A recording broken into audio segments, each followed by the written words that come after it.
In this world, we are introduced to the filthy life of an otaku. It was like a simple and single spark of electric current touching his foot. He got a shock, and thus his world was turned upside down. How could a stubborn otaku live in another world without having the slightest idea of how to survive? And unexpectedly, one day, a baron decided to sell a city to the hero. However, the boy believed he would have to shell out a large amount of money and still wouldn't be able to buy it. Yet the baron was determined to sell his domain because he wanted to retire, asking for just 5 cups in return.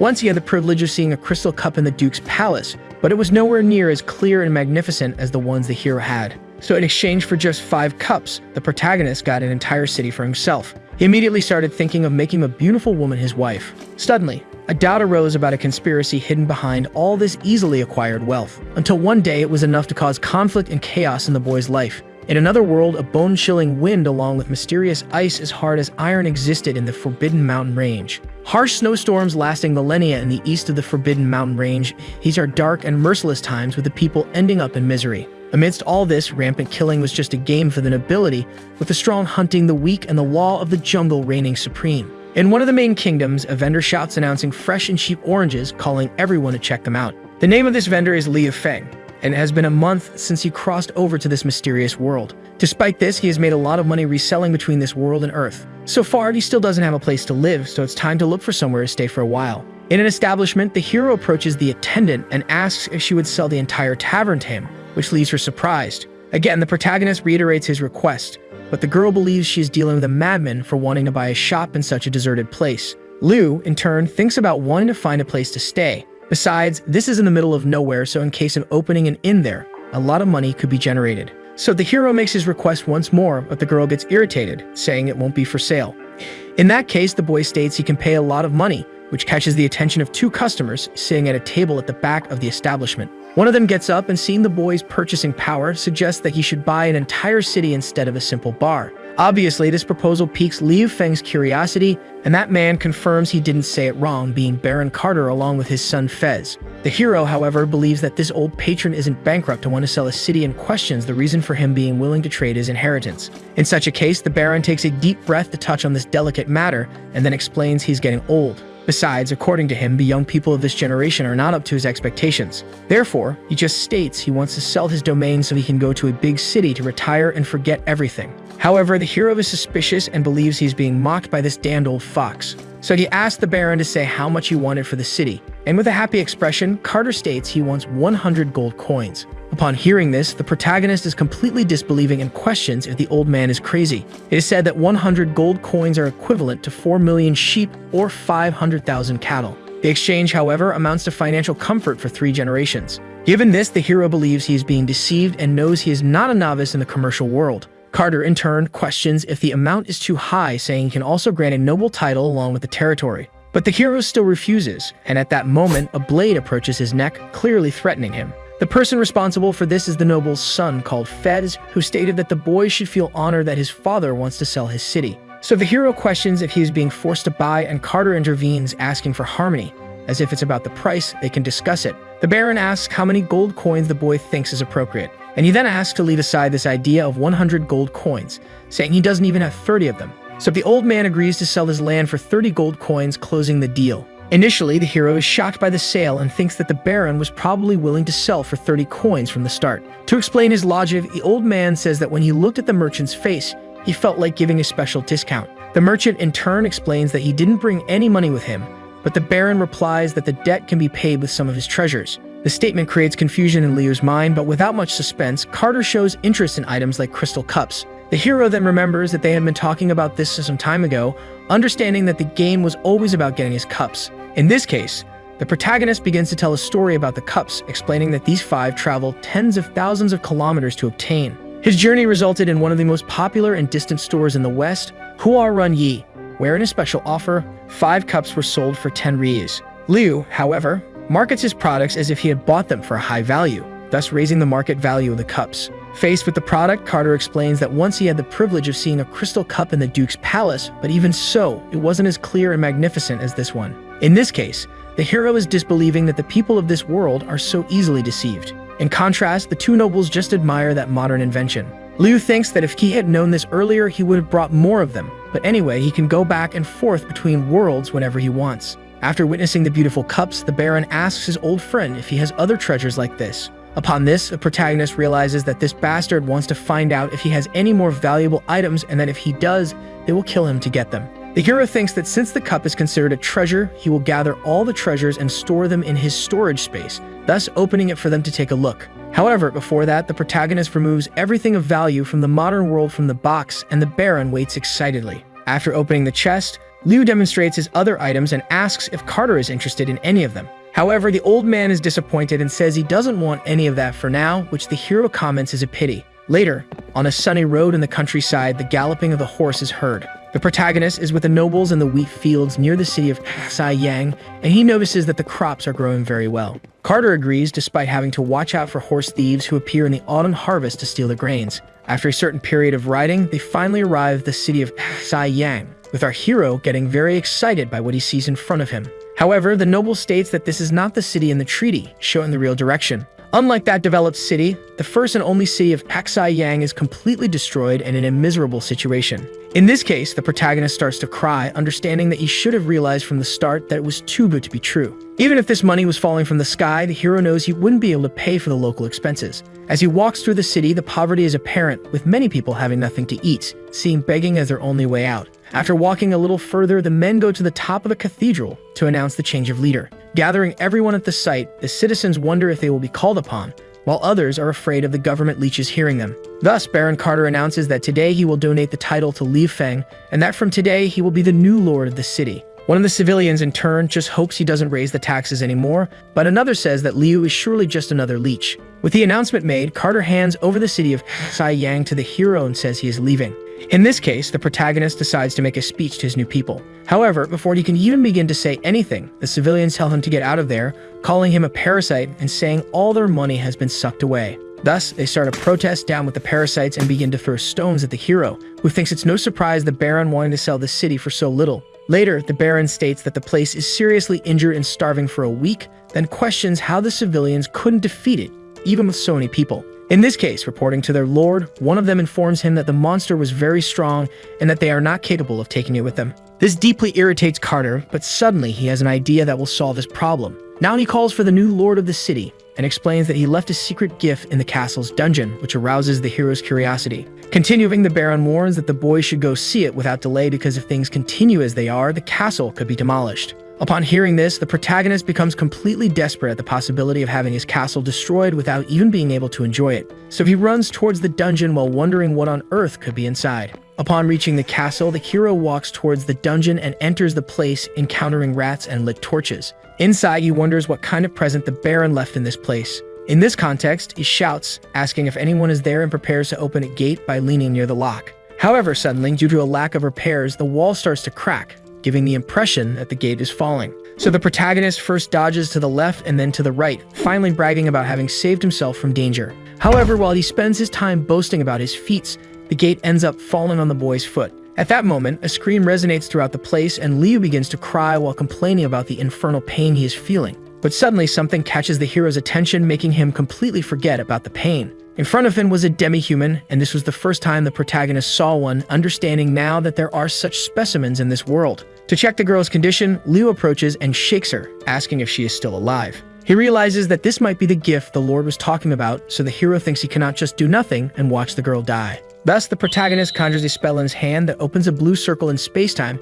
bringing various food supplies into this world. He decides to look for something good to drink to improve the girl's condition, who is very weak at the moment. In that box, Liu finds some energy drinks, but among them, there was one that would be ideal. A bottle of water is taken and quickly given to the girl, who drinks it and within seconds regains her consciousness, spitting out the water. Soon after, the girl blinds the hero with the water and knees him in the face, making him semi-unconscious, while he wonders what the hell is happening. Promptly, that demi-human continues her attack, jumping from side to side, and finally going for the protagonist while roaring. The hero, in turn, just screams for help, and in his mind, he remembers all the moments of his life. He definitely doesn't want to die because, up until now, he hasn't managed to get beautiful and rich young woman as his wife. However, the girl who was about to finish off the boy simply faints in his arms. In this case, Liu feels relieved, understanding that he is saved from imminent danger. Later in the castle, a complaint scream from the hero was heard throughout the region. With the girl in his bed, he is impressed by her immense beauty. This mysterious beast woman is named Mina, and Liu wonders why Carter had to lock her up in the dungeon.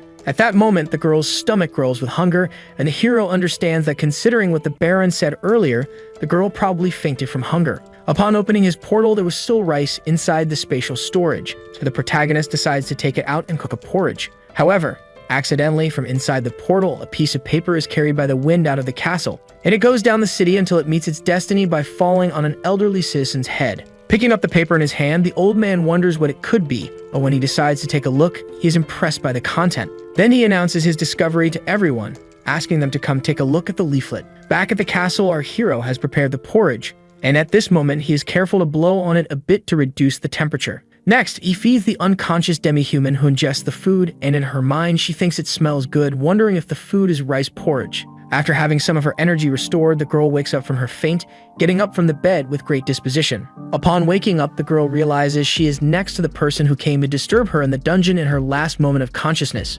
Thus, she jumps on the hero and aggressively questions what he made her eat. In this case, the protagonist informs her that it's just rice porridge, which makes the girl redirect her attention to the bowl held by Liu. Upon analyzing it, Mina realizes it's normal rice porridge and comments that it smells really good. However, in her mind, she tries to control herself because she believes humans can't be so kind, given that she was captured by them. Despite any moral convictions, the demi-human's stomach growls louder. In this case, she orders the hero to eat a bite of the rice porridge, which he promptly does. Thus, the girl asks to eat another bite, this time a much bigger one, and Liu understands, saying he will eat until there's nothing left. In his mind, the protagonist knows that if the girl wanted to hurt him, she should have had the opportunity a few moments ago, so there's nothing wrong with the porridge. This situation repeated several times until finally, Mina gave in and ended up eating a portion equivalent to a month's worth of rice for a normal person. With her meal finished, Mina wondered what in the world happened and now began to admire humans. However, maintaining her angry pose, she orders Liu to let her go at once or she will kill him. Initially, the protagonist is disappointed that the girl ate all his rice and already wants to leave, but he explains that no one will stop her from going, pointing to the door. In this case, the girl prepares to leave, and before anything else, the hero asks her to be careful on her journey, making sure not to be captured by Carter or any other idiot like him. Upon hearing this, the girl thinks the boy seems different from the other nobles. With that farewell sign, Mina becomes a little embarrassed, showing the beginning of some repressed feeling. But at this moment, she hears something outside that scares her, and thus she rushes at the hero, calling him a scoundrel and claiming there's an ambush outside. In response to the girl, the hero says he is the only one in the entire castle, there's no ambush, and he asks her to stop trying to kill him. At this moment, a revolt happens outside the castle with civilians shouting at the leeches and demanding they open the gates. In this case, the girl claims she was right about her suspicions, but the protagonist says he doesn't know what's happening. Quickly, the population manages to enter the castle, getting closer and closer to the Lord's Hall. The cry of revolt was heard throughout the place, calling for strength and ordering the death of the leeches. Upon reaching the Baron's quarters, Sinki's group tries to break down the door with a log. Faced with this, the hero explains to the girl that these are not his people, advising her to hide quickly. Initially, Mina is suspicious, but Liu says that if he wanted to hurt her, she would already be dead, which makes the girl take his words a bit more seriously. Finally, the group of rebels manages to break down the door, and their leader points to the Lord of the Land.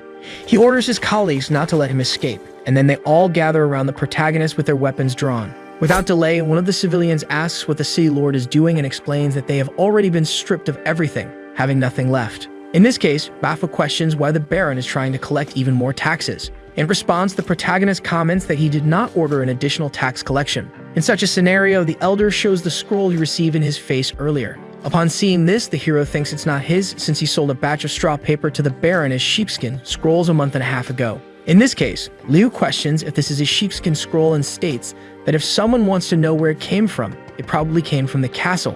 Thus, the civilians understand that their expectations were correct, and one of them comments that his brother died of hunger not long ago due to the abusive taxes. At this moment, the hero is called the Incarnate Demon, and he, in turn, only thinks that he sold a bunch of straw paper, not understanding the real reason for the revolt. In a final juncture, if the Baron doesn't let the civilians live in peace, they decide not to let him live either. Thus, the Baron's death is ordered, and one of them promptly rushes towards the hero with his cutting weapon, along with a strong, murderous intent. Before the attack is completed, a stone is thrown towards the boy's dagger, which ends up disarming him.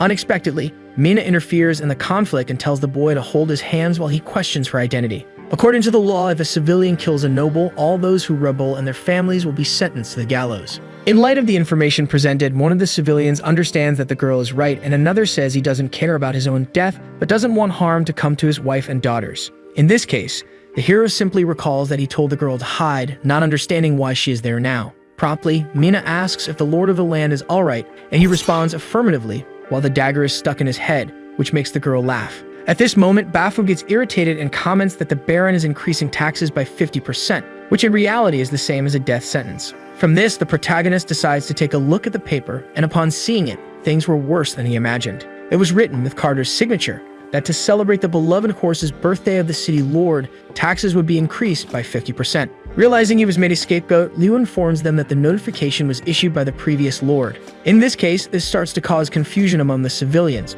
but the youngest of them remains firm because he believes they are all part of the same group.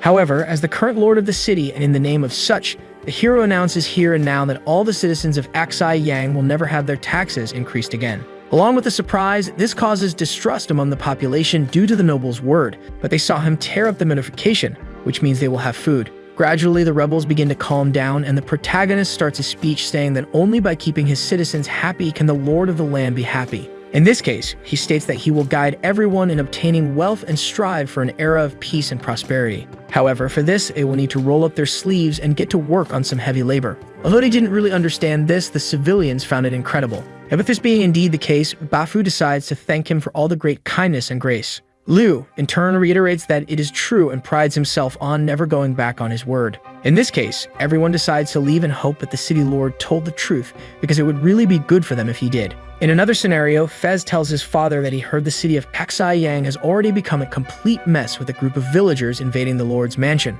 Carter, in turn, says that at first he was very worried but didn't expect the hero to be incapable of keeping a bunch of peasants under control. In this case, the Baron's son is happy and praises his father because this shows that the city of Aksai Yang will soon return to their hands. However, suddenly bad news arrives for the lord, being told that something unexpected happened. With the bad news being announced, Fez asks the servant what made him so nervous. In this case, the man says that Liu Feng has already persuaded the population and also released the beast woman. Hearing this, the Baron's son becomes deeply irritated, saying he will kill that bastard. However, the boy's father asks him to stay calm, and Fez retorts, saying they spent a lot of money to buy the demi-human. Carter, in turn, comments that there are no surprises since the boy is now the lord of the city. But he assures that in a short time, Baron Omar will naturally straighten him out, which impresses Fez with his father's genius. Shortly afterward, in his quarters, the protagonist recalls that it almost scared him to death but finally managed to calm the situation. Upon this, he believes he also needs to calm down a bit more. So he starts to enjoy a nap, and Mina decides to leave now, which makes the boy wake up immediately.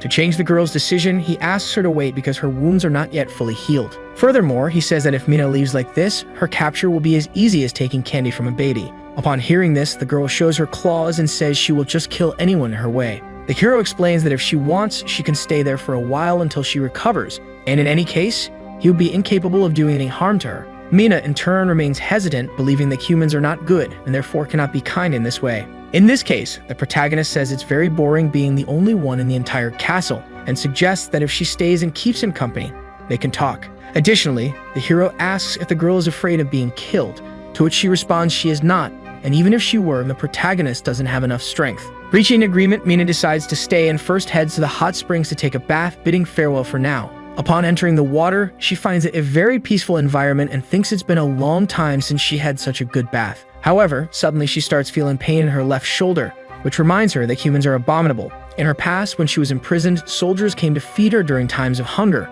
with one of them giving her a piece of bread. However, upon eating that bread, it turned out to be a trap to make her fall asleep, making it easier to sell her as a slave to evil nobles. Remembering this, Mina thinks that all humans are despicable and not worth the clothes they wear, being nothing but liars. In contrast to her anger, Liu was spying on her from outside the hall. He couldn't contain his curiosity about the differences between humans and demi-humans, but tried to convince himself that it was scientific and not perverted. With his eyes peeking at the girl through the door crack, the image of that beautiful demi-human completely fascinates our hero. At this moment, the protagonist has a nosebleed from excitement, making a noise that the girl hears. Upon this, she asks who is there, and the hero responds that he is there to give her something to wash with. Quickly, a soap bar is thrown through the door into the girl's hands, and upon taking the object, the demi-human realizes it smells good, having the same scent as humans. Later in his quarters, the hero picks up some paperwork and pretends to be focused on his work. Shortly after, Mina appears in the room after her bath, but she shyly comments that these clothes don't fit her properly. With the woman in front of him, the boy thinks excitedly that a freshly bathed cat woman is something he would never have been able to see in the other world.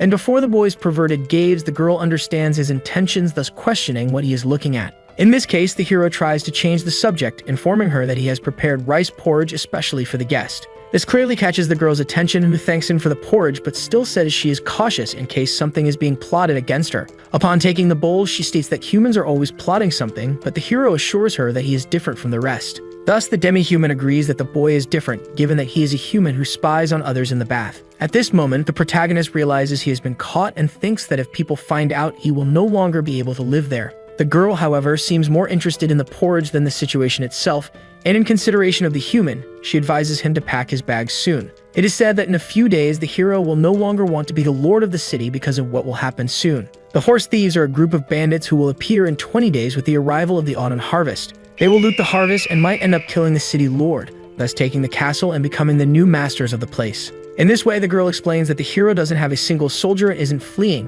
which seems like he is waiting to die. Upon hearing this, the boy understands that this is the reason why Baron Carter sold the city and the title so easily, having dug the next leader's grave. Mina, in turn, explains that this is so bad that she wants to go south, but otherwise, she might stay there and watch all the humans kill each other. With the idea of death being questioned, the protagonist asks if the girl is afraid of the bandits. But she states that not even the wrath of the goddess of ice and snow can scare her, which makes Liu confused as he has never heard of this sacred being. To explain, the girl comments that it is because of her that the strong snowstorm lasted 5 years. 5 years ago, the goddess of ice and snow suddenly got angry and blew a freezing wind, and the snow falling from the sky went farther than the eyes could see, turning the whole world into a land of snow and ice. They had no choice but to go south, and to this day, some human countries are surrounded by snow. After explaining the story, Mina questions how the Lord of the Land didn't know this, so the hero, somewhat uncomfortable, explains that he was traveling east during that time. This causes some suspicion, but the girl doesn't care much and reiterates the request to flee if the protagonist doesn't want to die.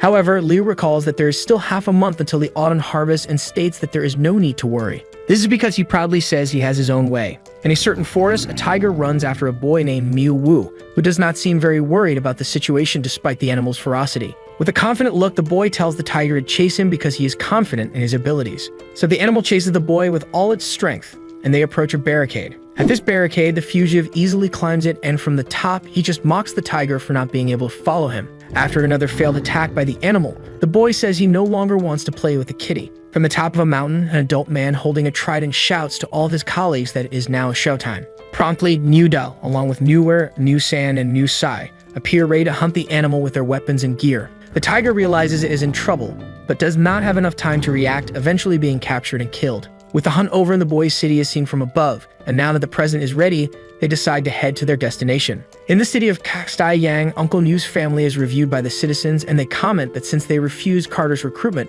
they never returned to the city. The civilians do not understand why this family is entering the city, but Bafu understands that from the direction they are probably going to visit Liu Feng. The rebellious boy shouts that it is impossible because even if the young noble could invite the king, he could not invite the entire New family. In this case, a doubt arises, but it is common knowledge that it is impossible for Uncle Mew to help a blood-sucking monster. In the carriage heading to the castle, a girl comments that Liu seems to be a good boy, becoming a noble and even sending a letter to invite them. Continuing, she comments that they did not save the wrong person, and another girl is very happy to see Liu again, drowning in love for him. Later in the castle, the hero is extremely happy with the visit of his uncles Mew and Mei. Then they throw the tiger to the ground, informing him that it is a present for becoming the governor of the city. Upon seeing it, the boy's eyes shine, thinking he can make a high-quality fur coat, and he asks if the animal weighs around 250 kilos. To maintain humility, the hero says that just their visit was enough, which Mina believes to be hypocrisy. Changing the subject, the girl from before asks Nicole if she doesn't want to see Liu Feng and advises her to quickly say hello to him.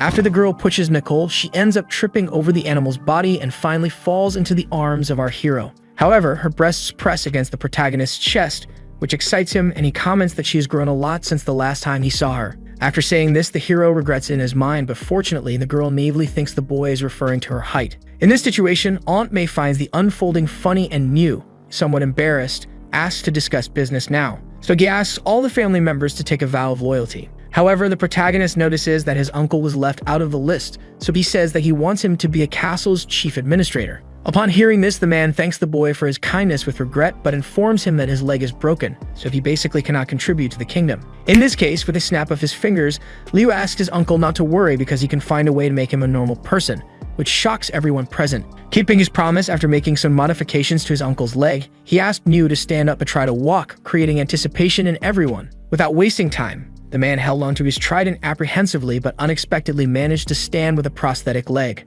To test the prototype, Liu walked a few steps inside the castle, which made his family emotional about the scene. Inevitably, the man now claims he can walk. Upon hearing this, Aunt May cries because it is truly wonderful, and Nickel informs her mother that her makeup is coming off. With this, a joyful atmosphere is created among everyone, happiness that surrounds the place and takes over everything. Interfering in the conversation, Liu says that his uncle should practice more often, and that soon there will be no difference for him compared to normal people. Understanding everything the boy did for them, May wipes her tears, and the two look at each other with determination. Thus, the whole family starts walking towards the protagonist, which makes Liu confused about what they are doing. Without further ado, all the male members of the family present themselves to the young master Liu Feng, and they pledge to be the sharp sword that will pierce all the enemies of their new master. At first, the protagonist is surprised but accepts and thanks his uncle for trusting him, leaving him in charge of governing the castle from now on. Additionally, the hero asks him to teach him how to manage this city. Shortly after, a letter from Baron Omar was arriving in the kingdom of Xi Yang.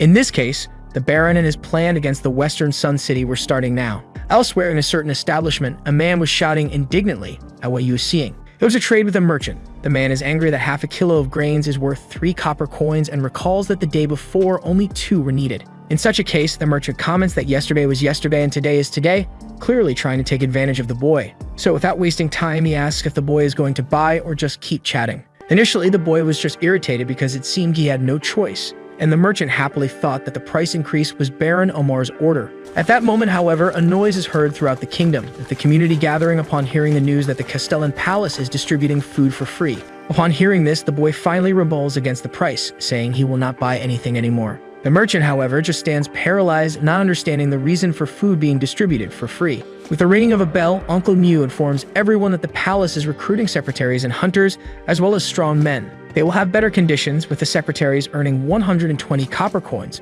followed by the hunters and strong men who will earn 80 monthly. With such a good salary disclosed, the civilians begin to believe it is a lie because a noble could not be so generous. It is said that this salary is twice as much as the previous lord offered, making it clear that it is a deception. At this moment, Liu Feng appears in the middle of the crowd, saying that he will keep his promise. Because among his convictions, the strongest one is that he never breaks his promises. With the emperor's presence, the population is impressed by the resplendence demonstrated in his arrival. At this moment, the girls fall in love while admiring the hero's beauty, and everyone wonders what kind of clothes these are because they had never seen anything like them before. Moreover, even the demi-human maid is wearing quite elegant clothes in the eyes of the civilians. With this said, the hero goes towards his uncle to discuss the next issues. Thus, he informs Mew that he will be taking over from there, which the man understands. Taking the lead of the speech, the protagonist states that everything written in the announcement is true, but that candidates will need to pass a test. As long as everyone passes the test, not only will they be able to obtain a monthly salary, but they will also be able to eat all that food that smells delicious. Furthermore, it is said that they can eat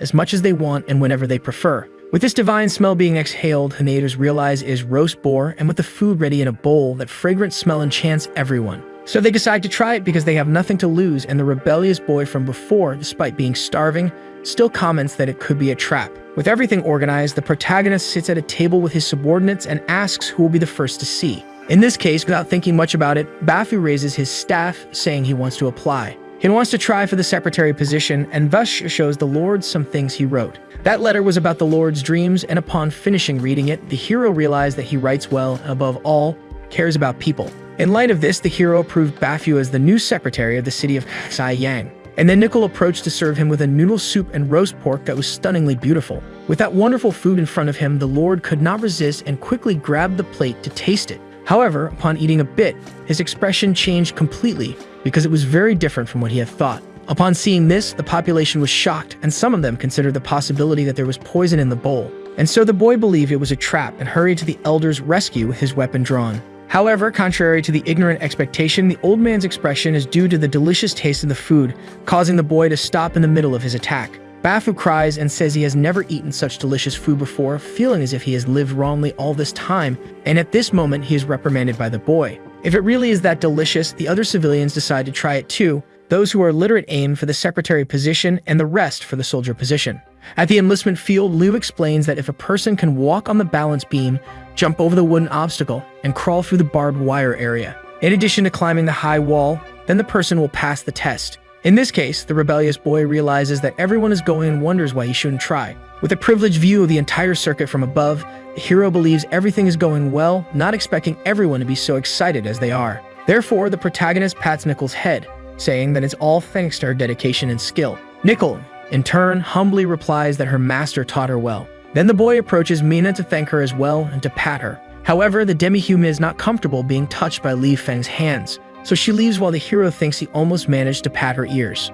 Anyway, Nickel wonders who that girl is to her big brother Liu, understanding that she seems a bit dangerous, but that her companion doesn't seem to care much. In the enlistment field, everyone is exhausted, but they keep going, thinking about the noodle soup and roast pork. At this moment, amidst the tests, a person falls and is quickly removed from the test. Thus, another has their clothing caught on the barbed wire and is also removed. This way, now in the climbing competition, one of the men falls, being eliminated from the contest. From afar, Liu doesn't understand where his master got these things from, as even he, who has been training since he was young, finds it difficult to pass. In this case, it was extremely difficult for normal people who gradually left the test in pain and exhausted. In his mind, Liu believes that if this continues, they won't be able to recruit any soldiers. Later in his room, the hero is reading the legendary Emperor Sun Tzu's book, The Art of War, and can't believe so few people passed the test. Then Nickel suddenly appears with his afternoon tea along with chocolate cake and coffee, which the hero thanks her for wholeheartedly. Upon eating the cake, he finds it soft and tasty, as well as sweet and light, so the hero praises Nickel for her incredible culinary skills.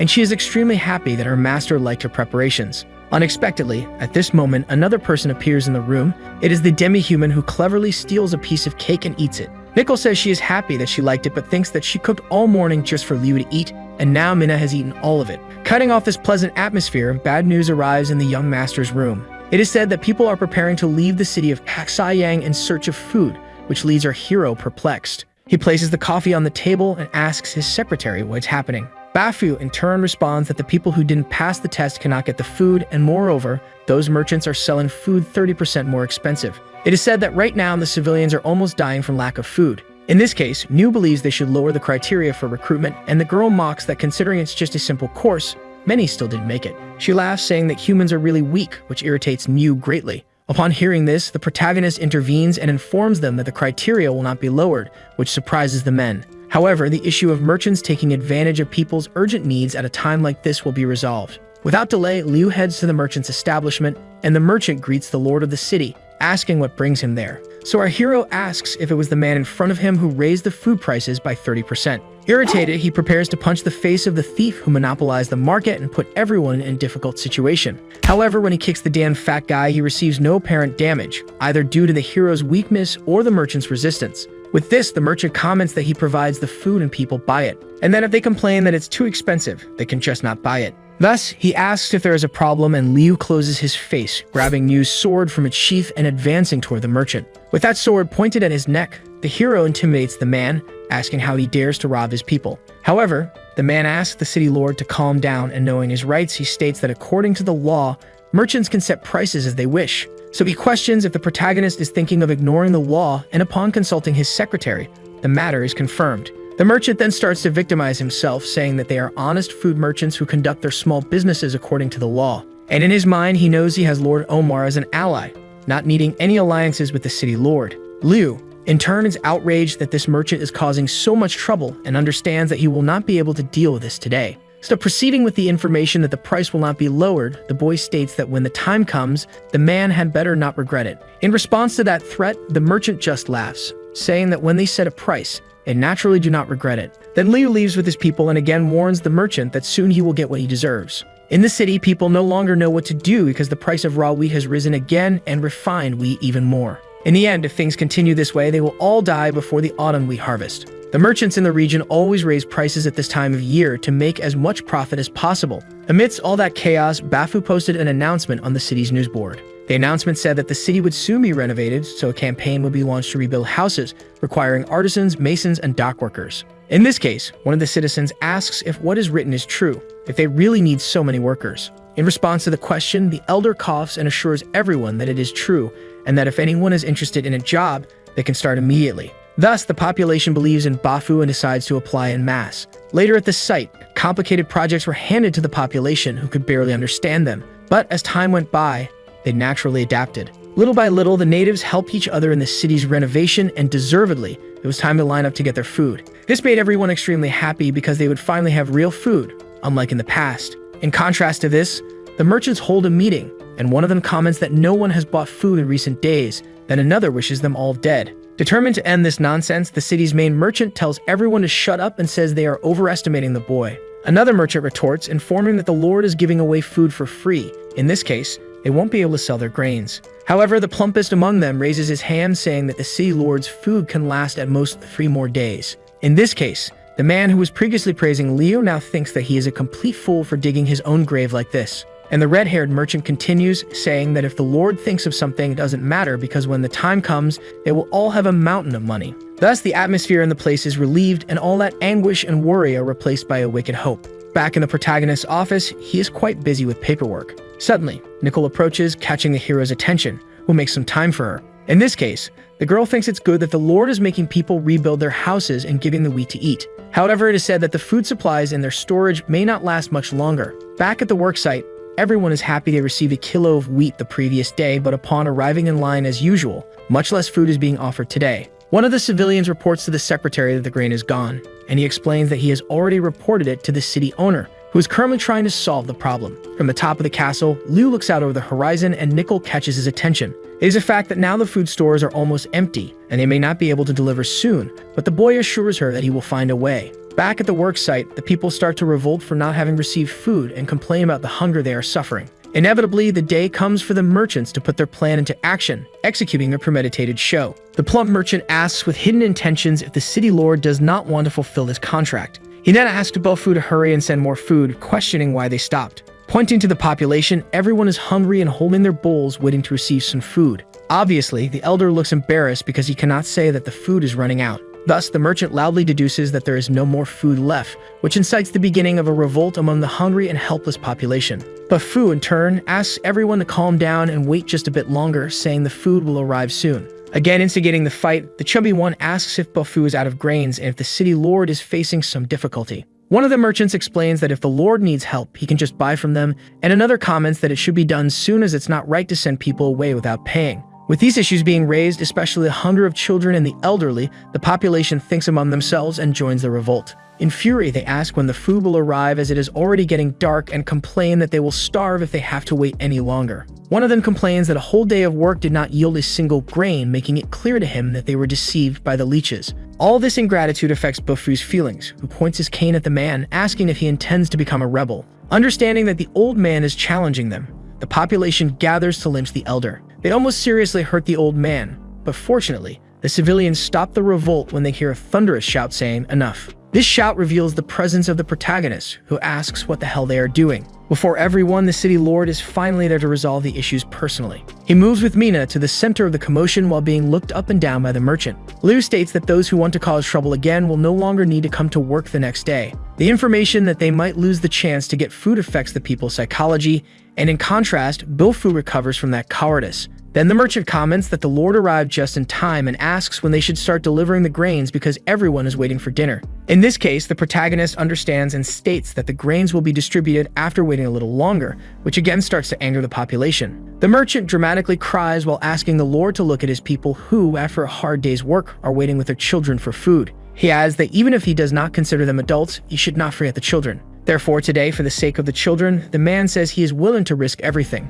So he orders someone to go to the warehouse to get the grains to distribute. Given his populist speech, the civilians are unfortunately swayed. Consequently, Liu understands that this is exactly what the merchant wanted because if he goes to get the grains, he will charge an absurdly high price.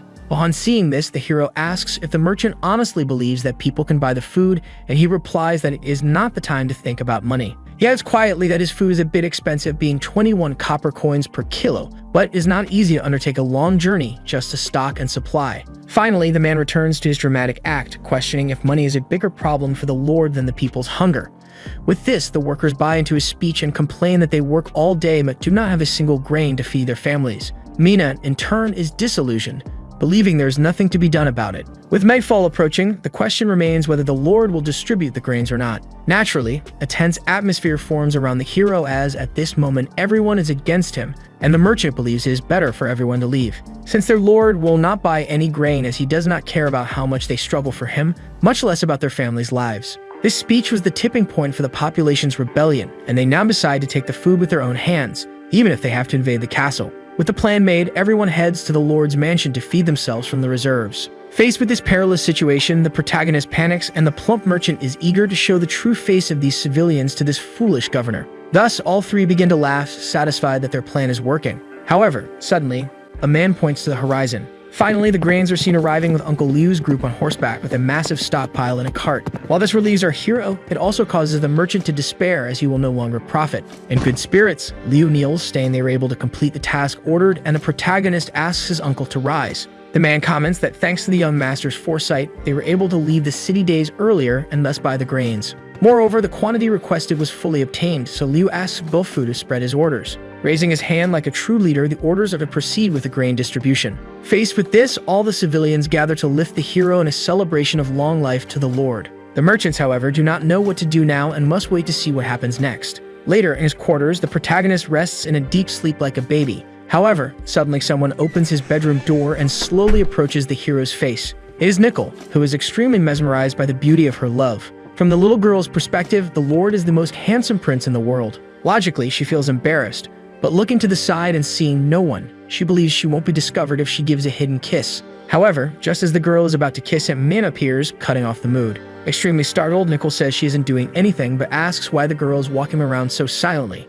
Upon this, Mina states that she is a human cat warrior and such behavior is natural for her species. Naturally, due to the noise, our hero wakes up and asks what is happening. Nicole then steps forward to explain and while stuttering, says she came to bring the boys breakfast. Knowing this wasn't her true intention, she reiterates it now with a tray of food in hand. In this case, Liu accepts and takes the glass of milk she prepared for him, but the demi-human again interrupts by taking one of the buns. Mina also informs that the proposed reform in the training field is ready, making the hero happy to have good news early in the morning. Excited, Liu says the girl is truly his mascot. However, she doesn't pay much attention and just tells the protagonist to hurry because everyone is waiting. Faced with this, Nicole thinks the girl has a horrible attitude and wonders why her beloved protects her so much. Finally, Liu informs his companion that when he returns for lunch, he'll want to eat fried pork ribs, which the girl hears and accepts without question. At the trading field in the city of Aksai-Yang, everyone is gathered. The civilians converse among themselves, asking if the food is really free, and one of them affirms that the Lord is true to his word. From the top of the building, Liu informs that these people were strictly selected within the requirements. Thus, our hero calls for his future soldiers and explains why they didn't pass the last military selection exam. It was because they didn't receive the proper training in food. In this case, he is there to offer everything for free, and the training will be provided by Knight New Ben. This way, everyone will have a second chance next month. If they succeed in the exam at that time, they will not only get free food, but they will also never have to pay taxes for the rest of their lives. Food for life and tax exemption for the family was something that completely seduced the population. In such a case, a rally in favor of the Lord began, with everyone wishing for his eternal life. Without further ado, it is time to start the training. New, dressed in military attire, blows a whistle to start the speech, then introduces the instructors for the recruits who will be responsible for them. After that, everyone is ordered to divide into groups, with some going to the right and others to the left. With everything organized, the future soldiers are divided into groups by their instructors, and the training finally begins. Unfortunately, the result was not as expected, with many of them performing well below average. Liu, in turn, to console Niu, comments that the knight will have a long task ahead of him. In this case, he becomes furious and shouts that the cursed recruits who do not finish the day's training will not be allowed to have dinner. Facing this, the demi-human finds the whole situation quite funny and remembers that when she trained with Anri and the others, it was also fun. This brings a nostalgic feeling to Mina, who looks at the sky and wonders how they are doing now. Later, in a forest scene, birds fly away because of a noise that scares them. Inside a cave, a boy named Fuji is upset because his second sister Minute is not back yet and may have been captured by humans. In this case, the boy asks his other sister to do something about it, but she does not seem very enthusiastic. She believes her sister should have been more careful, and this girl named Ari thinks that if they go to save her, they will also be caught. The group's priority now is to go south and find more food. Otherwise, everyone in the cave will soon starve. This seems like the right thing to do given the miserable situation the family is in at the moment. However, Fuji is determined not to go south without his sister, and at this moment he has the support of other family members who also do not want to leave her behind. With some by his side, the boy decides to lead the group that will kill the humans and bring his second sister back. However, Ari shouts for them to stop and come back immediately, knowing that the boy's reckless decision could further compromise the group's integrity. Since her brothers are not listening to her commands, Ari rushes out to bring them back with her own hands. Demonstrating her excellent acrobatic skills, the girl supports herself on the boys' heads while spinning in the air. She lands, but unfortunately, it goes wrong, causing her to fall and lose all the moral authority she had gained. In this case, the boys think their sister should not try to use these cool moves if she is not good at them.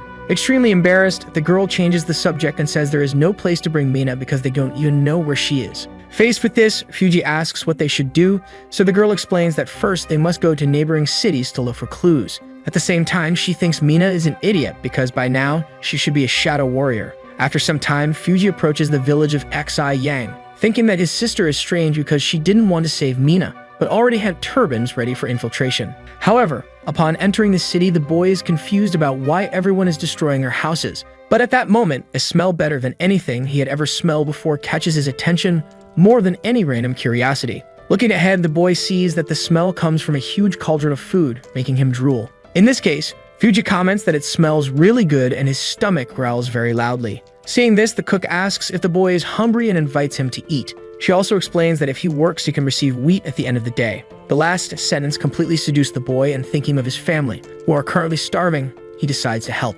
With more enthusiasm than any other local worker, the boy begins to help with everything he can extremely efficiently. At dusk, after waiting in line, Fuji finally gets the promised amount of wheat and is very happy that he finally has something to eat. However, his exhaustion, along with the decision to eat only at the end of the day, causes the boy to collapse to the ground in fatigue after a long shiver. Before completely passing out, the boy thinks about humans, and one of them comes to his rescue as his eyes close. Later, the boy wakes up startled and finishes his sentence, saying that humans are dangerous. He looks around and finds nothing, but when he looks up, he realizes he is without his turban, which means the citizens discovered his identity. At this moment, the girl from before appears, asking if the boy is awake. She explains that he fainted from hunger because he ate too little. Realizing that the girl from before is in front of him, Fuji gets up, startled, and asks what she is planning. The girl introduces herself as Lanner, but due to his preconceptions, the boy remains defensive, asking her not to come closer because he is a demi-human. Then he threatens the woman, saying that if she makes him angry, he might end her life.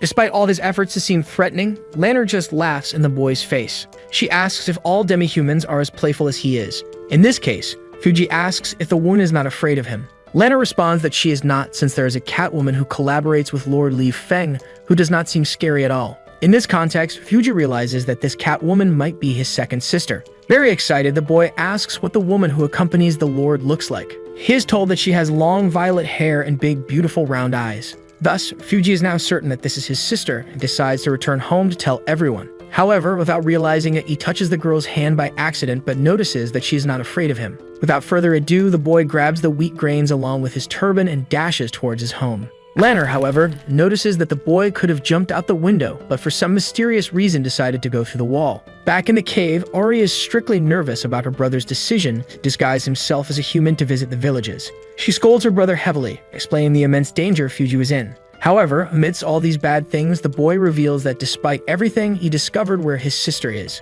Ari then decides to change the focus of the discussion, now shaking Fuji while asking where she is. Dizzy from being shaken so much, the boy informs her with his last bit of strength that Mina resides in the city of Xi Yang. He also explains that she was captured by the city lord Li Feng. Faced with this, Ari understands her current mission and prepares to go save her relative. As night falls, things are calm and peaceful in our hero's village. At this moment, Ari approaches, jumping over the rooftops of houses with her brother. She remains hopeful that everything will go well, praying that Mina is safe and sound. Upon reaching the castle entrance, Ari realizes it is as expected because there are guards patrolling. In this case, she asks her brother to follow the plan, and they quickly disappear, with one of them appearing behind a citizen who is relieving himself. After neutralizing this person, each family member of the demi-humans is responsible for taking down one or more guards. With this, they are almost done with their plan. However, the girl is disappointed and states that her brother needs more training as he is too slow. Without wasting time, the girl climbs the castle walls to save Mina, while Fuji remains at the lower part reflecting.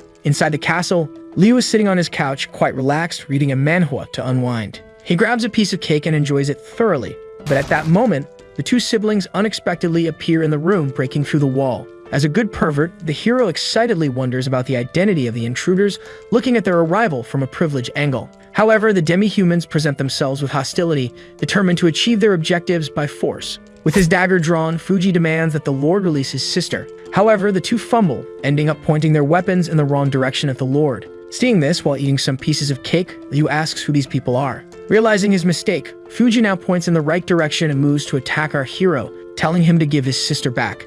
At that moment, in a flash, Mina appears to defend her master and fortunately manages to stop the boy's strike. However, when they look at each other, they realize they are members of the same family. Faced with this, Ari is completely shaken to see her sister in such a situation. Fuji, in turn, drops the dagger and cries at Mina's feet, finally having found her. Seeing this, Liu understands that they all belong to the same demi-human family. But the boy still harbors negative feelings towards the hero, saying he will kill him. In this case, Mina intervenes in the conflict, saying there is a misunderstanding between them. Promptly, the girl explains that she is at the protagonist's house because she needs to recover, which shocks her sister. After hearing this, Ari throws herself into Mina's arms, crying and asking about the severity of her injuries. All this reunion atmosphere makes the girl very happy, and to alleviate their worries, she informs them that she is fine. Changing the subject, Mina asks why they are there because she had already told them not to worry and just to take Fuji and the others to the south. Ari explains that it was her brother and the others who insisted that she come to save her. Amidst all that conversation, our hero can only admire the beauty of the fox demi-human. Totally distracted, he believes it to be incredible, and in an attempt to break the ice, Liu asks everyone to sit on the couch to relax a bit. However, Ari asks if the boy hurt her, but Mina responds that he wouldn't even have the ability to do that. In this case, holding her sister's hands, Ari calls her because there are people waiting for her in the south. Thus, the girl looks into the protagonist's eyes one last time in a non-verbal warning. Finally, she shows her resolve to return with her family to the demi-human home. Seeing that he will be left alone, Liu shouts after them, hoping things don't end like this. The demi-humans turn around, Mina is curious, and Ari is fed up with the boy interrupting her family time. Liu explains that the girl is not fully recovered and that they should wait a few more days. Mina, however, comments that there is no need to worry about her condition. But the hero is determined to make her stay and says that the kingdom's nobles are hunting demi-humans even in the south, making their journey impossible. Faced with all this insistence, the girl begins to remember everything Liu did for her and all their good moments together. Therefore, after reflecting a bit, she leaves the decision to her sister. Fortunately, at that moment, a loud noise distracts everyone from the main discussion. The noise was Fuji's stomach growling as he is starving after so long without food. In this case, the hero has an idea on how to resolve Mina's stay. Doing what he does best, Liu prepares a dish of rice with tomatoes and eggs for everyone, letting them help themselves as much as they want. Faced with this, the three demi-humans are completely mesmerized by the food, but Ari still resists the temptation, remaining suspicious. However, with just a small bite, all her preconceptions change dramatically. At that moment, all the girl's worries disappear, and she feels as if she is running in her most primitive form through a joyful tomato field. The flavor of the food completely envelops her emotionally and spiritually, making her unable to stop praising it. Regaining her consciousness, Ari silently praises Liu, as she never believed a human could make such delicious food. In contrast, two of the less mannered demi-humans have their heads in the bowls, devouring all the food. In that degrading situation, one of them ironically comments that it looks like the rice is finished. On the castle veranda, Mina is lost in thought as she looks at the moon. At that moment, the hero appears, happy to find her there, and says he was looking for her. Liu asks if she isn't afraid he might poison her family,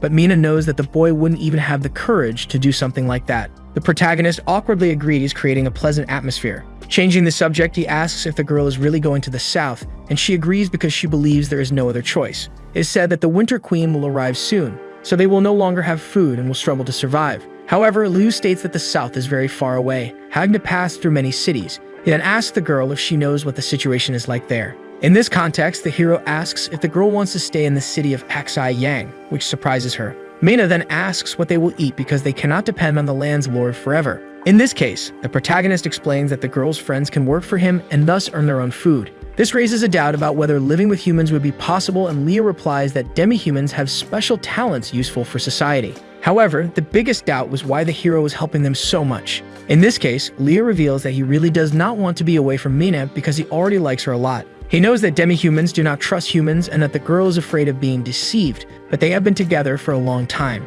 Therefore, the protagonist politely asks his companion to stay in his land with him. With a quick exchange of glances, Mina turns away, embarrassed, and leaves, making Leah think, disappointed that he still hasn't convinced her. Inside the castle accommodations, Mina's sister praises the clothes they are wearing, describing them as very comfortable, even better than the clothes of the nobles. In response, the girl praises her sister's luck, noting that these were the smallest clothes available in the entire city. Upon hearing this remark, Ari feels offended, thinking she's being mocked for the small size of her lemons. In retaliation, she goes after her sister's melons to attack. Meanwhile, as the girls make suspicious sounds in another room, the protagonist simply enjoys the melody from his bed in his chamber. However, he remembers that the girls will leave the next day, and in their beds, Mina calls her sister for a more serious conversation.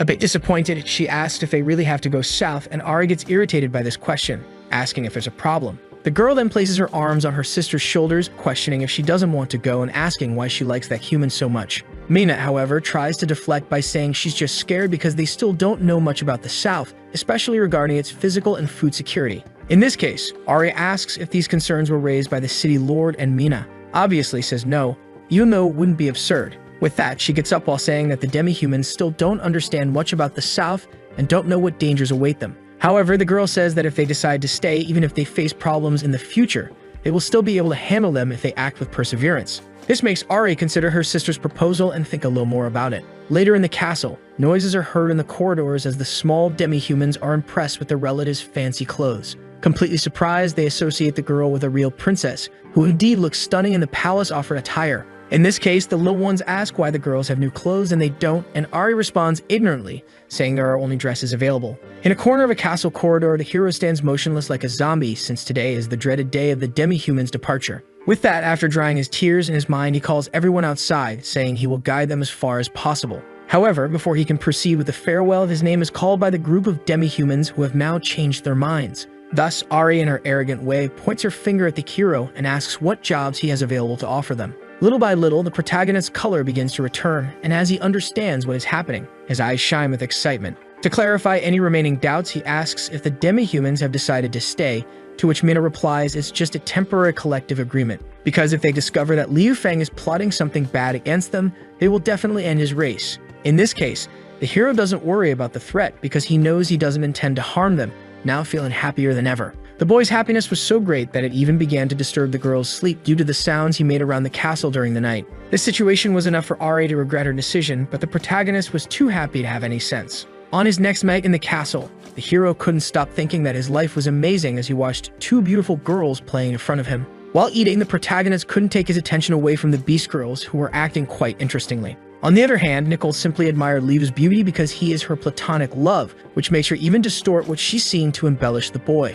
At that moment, however, the protagonist looks at his watch and realizes it's time to sleep. With that, he states that he's sleepy, and Nicole asks what's wrong with her master, since he always goes to bed at midnight. In this case, he stretches, saying he might have just worked too much, but he's only pretending to be sleepy. Thus, he gets up, reiterating that he needs to sleep a bit to recover, and with a serious look, he warns that anything that happens should wait until the next day. Given this, Nicole understands and smiles, saying she will inform the others not to disturb the master's sleep. However, Mina notices the boy's strange behavior and suspects something is going on. With that, he closes his room door and says it's time to return to his world to buy a few things. He mentions that he needs more clothes for his soldier, and as he extends his hand, he begins to generate a blue energy circle. The explanation is that this is a time-traveling power, allowing him to travel once a day, which enhances his body and powers as a result. His power is so strong that it can even see the future and potential risks. However, the protagonist struggles to control how the travel occurs. Thus, he flips upside down and starts falling, eventually arriving in his original world's room, hitting his head on the corner of the bed. After suffering a bit, he comments disappointedly that he has traveled so many times but still can't get used to it. Unfortunately, there's no one in this place to make fun of him, unlike in the fantasy world where he would be heavily teased. At this moment, while walking through his room, the hero ends up tripping over one of his comic books and soon falls face first on the floor amid the books. With that, he realizes that without a Nicole to help him, his room becomes extremely messy. Anyway, the boy goes to his computer because he has something important to do first, and that something is to teach his thief friends a lesson. Thus, while chatting online, he is determined to create a glorious victory scene with 500 metal bows and 500 longbows. In this case, Liu's colleague asks if he's sure, and he confirms because they want to make a war movie in another world, and money is no issue. The recipient understands the request and says they will produce it with the company to send it to the boy as soon as possible since it's an important production. This way, Liu Feng manages to deceive people in the real world to obtain military equipment for his soldiers, boasting of his extreme competence. However, before leaving, he almost forgot that he also came there to buy groceries at the supermarket. While shopping, the hero has a list of everything he needs, having already grabbed soap and paper in large quantities. With that, from the back of the market, two women are impressed by the amount of supplies the boy is buying, associating him with the CEO of a large company. This is because, besides the main cart, two other employees were following behind, carrying more supplies in full carts.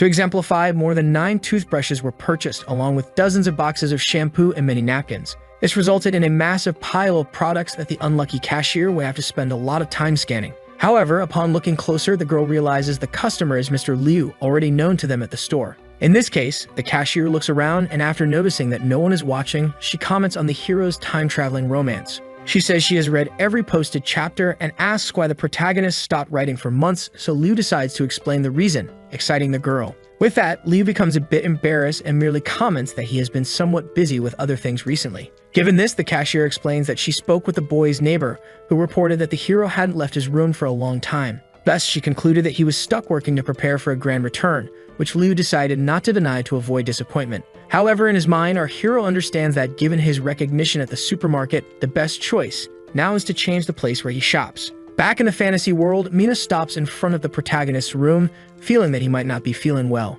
Thus, she decides to open the door to check on the Lord's condition, but realizes the door is locked. Back at his house on planet Earth, all the boxes are placed on the bed and the hero activates the interior space. As an explanation, this is a vacuum that only the boy can see and use, appearing between the other world and Earth. This is an unlimited space with a fixed state independent of time and space. Moreover, things placed inside remain the same when removed. Along with this, Li Feng has the power of the fingers, which appeared after he received an electric shock. Currently, this electricity can be used to store and move things. The boy can control it freely, and it is also invisible to others, making it extremely helpful in the process of transferring supplies to the portal. After a certain period of work, the hero finally manages to complete the task, placing all the boxes inside the vacuum space. He feels happy to have finished, but he notices something on his table, which turns out to be a fast food burger bag. Given this, he looks at it with appreciation, thinking he will take the snacks with him in the hope that the hungry girls will like them. Back in the fantasy world, strangely, everything is very quiet, and at this moment, Mina can't even feel the Lord's breath. With that, she thinks something strange must be happening,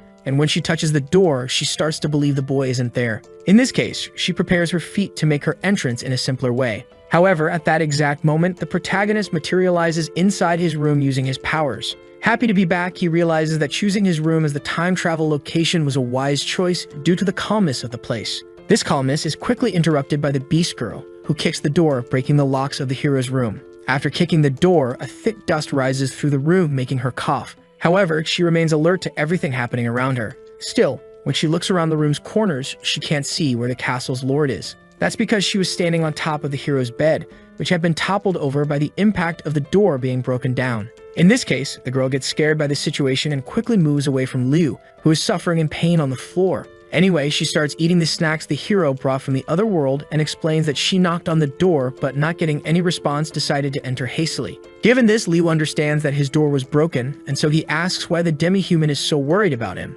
This question catches the girl off guard and somewhat embarrassed. She denies the inquiry, saying she only came to thank him for the work offered. However, pointing to the broken door, Liu comments that the way demi-humans thank people is quite peculiar. In this case, he smiles and asks how the real gratitude will be given. He wonders if, as an apology, the girl would marry him, which makes her spit out the piece of snack she was eating. Then, realizing he made a mistake, the protagonist says he was just joking and grabs some water, which ends up spilling on Mina. With that, both become quite embarrassed, especially the girl, whose clothes got wet. However, being a tremendous pervert, the hero panics even more, quickly going to fetch the napkins. But at the moment of grabbing them, another accident happens. The two end up tripping over each other, and Mina's spheres touch Liu's face for a second, causing his nose to start bleeding uncontrollably. He begins to fall due to his lowered blood pressure, so to stay upright, he grabs the girl's tail tightly, making her very embarrassed. In this context, Liu realizes he made another mistake, and for a second, silence fills the room. Right after this shameless act by the Lord, Mina is filled with rage and slaps his face with her tail.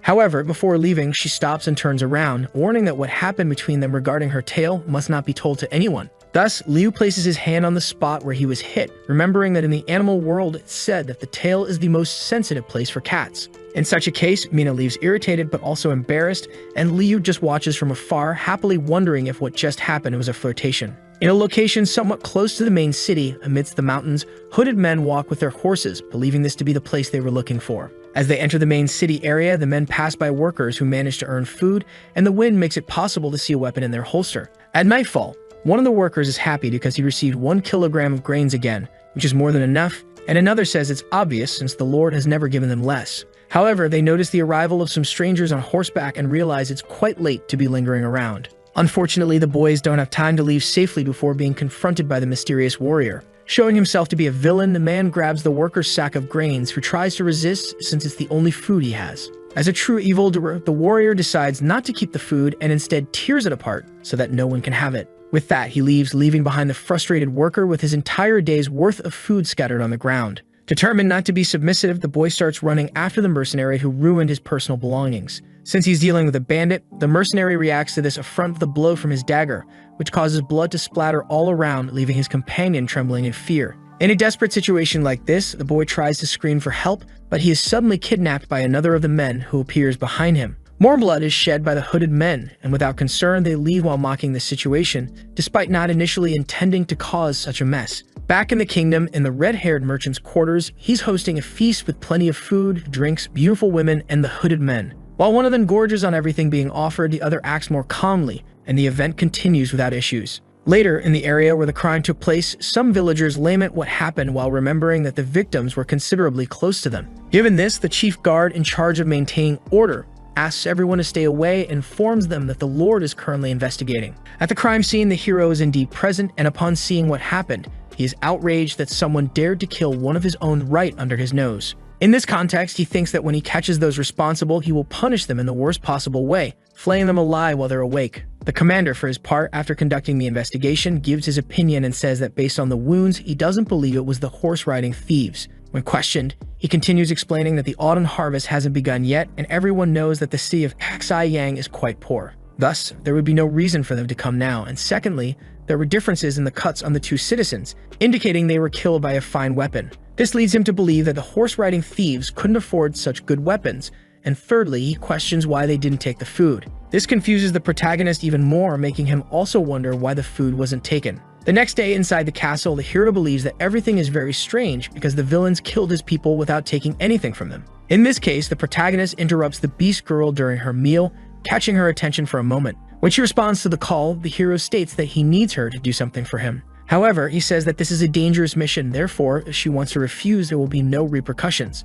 Mina, however, is a very brave demi-human as she doesn't care about the mission's danger, only asking what needs to be done. Understanding that his request will be fulfilled, Leo rises from his throne and asks the girl to go to a certain place at night to gather information. He obviously asks her to ensure she doesn't get into danger, and yawning, the girl acknowledges the request. Since her help will only be needed at night, she quickly runs off to take a nap before working. However, at that moment, the protagonist calls her once more, saying he has prepared a night outfit for her to wear during the mission. Something that, due to the hero's perverted nature, will obviously make the girl appear more provocative. Initially, she doesn't quite understand, however, by nightfall, Mina ends up really dressed in the outfit made by the city's lord. Then, as he turns around, he is met with the result of the project he thought so much about, and while Mina complains about the tight fit, Liu's nose bleeds because she looks amazing. Despite having some reservations about the outfit, in the end, the girl ends up liking it, and the protagonist also hands her a knife for self-defense. Receiving the blade, the girl looks at it for a few seconds, confused, but quickly grabs it and throws it into a corner of the room.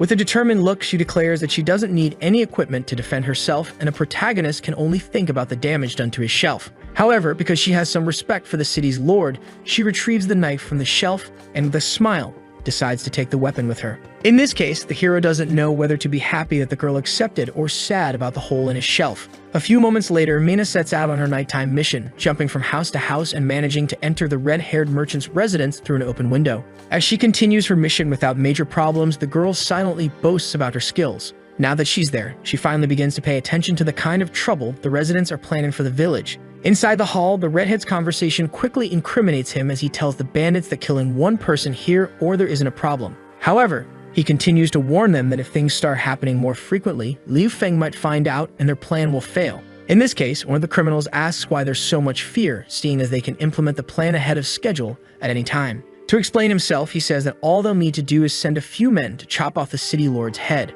However, he didn't realize he had given Mina a privileged view of the plan and the audacity of the man to want to pick a fight with her lord. Another merchant eagerly agrees with the mercenary's proposal, saying that as long as they kill Liu, the city of Yang will be theirs. The last one concludes that after killing the lord, they can capture the beautiful demi-human who serves him so they can play with her as much as they want. Just the thought of this excites the two, causing them to indulge in inappropriate and criminal thoughts. Faced with this, Mina becomes extremely enraged at those bastard merchants and prepares to eliminate them all. The redhead, for his part, also agrees with the idea, but is aware of the consequences of killing a noble. Then, one of the merchants informs him that they have the Baron's support regardless. It is said that 70% of all their gold is paid to Lord Omar, and now that Liu Feng is in their way, he won't have any chance of surviving. In such a case, the second bandit confirms the merchant's reasoning, asking them not to worry since he is there sent by Baron Omar. Upon hearing this, the girl on the roof ceases her attack preparation because a highly relevant piece of information has just been revealed. Later, back in the Lord's quarters, all the key figures in management are outraged at discovering what led to the boy's murder. Among the most furious is Mew, who shouts about those bastards planning even the assassination of his kin. The commander, for her part, states that the best course of action right now is to kill every one of them to avoid future problems. And Liu simply asks about Baron Omar's involvement in everything that's happening to them. In this case, the commander decides to explain the entire history involving the noble. It is said that in the kingdom of Yinglu, titles are classified into 5 types, ranging from the lowest, which is Baron, to the highest position of absolute king. Among them, in the 4th position of power is Count Puli, a great aristocrat with over 200 extremely strong men at his disposal. Connected to all of this, Baron Omar is the youngest son of Count Puli, which Liu immediately understands. With that, he unrolls a scroll while commenting that it seems this is someone they shouldn't mess with so carelessly. Liu fears that the Baron might use this situation as an excuse to start a war. In this case, Liu feels a bit disappointed and asks if there's nothing they can do to honor the boys' deaths. After thinking for a moment, the hero decides they will wait until an attempt on his life is made. The next day after that meeting, the birds are singing happily, and a new dessert taught by the protagonist himself is served at breakfast. Nicole promptly places a plate of donuts on the table for everyone to enjoy as much as they like. Quickly, the demi-humans devour everything to satisfy their insatiable hunger. Liu, in turn, asks the girls to eat slowly as there are many other dishes to be tasted. Unexpectedly, Nicole interprets this phrase as a compliment directed at her and becomes extremely emotional. Silly in love, she starts to think the day is beautiful, but suddenly a cry of bad news is heard in the hall. Unfortunately, the pleasant atmosphere of the morning is interrupted and everyone turns to pay attention to the news that has arrived. At the end of the corridor, 2 citizens come running toward the city lord to report the recent events. Desperate, the men inform the lord that another person has appeared and another one of his people has been killed. After processing the information, Liu slams his hand on the table and stands up impatiently, considering this situation a blatant disrespect toward him. Ari, on the other hand, doesn't seem to care much and asks why the protagonist doesn't send someone to check first. However, this lack of common sense only makes the hero even more irritated and determined to go there personally. Without wasting time, he really gets up, knowing it's his duty to manage order and control the chaos in his city. Liu quickly heads to the gate and informs everyone that he'll be gone for some time. Among those remaining at the palace, some like Ari don't take the situation too seriously, while others like Nicole are extremely worried, as is her nature. Later, the Lord's group runs through the city, following the commoner who informed them of the incident. However, at this moment, the hero begins to wonder why the boy is running so fast,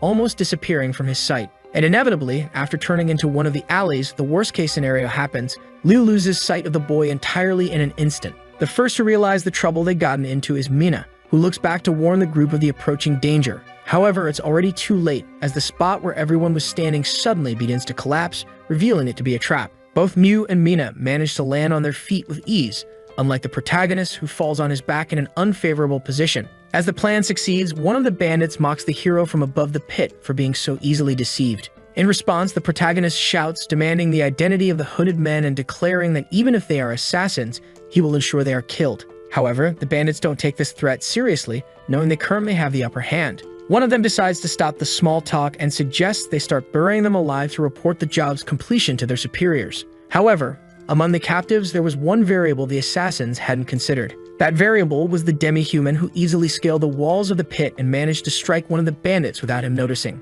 Seeing this, the other bandit draws his sword to defend himself, but just as he prepares to attack, he is struck in the hand, disarming him. With his weapon fallen to the ground and having been bested, the assassins realize they are no match for the girl. So they quickly whistle for their horses and begin fleeing from the girl, saying their time will come, but not today. Meanwhile, inside the pit, the hero receives help from the commander to climb out and is pleased that the girl intimidated the bandits. New then boasts about the skills of his squad, mocking the strength of the bandits and their audacity in wanting to take down the Lord. However, at this moment, the protagonist notices something is wrong, and upon seeing the end of the trap, he shouts for Minan not to chase the hooded men. This advice, however, isn't heard due to the great distance now separating them. In this case, Liu quickly gets up and warns the commander that the demi-human might end up in danger if they're not there to help. New, however, questions how they'll keep up with her without horses. Being quite resourceful, the protagonist spots an ostrich and decides to use what's available. He mounts the animal, directing it to follow Mina, while asking the commander to gather reinforcements in the meantime. The commander, baffled, wonders where this animal came from and how the lord managed to tame it. Meanwhile, a native was searching for his large bird, which he had captured recently, while his cauldron was already boiling with spices at hand. Continuing her pursuit, the beast girl leaps from tree to tree, chasing the assassins responsible for the attack on her city. However, as she chases them, she hears her name being called and turning back notices the hero riding an ostrich. Liu shouts for her to stop, stating that it's very likely there's a trap ahead. Ironically, the concern about a trap proves to be real, as the lord himself, while trying to help, falls into one. The ostrich faints and the hero is thrown off the animal, causing the beast girl to become quite worried. Liu Feng begins to fall in free fall, and considering his situation, he calls for help. With that, Mina quickly jumps from the tree and rescues the protagonist, holding him in her arms, leaving him quite embarrassed. Despite the somewhat embarrassing scene, he was successfully saved, so the demi-human asks if her master is okay, to which Liu responds that he is. But in the middle of that forest, someone interrupts the happy moment the protagonist was having, questioning if he's done having fun. Suddenly, from every bush, an assassin appears, and their leader, now with reinforcements, tells the lord that he should enjoy it while he can because this is his last chance. The presence of so many assassins just to kill one person was something that definitely frightened our hero. In this case, to try to get out of it, Liu asks why they're trying to kill him, considering they have no personal grudge or conflict. However, the assassins don't care about that and tell the lord to save those words for when he's dead. This only makes Liu more scared because even as the hero of this story, the bandits didn't back down from his protagonist's speech. Anyway, his persuasion skills weren't that important since the boy had Mina at his disposal. Without wasting time, she attacks several of the bandits, knocking them out one by one, leaving only their leader fully conscious. Seeing this, the leader himself begins to worry and orders all the remaining men to attack the girl together. Mina then pays close attention to the bandits' movements as they approach her, but suddenly, something hits her. As one bandit strikes with his sword, apparently hitting the beast girl, he gets excited about his achievement. However, he quickly realizes that he didn't manage to hit her because, suddenly, she simply vanished from his sight. Then, demonstrating her tremendous agility, Mina appears behind several of the bandits, knocking them out one by one. Finally, she tries to land a blow and do the same to their leader, who narrowly dodges the attack. Seeing this, Mina stops running for a moment to praise the boy's luck and warns that next time he won't have the same opportunity. This provocation makes the assassin tremble with anger, so he draws his sword and tries to slash at the girl, telling her to go to hell. Mina, however, easily dodges as a slow attack like that can't harm a beast girl as agile as she is. However, even though she wasn't hit on the skin, the boy's strike tears a piece of her sleeve, and the bandit begins to brag, believing he's wearing her down. The assassin asks if the girl is surprised, but she can only think that those are the clothes her master gave her. Therefore, she becomes enraged and charges at the man without holding back, striking several vital points on his body, causing him to fall to the ground like the others. From afar, the hero observed the whole fight and therefore praised Mina, saying she truly deserves to be called the Shadow Warrior. The girl becomes a little embarrassed by the praise but remains proud, saying it's only natural since she is the great warrior of the cat tribe. At that moment of carelessness, the assassin gets up with his sword to attack the girl while she boasts about her feats. Liu tries to warn her, but it's already too late to react, so he steps in front of Mina to take the blow and protect her. With that, he falls into the arms of the beast girl, who becomes extremely worried about her master's well-being. However, the situation quickly changes when the boy starts acting dramatically, saying he won't survive despite appearing fine. Without wasting time, the bandit raises his sword to strike again, saying it's the end for both of them. However, at that moment, arrows hit the assassin's body and he falls defeated to the ground. The group of heroes turns around to see what's happening and sees that the support team has finally arrived. This makes them really happy, and the military commander hurriedly dismounts his horse to ask if his master is okay. Liu narrowly maintained his integrity thanks to the leather armor from Earth that he was wearing, as the weapons in this world are still quite archaic. In this case, Liu is happy about the protagonist's well-being but sad that they brought the entire army there for nothing. Additionally, he comments that if anyone dares to try to harm the city lord, obviously, the soldiers came with the intent to kill them all. However, with his mind now calmer, the boy remembers that, in reality, all of this that is happening is nothing more than a mere distraction. Back in the main city, a fire breaks out, starting to spread through all the houses, causing the citizens to panic as they try to extinguish the flames. Among the places in the city, one of the most important was in flames, the warehouse. In this case, Nu was called to gather everyone and bring water there, and while the fire spreads, the hero asks the citizens to wet their clothes as a precaution. However, the city secretary warns that the fire is too intense and asks the master to return. Nevertheless, he continues with his work, ignoring the advice. Quickly, he starts trying to put out the fire with a bucket of water, and suddenly his name is called. Unfortunately, bad news arrives from his aunt informing him that both Ellie and Nicole are missing. In this case, the worst scenario is considered by the protagonist, who, without wasting time, starts running, and since she is his subordinate, Mina doesn't leave him alone. Despite being an agile warrior, the girl is very sensitive to fire, getting startled several times along the way. Meanwhile, in one of the warehouse spaces, the two girls are unconscious, unable to defend themselves. However, among the two, Nicole suddenly opens her eyes, confronted with the terrible scene before her. Everything is burning. Thus, the girl tries to wake Ari, but initially, she shows no sign of responding to her calls. However, as soon as one of the flames touches her tail, Ari wakes up in a panic due to her sensitivity to fire. Frightened, she wonders what's happening, and Nicole comments that it seems they were kidnapped and brought there. This makes the Beast Girl furious, hoping she doesn't find the person responsible, because if she does, she'll make them regret ever being born. Anyway, the situation is becoming increasingly dire for casual conversations like these to be possible. Little by little, the warehouse structure begins to give way, and seeing this, Nicole asks if they're going to die burned there, to which Ari seriously replies, denying it. The girl is still determined to survive, but at that very moment, another vital part of the structure collapses, causing the roof to start falling on their heads. The two close their eyes, expecting the worst, but when they open them, they see Liu Feng holding up the wooden structure that had collapsed. The girls are impressed and happy, and the hero simply asks them to follow him to the exit. In this case, the demi-human's perception of the protagonist begins to change, and in her mind, she thanks him for risking his life to save them. Outside the warehouse, things aren't calm either, as despite their efforts, the fire continues to grow. One of the most concerned at this moment was Mew, because among those who needed to be saved was his relative. However, his subordinate points to the warehouse, indicating that people seem to be coming out of it. This turns out to be true because even though he was severely injured, the protagonist managed to save the two girls from the cruel fate that awaited them in the warehouse. A wave of happiness and gratitude begins to fill the atmosphere. To celebrate the happy ending of this conflict, everyone starts to cheer for the city lord along with the two girls who made it out alive. After the fire is extinguished, the heroes start providing first aid to the girls who came out of the warehouse. Ari, however, is extremely angry about them being captured and about the bastard invaders burning everything. The protagonist also becomes irritated, commenting that this isn't the first time they've been deceived, which confuses the girl. Then he explains that the hooded men lured him out of the city and trapped him, and afterward, they ambushed him in the forest. Thus, when the city was left without its lord and main warriors, the merchant took the opportunity to set fire to the supplies.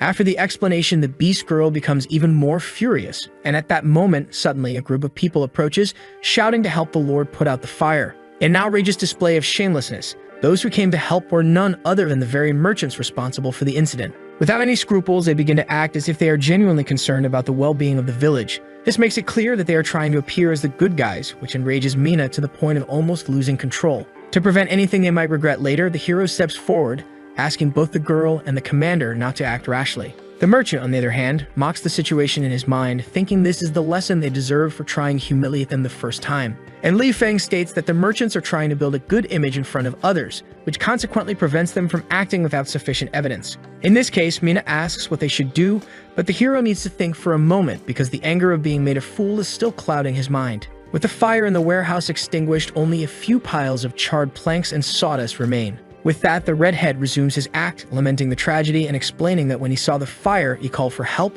but it was already too late. The protagonist goes along with it and starts acting as if he doesn't know who caused the fire, thanking the merchants for their help. The redhead, in turn, thanks the Lord for his kind words and asks about the food that was inside the warehouse. This was a highly controversial and strategic question for the merchant, which caused the population to begin to panic. In response, Liu walks toward the man and with a serious aura, states that he knows who is responsible for the fire, making the merchant quite worried. However, contrary to expectations, the hero says that the real culprits for the destruction of the warehouse are actually the horse-riding thieves. This makes the population even more desperate, as this time of year is far from autumn, which is usually when the thieves come. In this case, the protagonist says he doesn't know why they're here, but he comments that he just returned to the city and didn't see anyone suspicious. He then presumes that the thieves must be infiltrated within the city, further increasing the people's sense of concern. To resolve this, Liu Feng asks his citizens not to worry because as the city lord, he will protect everyone, as it is his greatest responsibility. Additionally, he announces that from now on, the entrance to Xi Yang City will be blocked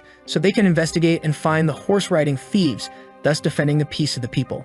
In this context, all the citizens begin to cheer for the Lord for having found his narrative. However, the merchants were simply wondering what the hell Liu was doing. The redhead then questioned whether the city lord couldn't find the real culprit and therefore decided to incriminate the horse-riding thieves. Beside the hero, Mina also decides to ask a question, wondering why they aren't blaming the true wrongdoers since they already know their identities. With a confident and determined look, Liu Feng asks the girl to wait because soon she will see for herself. Back at the merchant's quarters, a party is taking place and the underlings praise the boss for being lucky this time, considering that the city's chief couldn't kill him. One of them comments that burning the food warehouse wasn't a bad idea since Liu now even believes the culprits were the horse-riding thieves. Moreover, another reminds everyone that the Lord has now blocked the entire entrance to the city to hinder the thieves. However, as he says this, a mug of wine is thrown at the merchant's head. In response, the redhead states that they are in big trouble because even though Liu publicly announced that the horse-riding thieves were responsible, the decision to block Shazai Gang's entrance was obviously not to hinder the thieves but rather to investigate the merchants. In this case, one of them asks what they should do, and it is said that there's no problem because it's likely they will come there to look for answers. As predicted, at that very moment, a noise is heard outside the residence. This makes some of the more foolish ones think it's the horse-riding thieves who came to steal their food. In response, the redhead curses them as idiots, explaining that these are the imposters sent by Liu Feng. He becomes furious because he didn't expect such an elaborate plan to have been made just to kill him. He then knocks over one of the candles that lit the place, filled with hatred for the city lord. Subsequently, one of the workers in the commercial sector appears in a panic and reports about the horse-riding thieves who showed up. Already very tired, he informs his master that they stole all the food and killed the guards. Such information couldn't have surprised the redhead more, and among the merchants, one of them questions what they will do now without anyone to protect them. However, the men don't even have time to think about it because the assassins sent by the hero quickly enter the place, taking down everyone. This leaves the redhead and his accomplices completely shocked, so in an attempt to save his life, he starts running, slipping through the windows. The merchant begins using his subordinates to escape, pushing aside anyone in his way to preserve his life. However, due to his overweight, he can't get through the window, and quickly an assassin begins to approach. Faced with this, the redhead starts regretting not losing weight earlier, as his negligence at this moment will most likely lead to his downfall. Fortunately for the merchant, the assassin ends up slipping on the candle that he had knocked over moments earlier. After slipping, the assassin hits his head on the redhead's rear, who lets out a flatulence right in the man's face. This disgusts the assassin so much that he loses all will to fight, and because he was pushed, the chubby man manages to escape. Although it wasn't as safe a fall as expected, that man ultimately managed to escape his imminent death. Quickly, his servant comes to his aid, and to the merchant's happiness, the stall he fell on cushioned his fall. In this case, all that's left for them to do now is run. At this point, the man's subordinate shouts that the horse-riding thieves have come and asks for someone to report to the city lord as soon as possible. However, the redhead obviously disagrees with reporting to the city manager, so he pulls the man by the shirt, calling him an idiot. But in the background of that argument, two boys were watching everything that was happening, and upon realizing it was the horse-riding thieves,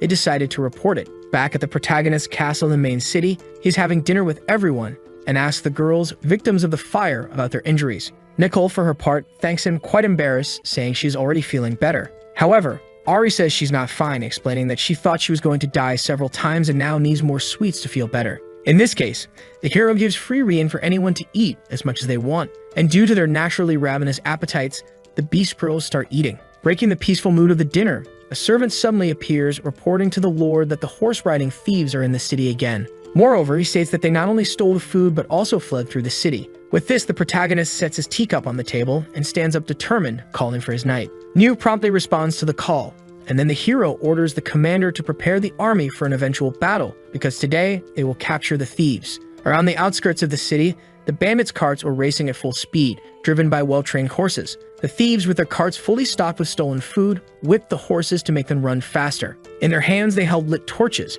However, as they approached the city, they spotted some barricades. Nevertheless, this posed no problem for them, considering the incredible training of the horses that easily destroyed all the wooden structures. They left behind only dust and a few frightened citizens with everything that was happening. Meanwhile, within the city, the army is organized with Niu motivating the soldiers to go out and capture all the thieves along with the city lord.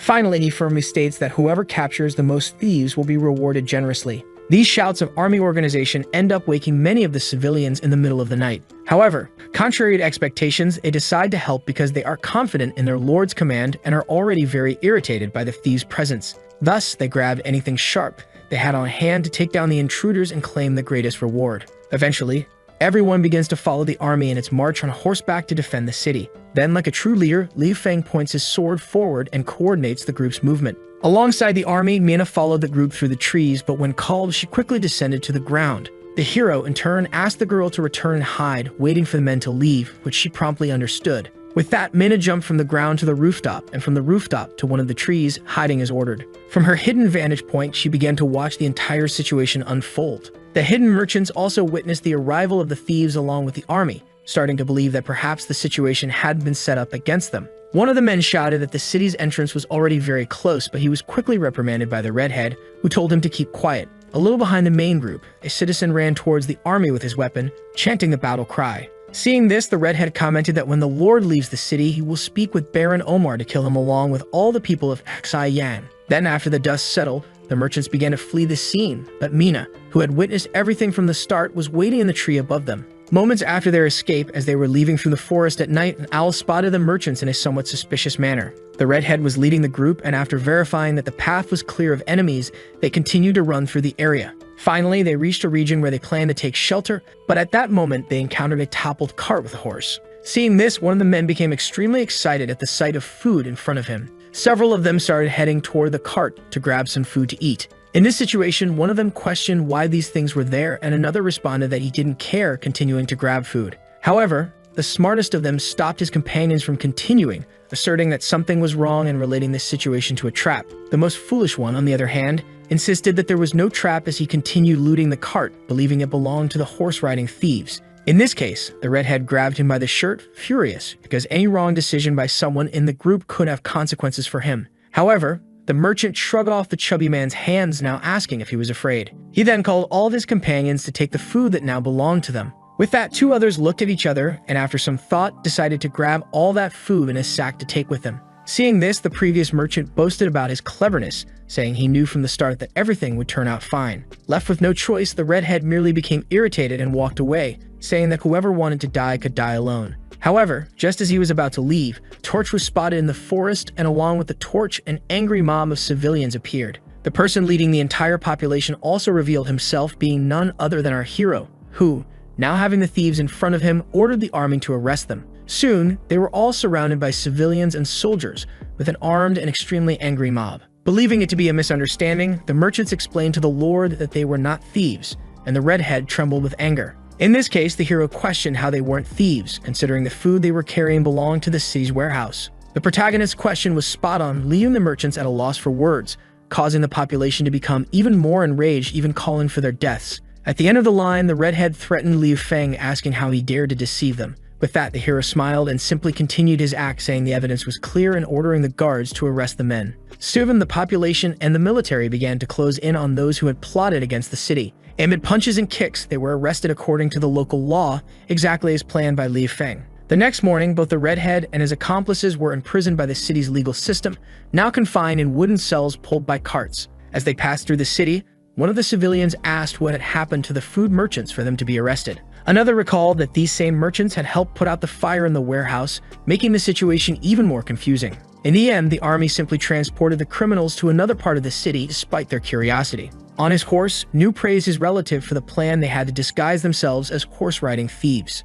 In this case, the hero recalls that the merchants had conspired with the horse-riding thieves to attack them, so he simply convinced them of his narrative. In conclusion, the tables were turned on the sorcerer, and in the city's courtroom, the explanation of what had happened began to unfold. Taking the lead, the protagonist comments that he already knows the population is probably wondering why they were captured. This is confirmed as the people loudly question the reasons for it and ask where the horse-riding thieves are. In response, Liu Feng explained that the merchants were captured because, in reality, they were the horse-riding thieves. Initially, the population is confused, so it's explained that first, the men profited by selling their own food and then schemed to burn down the warehouse. It was said that they partnered with the thieves, and when they realized they would be caught, they were arrested.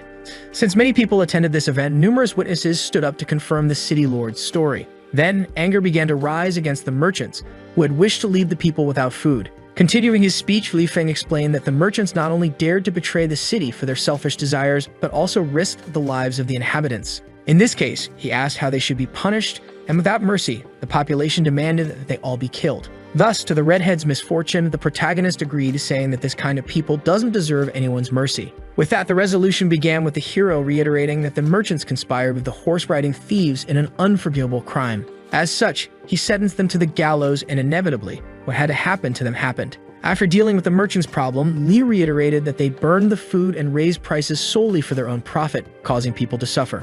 Then he stated that in his city, this kind of crime would no longer happen as it was announced that the castle would become the main food market. Initially, the population didn't understand, and the protagonist thought this was the first step toward making his people self-sufficient. Not understanding, one of the civilians raised his hand, questioning what the Lord meant when he said food would be sold at the castle. In this case, it was explained that after the harvest, if someone didn't have enough food stored or wanted to prevent it from spoiling, they could sell it to the Lord. Moreover, it was said that it was obvious that he would buy it at market price and sell it back to families without food at home without charging anything. This proposal greatly excited the city's citizens, and concluding his speech, the hero assured them not to worry because he, Liu Feng, would take care of everyone. With that, he affirmed that in his city, no one would be allowed to die from hunger or any basic necessity. After this speech, everyone became even more excited about the promising future of their lives. One of them believed that if Liu had become Lord earlier, things would have been different, and finally, the entire population joined together to honor the hero. The next day, inside the castle, someone commented that the city of Yang was finally stable. The hero, in turn, explained that now that they are on the right path, the tendency is to grow more and more. But changing the subject, he mentioned that he would now distribute some titles with some important tasks. Upon hearing this, Nicole became embarrassed, wondering what task would be given to her. First, Nu was ordered to take charge of all tasks, assuming the title of General-in-Chief, which he accepted without hesitation. Although he accepted, he felt a bit anxious because he wasn't familiar with the new title, but he knew he would do his best to honor it. After the first position was given, it was Nicole's turn, and Liu commented that he already knew it was very difficult to handle the internal responsibilities of the Secretariat simultaneously. In this case, she was ordered to be responsible only for internal tasks with the position of internal manager. The girl, for her part, focused only on the beauty of her love and accepted without even fully listening. Immediately after, the next position was none other than Chief Secretary for the demi-human Ari, who showed no emotion upon receiving this title. Finally, it was Mina's turn, Liu's favorite, who would stay by his side, responsible for his full-time guard. And obviously, the girl didn't refuse, since this was already the job she had been doing from the beginning. With that, the preparations concluded, and the protagonist stated that from now on, each of them would be responsible for leading the city to a bright future. Everyone accepted with the same determination as the Lord, making him confident in his plan as there was no dissent. Later in Yang City, all the soldiers presented themselves in a line, standing in command posture. Seeing this, Nu explained to his master that these were the soldiers of the latest group formed. Standing before the city lord, the soldiers shouted in unison out of respect, which Liu understood was as expected. In this case, with a snap of his fingers, he requested that his toys be brought out, and being who he is, his things were quickly delivered. However, as the soldiers carried the items, they wondered about the contents stored inside the box. Then, without further delay, the protagonist removed the veil from the top of the box, revealing the bows he had brought from the other world. At first, the soldiers were confused, but they soon realized they were bows of extremely high quality, made from a material different from traditional wood. Liu then explained that these were magical bows he brought from his homeland, called reflective bows. Unexpectedly, the declaration made the soldiers more worried than excited, since they had never heard of such a thing. Liu, for his part, commented that he planned to select 50 of the best archers to form a special archery team. With that, the soldiers' opinions about the reflective bows began to change, and they showed interest in learning how to use the weapon. In this case, the protagonist asked if anyone wanted to try, and announced that there would be a prize for whoever hit the target. The prize excited some of the soldiers, but others remained reserved, not wanting to embarrass themselves by trying something new. Seeing this, Li Feng reiterated his question, waiting for a volunteer, and fortunately, one of them stepped forward to be the first. As he warmed up his shoulders a bit, the soldier was excited to be the first to try firing the magical bow. In reverence to his master, the chubby soldier asked once again to be the first to try shooting with the new bow. With that, the hero remarked that this man, Wu Tam, had a lot of courage and handed him one of the bows. The young man held the weapon and prepared to fire the arrow of his life, knowing he couldn't miss with everyone watching. He concentrated and pulled the bow with all of his strength, but something went wrong, causing him to hit himself in the face. Blood then flowed from the boy's nose where the bow had struck him, and in a state of extreme anger, Mu began to pull the bowstring in an attempt to break it. However, the weapons brought by the protagonist were of such high quality that the attempt only caused a rebound effect, injuring him again. Seeing this, everyone began to get scared, and the soldiers commented on the hardness of the weapon. Among them, Commander Nu informed the master of the complaints, and since they were not used to using it, asked if he could do a demonstration, something the protagonist obviously never planned to do, considering he wasn't even a warrior. Nu reiterated his proposal, saying the soldiers needed an example, and seeing the boy's lack of confidence, Mina asked if he didn't know how to use the weapon either. However, the hero couldn't admit that he didn't know how to avoid discouraging the soldiers, so he quickly grabbed the weapon to make the demonstration. As he held the bow, he remembered that every time he travels through time and space, his skills improve, and since he had traveled many times, shooting wouldn't be a problem. Confidently, the city lord asked everyone to watch closely, and unexpectedly, he managed to pull the bow and prepared a shot. Seeing this, all the soldiers were impressed with the hero's strength, along with the commander and the beast girl. In this case, Liu handed the bow back to the boy, asking him to try using it again. Liu promptly accepted, thinking he wouldn't fail this time, and with his extreme motivation, he managed to pull the bowstring to the shooting position. The soldiers got excited seeing one of their own performing so well, but Liu couldn't control where he was aiming. This made everyone very anxious, but fortunately, at the last second, the boy managed to launch the arrow into the air. That shot almost caused a fatality, as the firing power of the new weapon was incomparable to those of this world. Seeing this, everyone began to look worriedly at Wu, who was responsible for all this commotion. And in front of the boy, no one dared to stand, creating an empty line in front of the soldiers' shooting area. After the demonstration was a failure, the protagonist thought that he couldn't give dangerous weapons to these boys. However, suddenly a bird fell from the sky, having been hit squarely by the soldier's shot. With that, the military began to change their minds, believing that the weapon was incredible and truly magical for being able to take down a goose from such a high altitude. And Hu, witnessing the praise from his comrades, became extremely excited and ran off to report his great achievement to his mother. In a distant place in the quarry region, the day was beautiful, with birds singing and workers collecting minerals in iron buckets. Inside one of the warehouses, the main group was in an area where a sign indicated that the potential of this land was unlimited. The amount of iron produced depended only on the effort of the humans in the region. Seeing all this before him, the hero thought that with well-built bows like his in a mine like this, success would be inevitable. Unexpectedly, a few seconds after the first visit, one of the workers informed the master that they had already managed to produce iron. However, when the worker handed over his work and asked for food, the protagonist realized that the iron ore was completely compromised. Faced with this, he was shocked, unable to understand how the man managed to turn the precious ore into something like that. In this case, he realized that he had celebrated too early and believed that he would have to oversee production himself.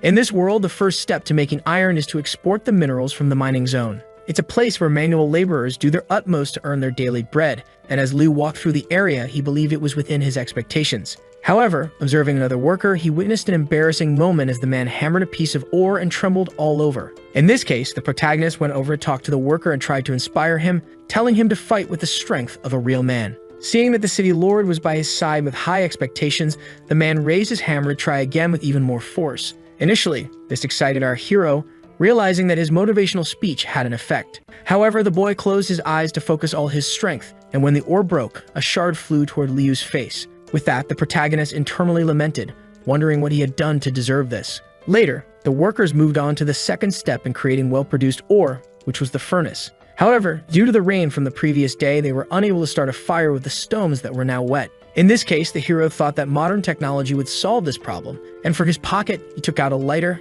handing it to the beast boy to test. The boy took the strange object, confused about how it could be useful, so the protagonist claimed it was special technology from his homeland. However, having underestimated the ignorance of the people in this world, Liu never even considered that something like smashing the lighter with a stone could happen. So when the lighter was destroyed, the ignition of the gunpowder along with the gas raised a thick cloud of dust, which the workers interpreted as foul-smelling. Seeing this, Liu threw himself to the ground, disillusioned, not knowing why he still tried to help, but Mina called the master to get up because there were still places to visit. Finally, in the foundry, the third step was refining, but inside the forge, the workers made futile efforts to try to melt the material. They blew on the fire to try to increase it, but at that moment, the protagonist arrived, showing a better idea. With a cylindrical tool that enhanced air pressure, the hero blew into the furnace and the iron began to melt. The workers were surprised by Liu's ability, and after demonstrating it, he ordered the boys to keep the fire going. Hearing this, the soldier from before had an idea, and to receive praise from his master, he grabbed a hollow log to replicate the experiment on a larger scale.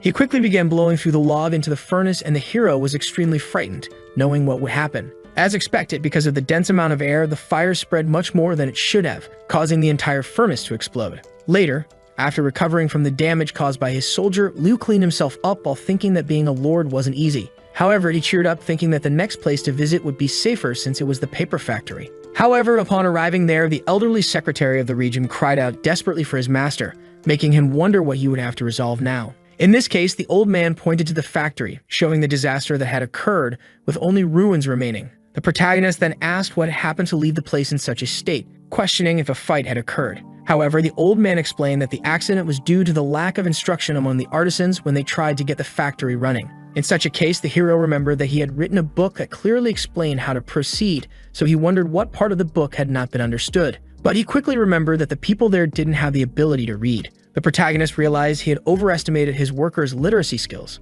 Meanwhile, in the background, the beast girl was running excitedly, laughing. As she drew something on a piece of paper, she burst into laughter, saying it was amazing. Witnessing this, our hero decided to approach to see what the girl was doing. When he took the paper from her hand, he realized it was a portrait of himself at the moment he was caught in the explosion from the forge. This made the girl panic, thinking she would be punished for mocking the city lord. However, with a smile, the protagonist simply asked if the girl knew how to draw anything else, leaving her confused. Later, in a tent, the girl asked her master if the drawing she was making was good. He in turn reassured her, saying that as long as the procedures were clear, it would be fine. After finishing the work, she handed over the paper with the drawings exactly as requested. Upon seeing the result, the hero praised her, saying it was work worthy of the chief secretary's position. He believed the drawings were very well done, so Liu called the workers to familiarize themselves with the new instructions. When they began reading the instructions on the papers, they realized that everything was very well explained. The workers then began to cheer for the beast girl, praising her for the miracle of making them understand this project that was initially impractical.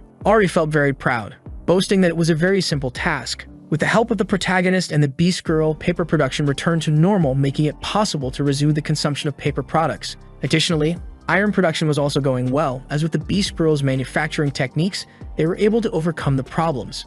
Finally, the city's general secretary concluded his report by saying that with practice, production would get even better. In response, Niu intervened, asking the master what they would do about the defense army against the horse-riding thieves. In this case, the hero explained that being able to defend against the thieves was just the first step, as stability leads to development. Then, unrolling a large scroll, the protagonist showed his staff what he truly wanted. They were presented with a map of the future developed city of Kaxai-Yang. Heading toward the city led by our protagonist, a young noble walked along with his soldiers and a cart loaded with many supplies. Along the way, he was indignant, not understanding what his father was thinking by sending him to such a poor and remote area on business. This was the young master Tori, and in response to his questioning, one of the soldiers agreed, saying he couldn't have been more right. Continuing, he lamented having to bring 150 kilos of food as a gift for a meeting with such an unprosperous people. In response, Tori stated that he didn't want to stay in this land for long either, so he asked everyone to cooperate to finish the job quickly so they could leave. However,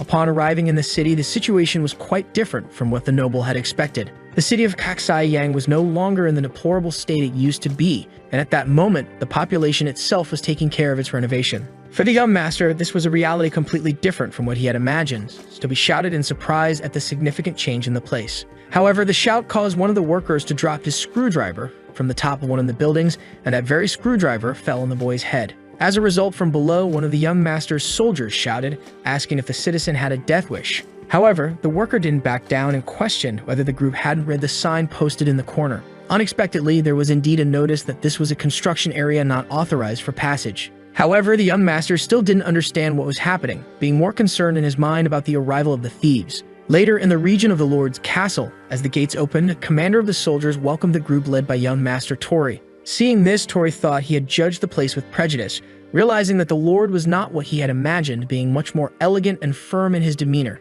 With a trembling and embarrassed voice, the boy declared it an honor to visit the city of Kaxai-Yang, mistaking Niu for the city's baron. In this case, the commander simply smiled and invited the group inside, saying that the city lord had prepared quarters for them to rest from their journey. Upon hearing this, the preconception the boy had of the city completely dissolved, as this man, who dressed better than he did, wasn't even the top authority. After some time, all of his concerns turned to happiness as a delicious cake was served to the young noble. To explain the baron's delayed presence, Niu mentioned that he was dealing with some business, but would be there soon. However, as he enjoyed his meal, Tori no longer cared whether he had to wait a minute or a decade. The noble liked the cake so much that he made an offer to buy more, and the temptation to eat was so strong that it even affected the guards on duty. Thus, the boy ate one cake after another, but eventually faced the cruel reality that his meal had come to an end. In this case, he noticed that there were still some crumbs left on the plate, and already out of his mind, consumed by gluttony, the noble did something unthinkable. Meanwhile, with a sincere apology, the protagonist finally appeared in the hall. However, the first impression he had of his visitor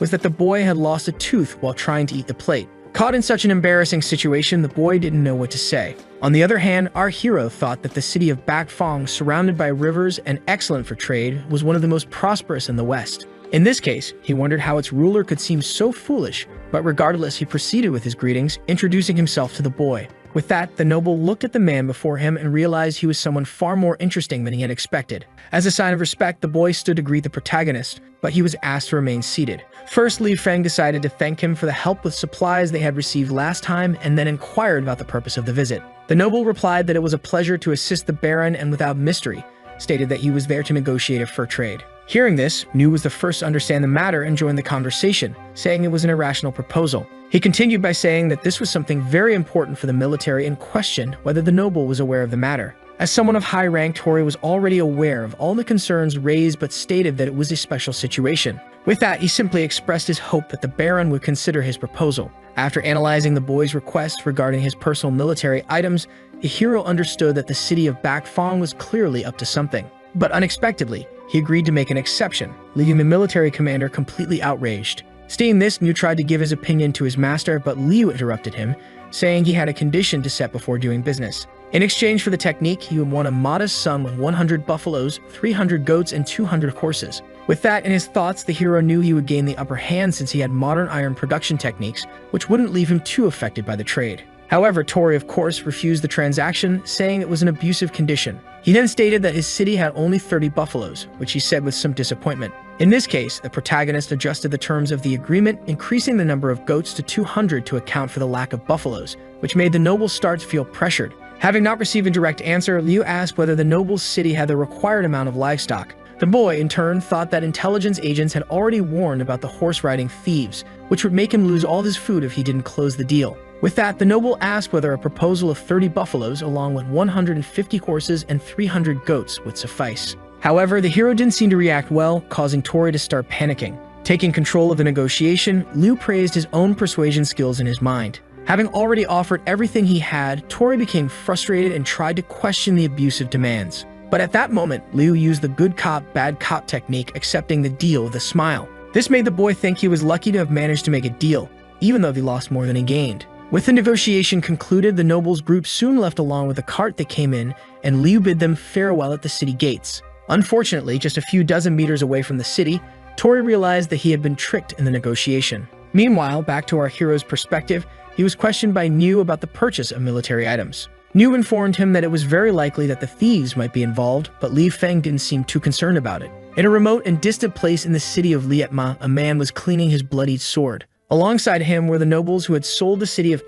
Haiyang to the protagonist, mocking the man who had died as a very cunning count's son. This man cleaning his sword was the lord of the city, known as the Baron of the Sea. Continuing the conversation, he asked if all the information about the failure of his servants, along with the merchants and their riders, was correct. In this case, trembling with fear, one of his subordinates confirmed all the statements. Nevertheless, the Baron asked where his money was, but even that couldn't be found by the servants. To punish them for this, in an instant, Omar made one of the boys disappear in a pool of blood with his sword. Reiterating everything that had happened with his goods and subordinates, the Baron, with a serious look, questioned the surviving servant about who was responsible. In response, the boys stated that they had tried to assassinate a noble and, having been caught, were executed in public. With that, Omar slammed his sword into the castle floor, furious at the incompetence of his subordinates. Seeing this, the former owner of the city of Xi Yang comforted him, telling his master not to worry because he already knew how to handle this problem. However, Baron Omar becomes enraged by his subordinates' incompetence, given that he sold the city of Xi Yang. In this case, he angrily questions how Carter could cooperate with him while tasting the edge of his sword, which leaves the man quite terrified. Desperate, he only claims to want to be the Baron's companion and explains that there's no need to be so angry. His son, in turn, agrees, saying that if they didn't want to be by Omar's side, they wouldn't have sent disguised knights to steal the city of Bakfang. Thus, Omar comments seriously that it is better that what is being said is true, so Carter tries his best to maintain appearances. In any case, if the Baron doesn't believe him, Carter thinks of going there to give a clearer answer, but Omar comments that it's unnecessary as he draws his sword. Determined to return to his city's rural area, the former owner walks in Haiyang with his son, but the city is very different from usual. Both Carter and his son Fez are extremely impressed with what they are seeing before their eyes at this moment. The older man, in turn, questions whether this is an illusion or if he might have lost his way. Suddenly, a conversation is heard among the locals saying that the city's casino is recruiting more employees and that they pay a very high salary. In this case, they happily comment that the new lord is very kind for giving them a job and decent wages, unlike the former one who only knew how to exploit them. Upon hearing this, Fez shouts to defend his father's honor, but Carter quickly stops him because they cannot be recognized under any circumstances. Suddenly, a man points at the two, saying it's over there, and in response, the nobles believe they have been discovered and begin to run. However, the people in the area also start running, showing that the actual objective of the race was something else. Thus, Fez questions what is happening, and when the crowd gathers, they begin to shout for the city's lord to give them some attention. That's because at that exact moment, Li Feng the Lord is present along with a noble from Back Fong. The noble in turn informs Liu that the requested buffaloes and goats have already arrived and asks about the agreed upon pelts. In this case, the hero asks for the young man not to worry, as they will give him something that will make him very satisfied. With this, the nobles sent by Baron Omar question what the boy is up to and decide to look closer to get a definitive conclusion. At the central location of the event, a sign that says Haiyang Central Market is revealed. From the perspective of the malicious nobles, this is probably an idea from the city's new lord. Then the hero begins his speech, saying that for the sake of the people of Haxai Yang and to improve their quality of life,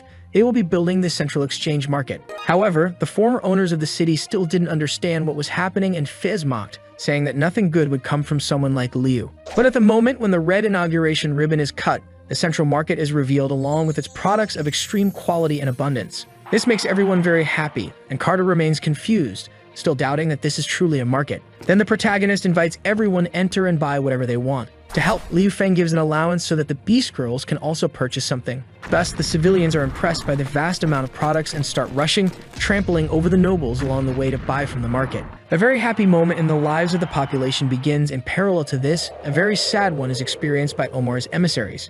After being trampled, Fez angrily orders the idiots in front of him to watch where they are going, but as soon as he finishes speaking, someone else steps on his head on their way to the market. After they recover, Fez is outraged by the population's audacity and disrespecting a noble, but Carter is pleased that they at least managed to enter. Suddenly, they notice Ari, who is talking and negotiating with a vendor, which draws a lot of attention since she's a demi-human. And after she sees the price, which is so cheap, she decides to buy 10, each costing 1 metal coin. However, the nobles don't understand what this metal coin is, so it is explained that the coin is one the Lord implemented, where 10 normal coins equal 1 metal coin. Kaz believes it to be utter nonsense, but Carter disagrees with his son. Shifting focus, they notice that at the city's porcelain stall, the noble from Back Fong is entering. Upon entering the establishment, the young man, being very fond of the products offered, decides to purchase 100 porcelain items packed for travel. He still couldn't believe that this porcelain object was so fine and delicate. However, if he bought it, he wasn't sure if he could still afford the pelts.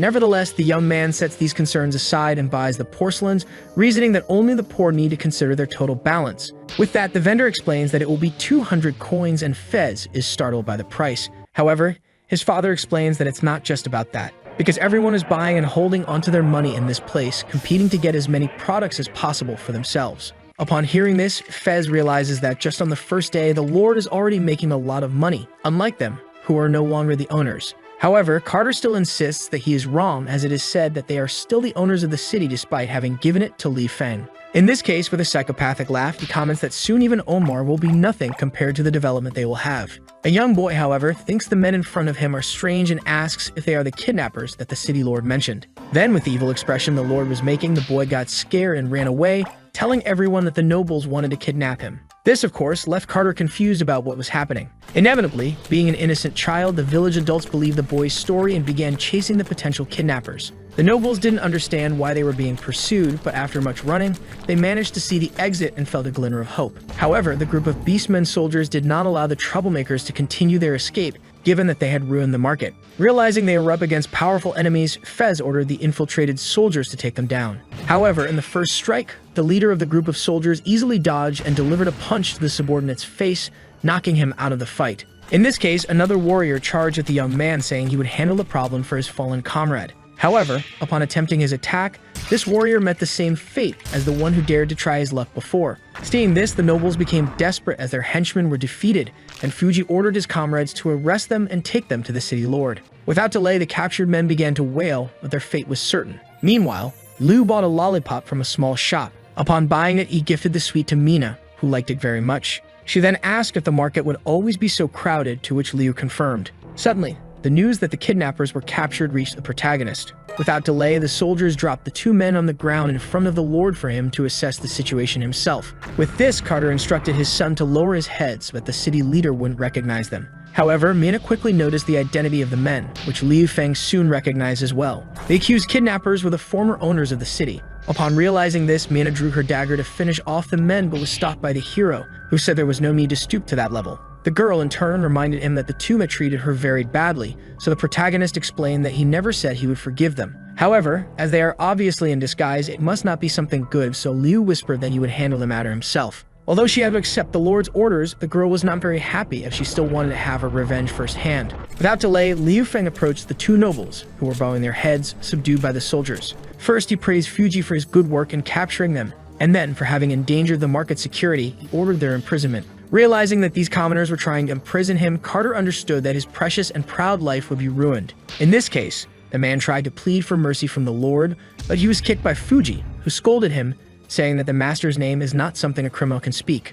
Upon hearing this, the noble became enraged and after removing his turban, revealed himself as Carter along with his son Fez. Liu then began to act, feigning surprise at the noble's presence and questioning the reason for their being there. With that, he apologized, saying that his guards didn't recognize them and therefore mistook them for kidnappers. In any case, Liu questions the reason for Carter's visit to the great city of Yang, given that he isn't one to visit often. Hearing this, the noble displays an uncomfortable expression as he cannot reveal that he is there to investigate him, so he quickly thinks of another reason. With that, the gentleman claims he came to discuss something quite important regarding the city of Yang. At the Lord's residence, Mina brandishes her dagger, leaving the noble quite frightened while he has his courtesy meal. In this situation, Liu Feng sips his tea and asks what Carter wanted to discuss with him. The noble then explains that it's not really a big deal, mostly about him getting older. He states that when one gets old, it's necessary to reminisce about the past, and he mentions that he left the city for a few days but is already feeling unwell. With that, he explains that he would like to buy back the city of Yang.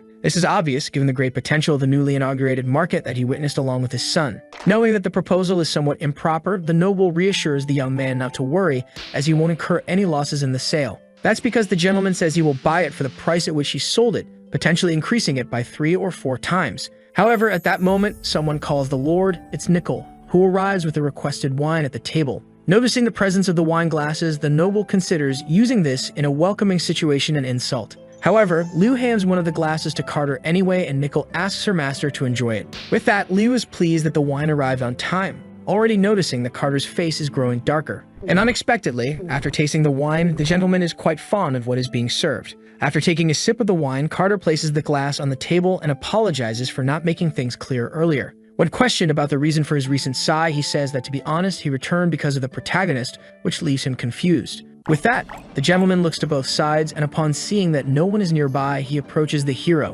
Whispering in his ear, he explains that everyone knows that each autumn, horseback thieves come and rob Yang, but on a small scale. However, he has heard that this year they will come as a large army and on a much larger scale. In this case, placing his hands on Liu's shoulders, he asserts that he cannot let the current city lord face this situation alone. Regardless of whether he considers it a blatant act, the hero comments that the noble is right, which catches him by surprise. The man quickly becomes enthusiastic, but Liu also joins the act, saying that after the city was sold, he took it on as his life's commitment. So he cannot let the former owner take responsibility for his problems, which throws a cold bucket of water on Carter. In any case, Liu comments that if any information about the horseback thieves is available, he would be happy to trade it for a glass of wine. This insinuation is taken as a mockery against him, but just as he is about to rise, Mina's dagger is slammed into the wooden table as a warning. In this situation, the noble understands that he needs to behave better, so he says that he doesn't have much information about the thieves and won't take up more of the Lord's time. Thus, he decides to leave with his subordinates, but at the last moment, he is stopped by Liu Feng. Knowing how a noble reacts when offered wine, he provokes the gentleman, saying that he hasn't finished drinking his glass, deeply irritating Carter. Elsewhere in the city of Yang, at Carter's mansion, Fez asks his father what brought him back to the city. Continuing, the boy comments that the glass goblets have already tripled in value, which in theory should make them quite happy. However, having just left a failed meeting, Carter yells at his son to be quiet. This reaction from his father greatly frightens the boy, so he asks what is wrong with him. With that, he looks at the goblets he acquired in exchange for the city, realizing there are many of them. In this case, he informs that he tried to buy back the city, but the brat rejected his offer, causing Fez's world to crumble. After understanding the mess they're in, the boy declares that the Lord must die and summons all available knights to attack Liu Feng. However, Carter doesn't like this idea at all and tells his son to calm down, as the new lord is not as easy to deal with as he seems. Fez, on the other hand, believes that he is just a kid and questions whether there is any chance of him winning in this conflict. In any case, Carter orders his son not to mess with him under any circumstances, because just by seeing the way the boy killed the food merchants, it's clear that this is a method that can't be devised by just anyone. Furthermore, there are many powerful demi-humans around him, so killing him will be complicated, and there is indeed a chance they could be captured. Hearing this, Fez becomes desperate and asks what they will do, considering that the city of Saiyang is too large to remain in the hands of that brat. In this case, Carter asserts that if they cannot win in the light, they will win in the darkness. He mentions that this boy has been in the city for just over a month, but there are still many things he doesn't know, so the nobles will take advantage of this to kill him. Sudmag falls, and in the same region, crows fly across the dark sky. Within the castle walls, a powerful team of soldiers is on standby, awaiting new orders from their commanders. With everyone ready in a line, Carter observes them and asks if this is enough. With a confident expression, Fez asserts that it will be more than enough. In this case, he questions how long it will take to put the plan into action.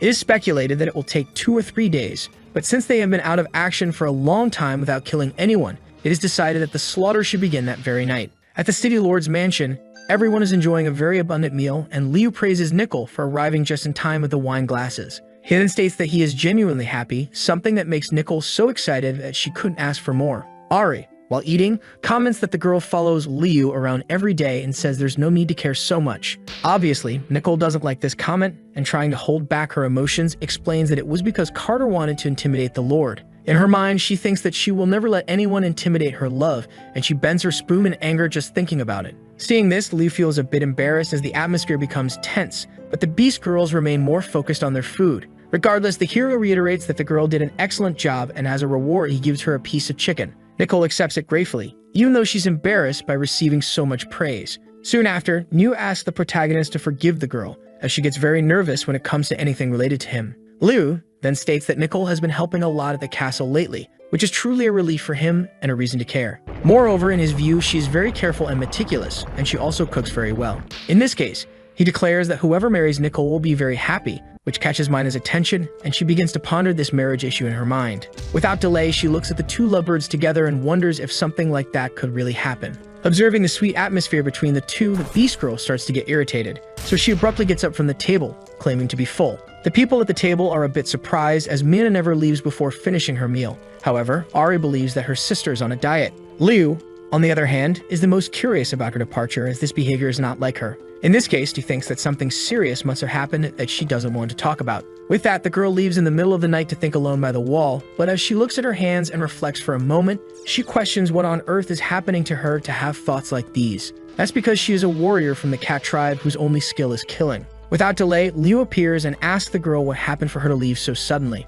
Mina asks why the Lord is there, and he says that he came on purpose because despite the food being good, he no longer has an appetite. Hearing this, Mina also explains that she isn't hungry, but the hero knows she must be lying because she is usually the hungriest. At this moment, an idea comes to the protagonist's mind, and he believes he has solved the mystery. With that, Liu comments to the girl that the reason she left might be because he gave a compliment to Nicole. Finally, Liu Feng says with a smile that the Beast Girl is feeling jealous, which catches her by surprise. As the plan unfolds, the warriors under Carter's command begin their invasion of the city of Saiyang. Soon, they encounter some of the guards on duty, sneaking up behind one who is holding a torch. The young guard quickly turns to ask his companion if he heard any noise. However, as he turns, he realizes that the other guard has been stabbed by a bandit who covered his mouth to prevent him from screaming. The sight of his comrade's death sends the soldier into a panic, and he tries to run while calling for reinforcements. But before he can alert anyone about the bandit's presence, an arrow strikes his neck, ending his life just like the first guard. At this moment, a bloodbath begins, but this was only the start for the bandits, who were already prepared to kill everyone.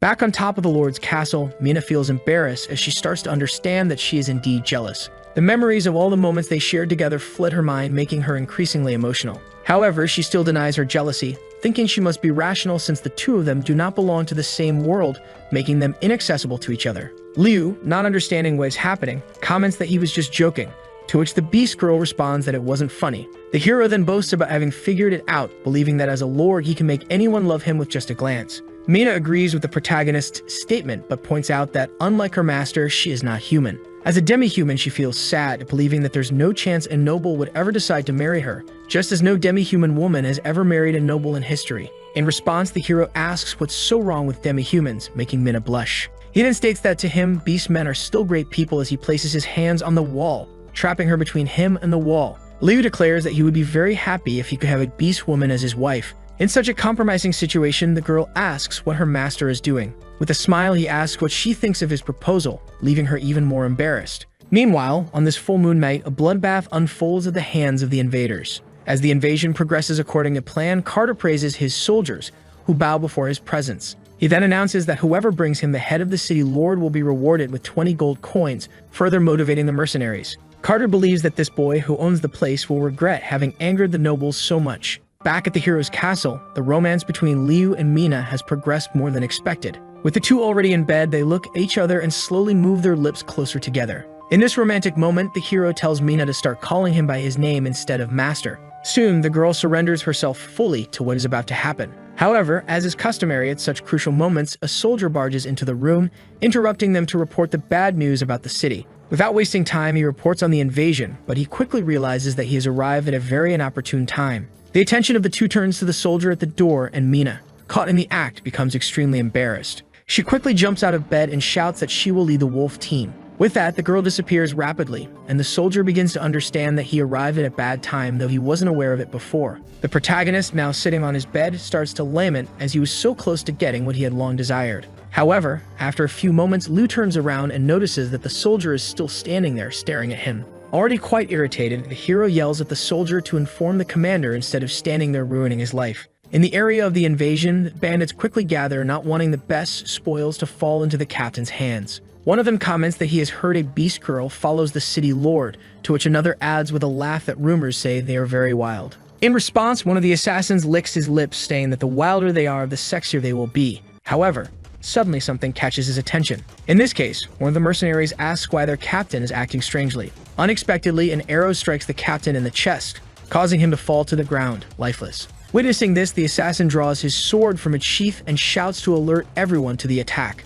However, things unfold so quickly that there's no time to defend themselves, and as he turns, the bandit realizes that his comrades are dying one by one. Desperate, he screams, asking the identity of the person responsible for this. Overwhelmed with fear, he closes his eyes and starts swinging his sword wildly in all directions, hoping to hit someone. As requested, the one responsible for the carnage appears, and the moment he sees her, the bandit notices the cat ears. However, he doesn't have time to do anything before being dispatched like his fallen comrades. In another battalion, the invasion mission is proceeding as planned. However, the captain of this group soon orders his subordinates to halt their advance. That's because the leader heard something very unusual among the trees, which could potentially be dangerous. Trusting his instincts, the mercenary warns his group of the imminent danger and draws his sword, along with the others. The captain was definitely not mistaken, as Mina was lurking in the shadows. This group had greater potential than the last. High up in one of the trees, the girl observes the entire group who are searching for the potential threat pointed out by their leader. Being a skilled individual, the group's leader detects the girl's presence just as her dagger is thrown at him.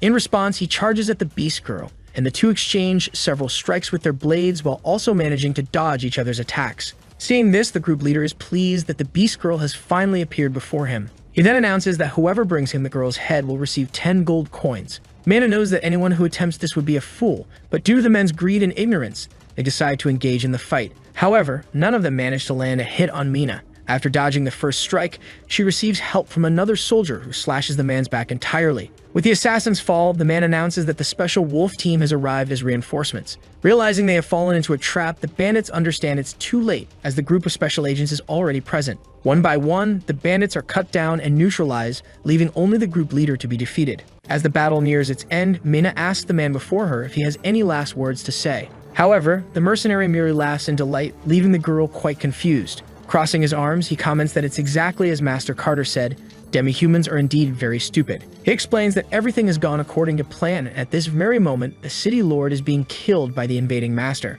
The bandit continues laughing and proposes that he be Mina's new leader in the coming days. This information had not crossed Mina's mind, so she rushes back to the castle with all her might. However, before she can get far, fire arrow is launched into a trail of gasoline that had already been preset on the ground. A ring of fire rises and the tide of battle begins to turn in favor of the mercenary. He then aims and fires a fire-imbued arrow at the beast girl. Inside the castle, Nicole is extremely worried that the bandits might break into the place where they are taking shelter. To comfort her, Ara tells Nicole not to worry, as her sister is already taking care of it with the wolf team. And in any case, she says that they still have Liu to protect them, making it impossible for the bandits to break in. However, Unfortunately, the hero has to disagree with this statement, as based on his understanding of Carter, he must be entering through a hidden path. Right after this is mentioned, Ari notices some footsteps coming from the lower floor, and Liu becomes excited that everything is happening so quickly. Wasting no time, the hero orders Ari to inform the soldier's commander about what is happening. In this case, Nicole asks the Lord what she should do in the meantime. The protagonist then tells her that she can stay with him until the conflict is over without worrying. Naturally, Carter is indeed carrying out his invasion through the alleyways, accompanied by another platoon of soldiers. Seeing this, Fez remarks that his father is very clever, commenting that the boy will never suspect that there is a secret passage beneath the castle. Carter confidently declares that this time will be the end for him. However, as they walk, something suddenly begins to feel off. Stopping for a moment, the Lord's life is saved when the sensor is triggered, launching an arrow that grazes his face. The arrow narrowly misses him, leaving Fez in a panic as he realizes that there is a trap in place. In this situation, Carter understands that the city lord must have already known about this passage and is now using it to lure them into a trap. Although he isn't certain, everything suggests that Liu has already discovered their plan. Shortly after, 3 of the bandits are caught by a rope trap. Without hesitation, Carter orders his subordinates to use the capture assassins to trigger the traps. The captives are then thrown into the traps, activating and disarming them as a result. Used as guinea pigs, the 3 are struck by countless arrows, leading to their deaths. Fez, along with the other soldiers, is deeply frightened, but with his cold mentality, Carter merely orders everyone to keep moving forward. Soon, the group finally reaches the main gate of the castle, breaks down the door, and easily enters the premises. At this stage of the plan, the noble commands his remaining soldiers to search for the Lord on his behalf. Hidden inside one of the cabinets, Liu waits, thinking about what Carter will do next while holding Nicole in his arms. Nicole, on the other hand, believes the situation is so good that she wouldn't mind staying like this for the rest of her life. However, one of the assassins quickly finds the location where the 2 are hiding and prepares to investigate. As they hide inside the cabinet, Liu waits patiently, already activating one of his powers. Inevitably, the man continues toward the cabinet to open it, but in the background, someone mentions hearing footsteps. Thus, the assassin initially decides not to search the cabinet, much to the girl's relief. However, the bandit soon returns, opens the cabinet doors, and reveals their position, loudly announcing to the group that he has found them. In this case, already preparing to strike with his sword and finish them off, the bandit concludes that the 20 gold coins will be his. Unexpectedly, the protagonist manages to dodge, and having been greatly strengthened by his travels, he lands a blow to the man's stomach, sending him flying. Having taken such a strong hit from someone he thought was defenseless, the bandit is left bewildered. After being discovered, Liu tells Nicole to wait without moving and warns that the assassin's biggest mistake was finding him so quickly. Hearing this, the girl feels quite comfortable being protected by her love. In his mind, the hero recalls that he has traveled through time and space many times, and as a result, in terms of speed and strength, he is far superior to normal humans. It's now his time to shine, so he swiftly moves into the fray, where he is soon spotted in the hall by Carter. In response to the invader, Liu warns there was a bad idea to choose to fight him, as now they will learn of his power in the worst possible way. In the face of such a provocation, the noble orders his soldiers to attack and put an end to the city lord's arrogant speech. Liu maintains his combat stance, and when one of the assassins attempts to strike him, he dodges and counterattacks with a powerful blow to the face. Witnessing this, the invading nobles are utterly shocked, and Nicole becomes even more infatuated. She thinks her master is incredibly amazing, and in her mind, she completely idealizes her love into something even more beautiful. However, she also notices a danger approaching her master and tries to warn him with a shout. But this was unnecessary given the hero's now enhanced reaction time. Effortlessly, Liu dodges the 2 assassins with a leap, and as he positions himself behind them, he delivers a martial palm strike. This strike sends the man crashing into the wall, defeating him instantly. Seeing what happened to his comrade, the remaining assassin is left speechless. Seizing the exposed opening in the bandit's defense, Liu wastes no time and finishes him off with another strike. Now desperate, Carter orders all the soldiers to attack at once, hoping to overwhelm the Lord without giving him a chance to defend himself. However, this attempt is again thwarted due to the tremendous combat power that the protagonist now possesses. In the end, only the 2 nobles remain standing among the invaders, and with the assassins at his feet, Liu mocks them, saying that it seems they don't know how to fight. In disbelief, Fez tells his father that he's already trembling with fear because Li Feng is far too powerful for them. This realization causes them to flee the scene as fast as they can to save their lives. As they run, the hero shouts at the nobles to stop running and fight him. But since they don't heed his call, the protagonist begins chasing after the fugitives. He quickly calls for Nicole to join him in teaching these disrespectful invaders a lesson, which the girl gladly accepts. Outside the castle, a chase ensues to capture the 2 fleeing nobles who are desperately trying to escape. While fleeing, Carter is already planning his revenge against the city lord, but the protagonist continues to pursue them. The two nobles eventually reach the location where the remaining mercenaries along with their leader are gathered. Upon arrival, the leader of the bandits informs them that the demi-human girl is already under control, which surprises Carter. Hearing this, Carter begins to laugh, already imagining how he can use this new advantage to his benefit. Mina, for her part, only wishes for her master's well-being, wherever he may be. With that, the noble approaches the girl and sarcastically comments that he thought she would be stronger. However, it seems she's afraid of fire, which is why she is trapped and unable to do anything, along with her special forces group. Liu soon arrives at the scene and takes in the situation his allies are in. Mina is overjoyed to see her master, while Carter is somewhat surprised that his pursuer has arrived so quickly. The hero then asks the noble if he came here to kill his people and steal his city. Carter wonders if the boy in front of him is actually thinking of fighting him alone. In response, Liu reminds the invader that while they're running around the city, they're forgetting the fact that the horseback thieves are coming to take everything. Upon hearing this, the invader begins laughing uncontrollably and decides to let the city lord in on something before he dies. He explains that the horseback thieves are in fact the Knights of Lord Omar. At this revelation, the protagonist's expression changes to one of apparent seriousness, and as he clenches his fists in anger, he calls them all scoundrels. Having uncovered the corruption happening in the city, he declares that none of the bandits will leave here alive. He then moves in to fight, but the fire begins to spread dangerously close to the hero, causing his two subordinate girls to become frightened. In this moment, the invader taunts, asking if the girl trapped in the ring of fire deserves to continue living. He then smirks arrogantly, questioning how difficult it must be for Liu to decide his next course of action. The hero realizes that the fire is becoming increasingly dangerous, making it necessary to prioritize his companion's life.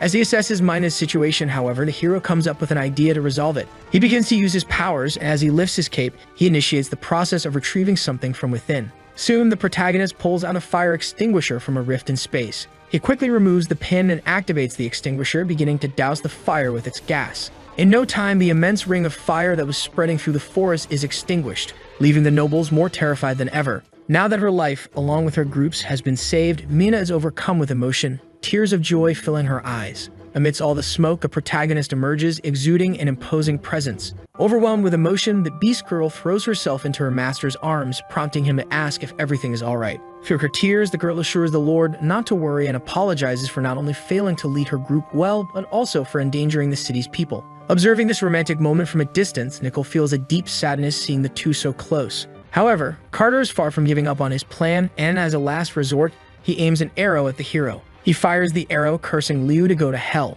while Nickel screams in despair, already fearing the worst. However, Liu once again demonstrates his superior physical prowess by catching the arrow with just his left hand. After catching it, he strides toward the man responsible for attempting to harm him. Seeing this, Carter becomes terrified and orders his subordinates to protect him, but the protagonist easily dispatches them, slashing with the sharp tip of the arrow. Inevitably, after a few seconds of conflict, Liu reaches the noble's throat with the arrow and holds him at bay. Now extremely irritated, he questions the noble's audacity in attempting to eliminate him in such a cowardly manner. With the arrow pointed at his neck, the noble trembles in fear of what might come next. However, behind him, the leader of the mercenaries continues to glare at the protagonist with intense hatred. Regardless, the hero decides to focus on his personal matters and orders the bandits to leave. He knows their will to fight is already fading. Liu reiterates his order, telling everyone to leave and let him be alone with the one responsible for the invasion.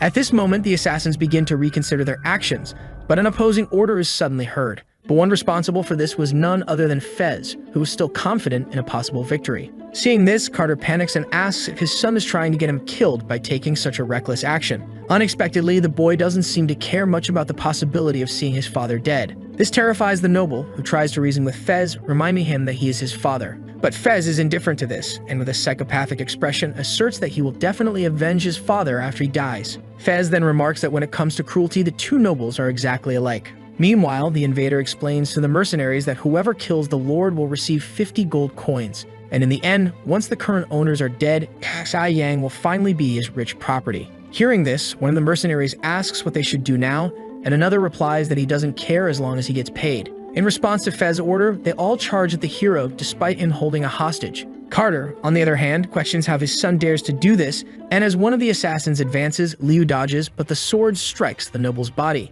The older invader falls to the ground, completely debilitated, while the other two assassins continue their advance. One of them tries his luck first, but the protagonist easily neutralizes him with one of his powerful kicks. After defeating the first, two more come at him swinging their swords. However, Liu dodges again with ease, commenting that the assassins are too slow for him. Suddenly, the hero begins to sense a feeling of danger behind him. He turns around and notices that one of the bandits indeed tried to attack him. At this point, the protagonist wonders if this could be some kind of luck. But as he dodges another strike, he realizes that this feeling is actually his brain warning him. All of this is due to his time in space travel, which has greatly enhanced his brain and body, making him now capable of detecting potential dangers. Finally, Liu retaliates with a punch that sends the bandit flying, crashing into two others who fall from the impact. As the battle nears its conclusion, Mina watches the entire fight in awe, wondering when her master became so powerful. After defeating everyone who came to attack him, Liu asks if anyone else is willing to try their luck. Seeing the Lord of Taxai Yang victorious before his eyes, Fez becomes desperate and slaps one of the bandits on the head to send him into the fight.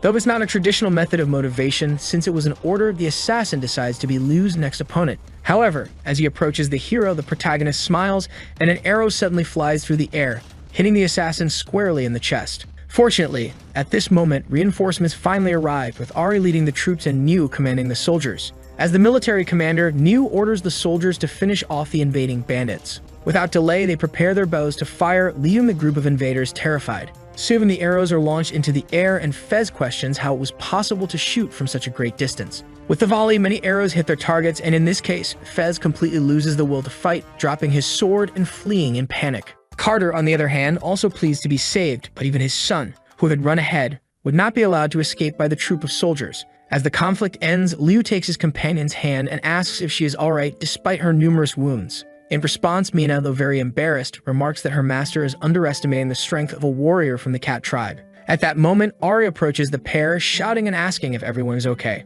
When she arrives, she boasts that they're lucky she arrived in time. She then talks about Carter's situation, explaining that he was betrayed by his own guards and had to flee alone. However, this last statement was something that neither Liu nor Mina had paid attention to. Realizing this, they both acknowledge that the noble's escape happened right under their noses. Mina quickly notes that the invader is indeed quick to flee, but this time she is determined to capture him. In a distant part of the forest, Carter is fleeing while bleeding from the wound on his chest. At a certain point, he hears a noise and wonders if someone is nearby. Fortunately for the old man, the person hiding is Fez, who is already desperate, pleading for his life. However, he soon realizes that the hero is not in front of him, and Carter, in turn, is relieved to see his son again. Fez, however, no longer cares about the father-son relationship and decides to continue his escape alone. Faced with such ingratitude, the boy's father becomes furious and questions whether Fez really thinks he can escape from him. Fearing the consequences, Fez realizes that the best thing to do is to help his father, so they soon start fleeing together. Initially, things seem to be going well for the nobles, but suddenly a voice tells them not to worry.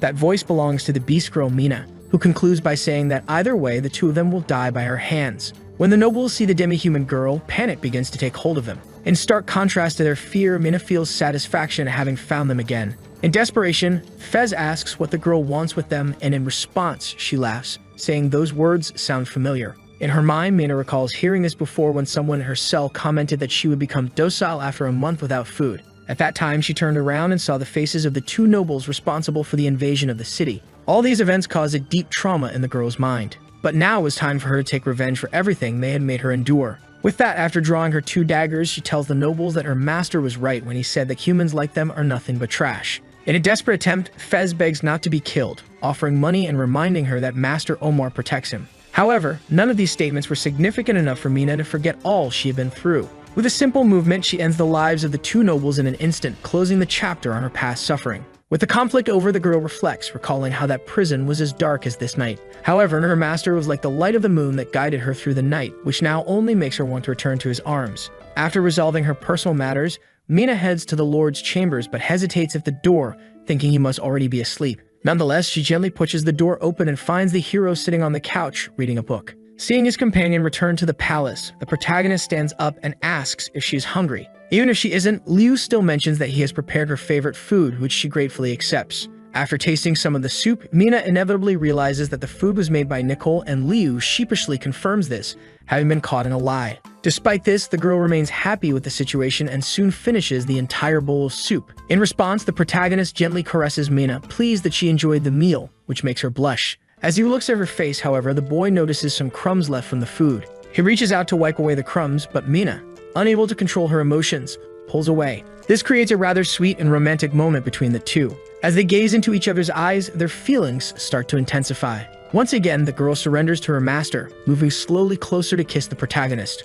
Finally, things are happening just as he had always wanted. However, just as their lips are about to meet, New appears, becoming the second person to interrupt their romance. The commander of the soldiers, upon encountering the situation before him, is left unsure of what to do. But unlike New, Liu feels a tremendous wave of frustration for being interrupted for the second time in such a critical moment. With what little composure he has left, New apologizes for the interruption and out of respect, begins to leave the room, planning to return later. Just as the commander is about to leave, Liu calls him back, knowing the moment has already been ruined. The hero then asks his uncle why he came, and New explains that it's about Carter. When questioned further, New explains that with the noble's death, it's highly likely that Lord Omar will take action in retaliation. Liu agrees, realizing that they are still not in a position to confront Omar directly. Hearing this, the Beast Girl becomes extremely embarrassed, feeling responsible for causing her master such concern. However, Liu reassures her, asking her not to worry, as despite the situation not being very favorable, he still has a plan. The next morning, the soldier mercilessly whips at Beastman. With the whip in hand, he orders the servants to work faster, warning that if they don't do enough, they won't be allowed to eat.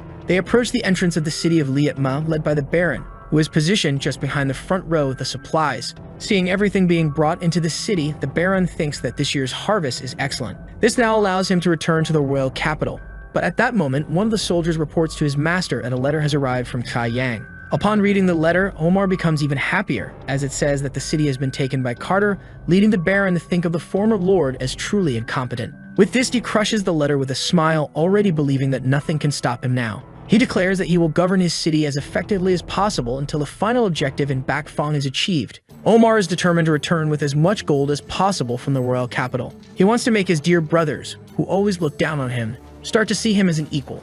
Suddenly, one of the soldiers shouts for his master, leaving him quite intrigued. In desperation, the warrior explains that the demi-humans have rebelled, and many of them have managed to escape. Furious, Omar orders his soldiers to capture all the fugitives and kill them immediately. Meanwhile, the Beastmen's escape is underway, with many of them desperately fleeing through the forest. Among them, numerous rabbit men run while being pursued by sword-wielding soldiers. Although they initially gain the advantage in the chase, one of the Baron's subordinates quickly catches up to the first fugitive. With a single slash, he kills the demi-human, terrifying his companions. Like a true psychopath, the soldier licks the blood from his sword and declares that the disobedient must die. He then continues the massacre, taking the lives of several beastmen. Among them, the rabbit girl from earlier is the most desperate, unable to move any further. However, two of her kind rush toward the soldiers, sacrificing themselves to buy her time. The larger of the two tells his companion, Via, to run south with everything she has and survive. Moved by her companion's sacrifice, the girl wastes no time and runs, tears streaming down her face as she strives to preserve her people's legacy. Even in the cold and darkness of the night, the rabbit girl continues to run through the fields near the castle's region.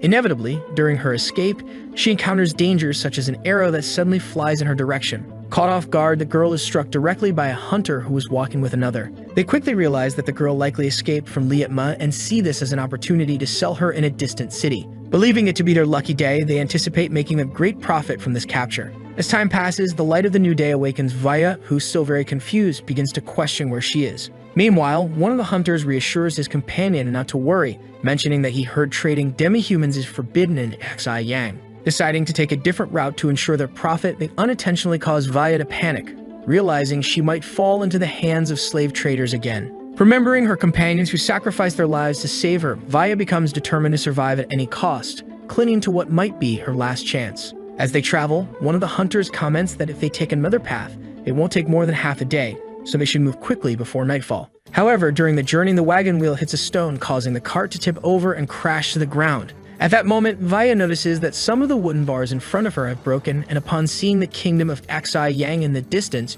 she realizes it's time to act. While the girl makes her escape, the hunters argue over the stone, with the purple-haired one blaming his companion for not seeing it before the accident. But soon enough, the hunter realizes that the girl they captured has simply vanished. Upon closer inspection, they spot her running towards the outskirts of Xi Yang. The two men take off running after her, knowing they cannot let her reach the city limits. However, as the chase begins, the demi-human hides among the vast wheat fields, sitting down and trembling with fear. The bandits start tracking her, inevitably noticing traces of blood among the crops. Vaya hears them getting closer and realizes she cannot allow herself to be captured again. She continues her escape, crawling without standing up to avoid detection. But despite her best efforts, the hunters find her and mock her failed attempt to flee. Just when she was so close, the hunters have caught her, and it seems all of her hopes have been in vain. With the last bit of strength in her desperate heart, Vaya cries out for help, hoping someone nearby might hear her plea. Fortunately, just as the hunters are about to capture her, a voice is heard telling them to stop. They turn around demanding to know who dares to interfere in their personal affairs. However, when they face the source of the voice, they find it is Liu who, along with his army, repeats the question, stating that it's they who don't know their place. The hunters are immediately terrified, realizing they don't have the power to deal with these people. The city secretary asserts that the two are not residents of the city and will therefore face the consequences of causing trouble in the region. The hunters whisper among themselves, wondering if the man before them is truly the lord of the city. At this moment, the rabbit girl feels panic rising again as she fears once more being under the control of a noble. Ari, with her usual grumpy tone, comments that the lord already knows what to do with these slave traders, which leaves one of the hunters puzzled by the girl's audacity. However, upon taking a closer look, he notices that alongside the lord are two demi-humans, reminding him that slave trading is indeed prohibited in Xiyang. The man hurriedly apologizes, claiming it was a misunderstanding, insisting they weren't hunting humans but merely a beast woman. This declaration deeply angers our hero, but the beast girls are even more enraged and immediately charge at the merchants. As the fight begins, it's clear the hunters stand no chance, and seeing this,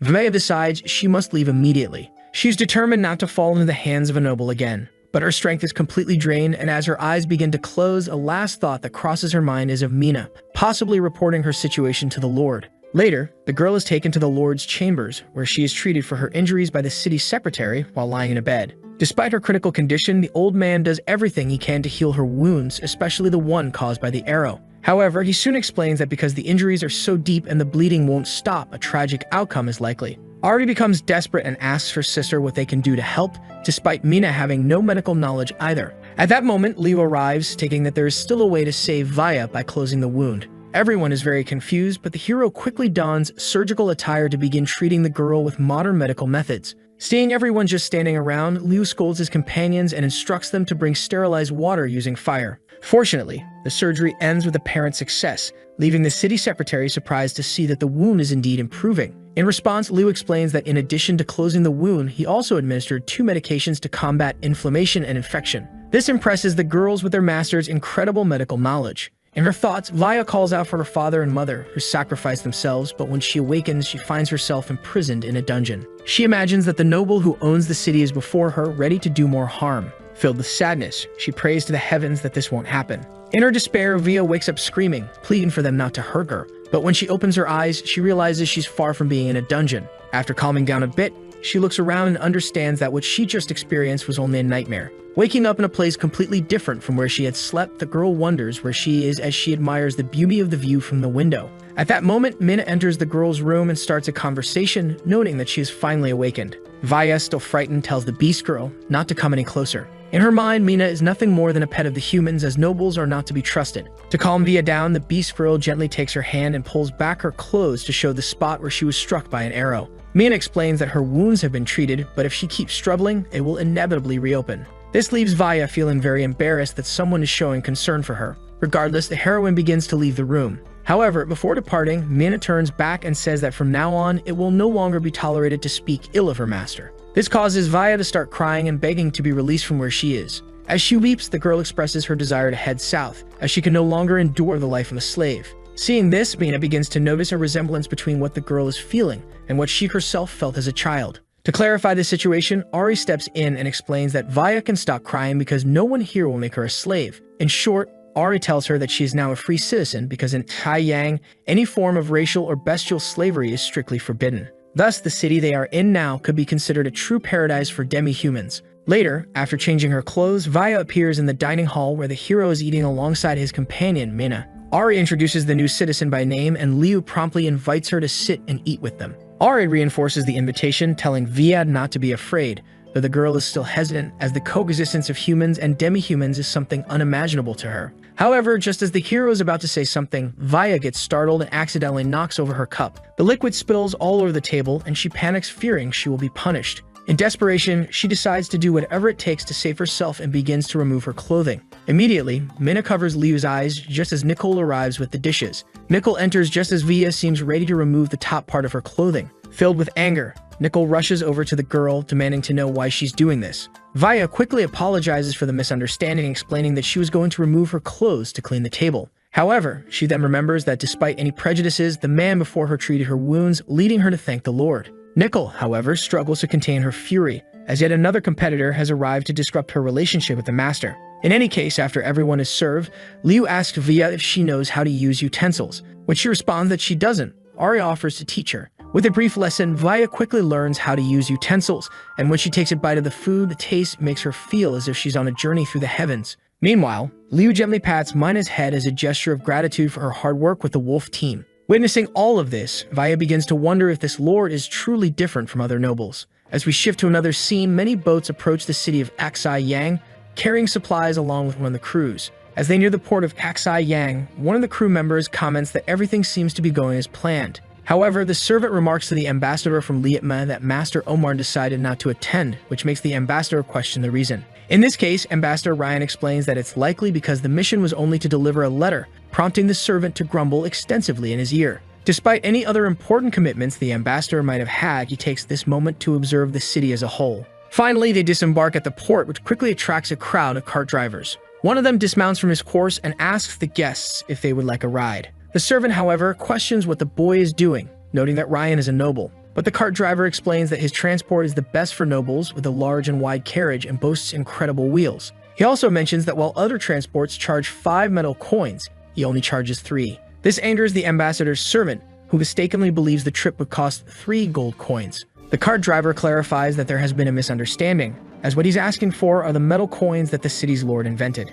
It's then explained that 1 gold coin is equivalent to 10 metal coins, ensuring everyone benefits from the exchange. The servant finds the price quite reasonable, and Ryan begins to ponder these so-called metal coins. The subordinate hands over a gold coin and requests metal coins in return, which the cart driver happily provides. The journey begins, and as they travel, Ryan spends his time examining the coin invented by the man he believes to be the former lord. Upon closer inspection, he realizes that the coin minting technique is incredibly delicate. However, his attention shifts completely as they arrive at the city's entrance, which now appears capable of rivaling the royal capital. As they pass through the main gate, Ryan is fascinated by the city's magnificent infrastructure and the happiness of its people. The citizens are so joyful that this place could arguably be considered better than the royal capital. This leads Ryan to wonder if Carter might actually be the kind of man who genuinely cares for his people. Before long, they reach the lord's castle. Inside, they bow and introduce themselves as emissaries from Liatma. Niu quickly steps forward to stand protectively in front of his master. Seeing this, Ryan questions the reason for such an unusual action, given that Carter is supposedly an ally of Omar. Nevertheless, Ryan assures the city lord not to worry and explains that he is there under the Baron's orders to deliver a secret letter in his possession. Inevitably, the hero's curiosity is piqued, prompting him to read the letter while the others wait patiently. After reading it, the protagonist realizes that the false letter strategy worked perfectly, as Omar now believes that Kai Yang belongs to Carter. As he reflects on the Baron's decision to send 2 unsuspecting individuals to deliver the letter, Liu wastes no time in tossing it to the ground. After throwing it down, the hero asks the visitors if they have checked what is written on the paper. This prompts Ryan to pick up the letter and read it, bewildered by the Lord's strange behavior. Upon reading the letter, he discovers that it outlines a plan to attack Bak Fong, something that directly impacts him. The hero then rises and declares that although Omar is a noble, he has disguised himself as a thief for money and now seeks cooperation to attack Bak Fong. Rand, shocked by the letter's contents, hears his servant remark that Omar deliberately sent the boy here to place him in danger. Hearing this, the young servant begins to cry, urging his master to flee while he stays behind to delay the others, already bidding farewell to his life and praying to serve him in the next one. This makes our hero feel awkward, as he realizes he's being treated as if he were a villain. Ryan sighs, noting that the man before him is clearly not Carter, which couldn't be more accurate since the Lord is actually Li Feng. Understanding that he might not be able to avoid death, the noble has one last request. As his final wish, the young man asks that the letter be delivered to the Lord of Bak Fong so that he can protect himself and his people. After considering this for a moment, our hero calls for the guards, who respond immediately. Niu tries to intervene, arguing that these people don't seem to be evil, which Liu agrees with considering they even brought a gift. In this case, the commander asks if they really intend to inform Bak Fong, and they confirm that they do. Additionally, Liu states that this situation works out well since his new position requires extra boats. At the port of Bak Fong, everything is going smoothly on a sunny day, just like any other. However, inside the main castle, the Lord is in a panic because the object he's searching for has yet to be found. One of his guards explains that he doubts there are any horseback thieves in the city since they haven't even found any tracks. This leads the noble to question whether it was all just a false rumor,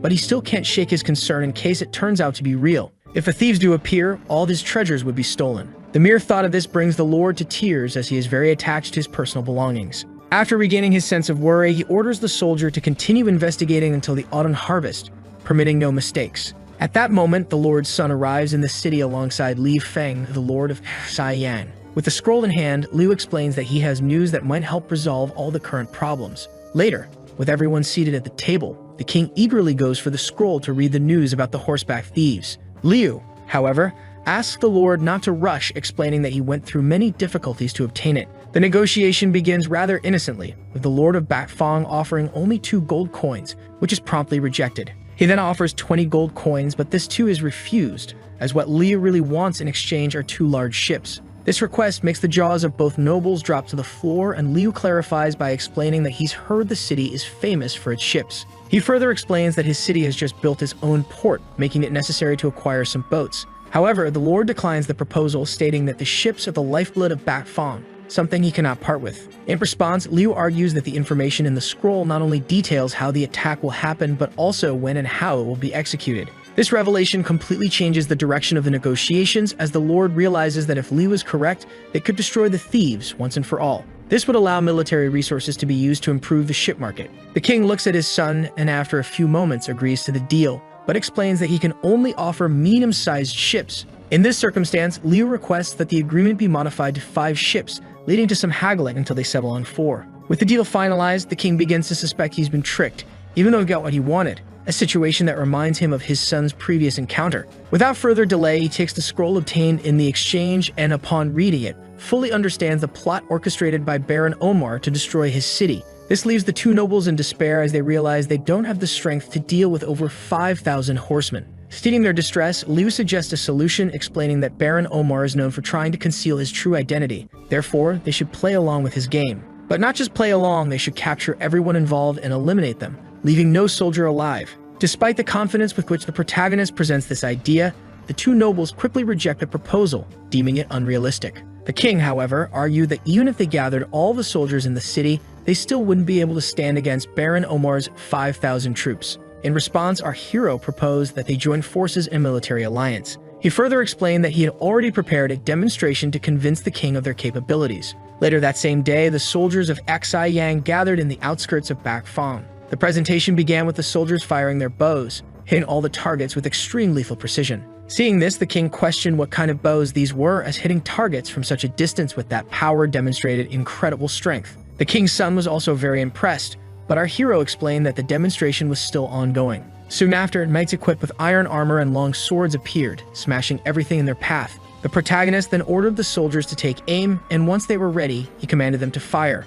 The king thought that while these bows were amazing, they still might not be able to penetrate the armor, a potential game changer in the war. The king's son then asked Baron Liu how many knights his city possessed. The protagonist confidently replied that he had enough to defeat Baron Omar's knights. This brought joy back to the 2 nobles, who thanked the hero for his generosity. Appreciating their gratitude, the protagonist explained that if Bakfang were to fall, Omar's power would grow exponentially. In that case, his own city of Xi'an would stand no chance, so helping Bakfang now was also a way of securing Xi'an's future. Moved by the compassion of their ally, the 2 nobles began to cry with emotion and rushed to embrace Liu, praising him as a great man. On a sunny day with many seagulls flying near the harbor, 2 girls welcome a man. Meanwhile, the protagonist apologizes for the delay. In front of him, Mu comments that with 4 commercial ships, it is even possible to form their own trading group. After hearing this, Liu asks him to gather the people because the battle has begun. Thus, we move to a castle, where the protagonist informs that Yang and Bak have gone to deal with the horse thieves. He adds that Ellie and Buff will be in charge of internal missions and will create a medical team for the army.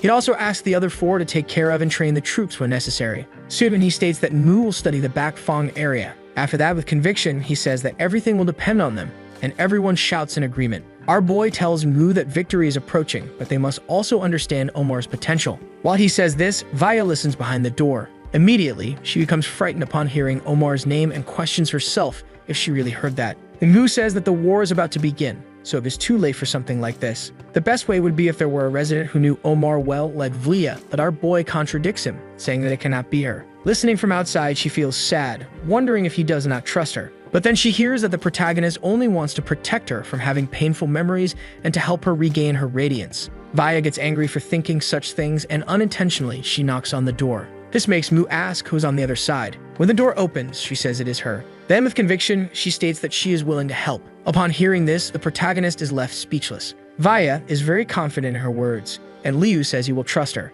Because Omar is cruel and bloodthirsty, he does not hesitate to kill others if he is in a bad mood, and besides that, Wu says he has already killed one of his own to train his army. Villages upon villages were attacked by this being, and the deaths cannot be counted as they exceed any number. Moreover, his expression is always the same: contempt for the poor and joy in killing them, just as his army shares the same sentiment. Vaya states that Omar is impulsive and irritating, yet her father protects him with the kingdom's knights. This surprises the protagonist, who did not expect to hear such a thing. The girl explains that anyone who tries to kill him will always suffer the same fate as the others. Some men around question why their lord is attacking them instead of defending them. Then they try to attack him, and when Omar realizes this, he is frightened. A man in a white hood appears and with simple movements cuts them down. His subordinates report the situation to their lord, saying that their spy sent a report after visiting Bakfong 3 days ago. Then the lord reads the letter, which states that he killed his merchants and stole their gold coins. The lord becomes furious because he had sent the letter warning about this. He immediately questions how Liu did it,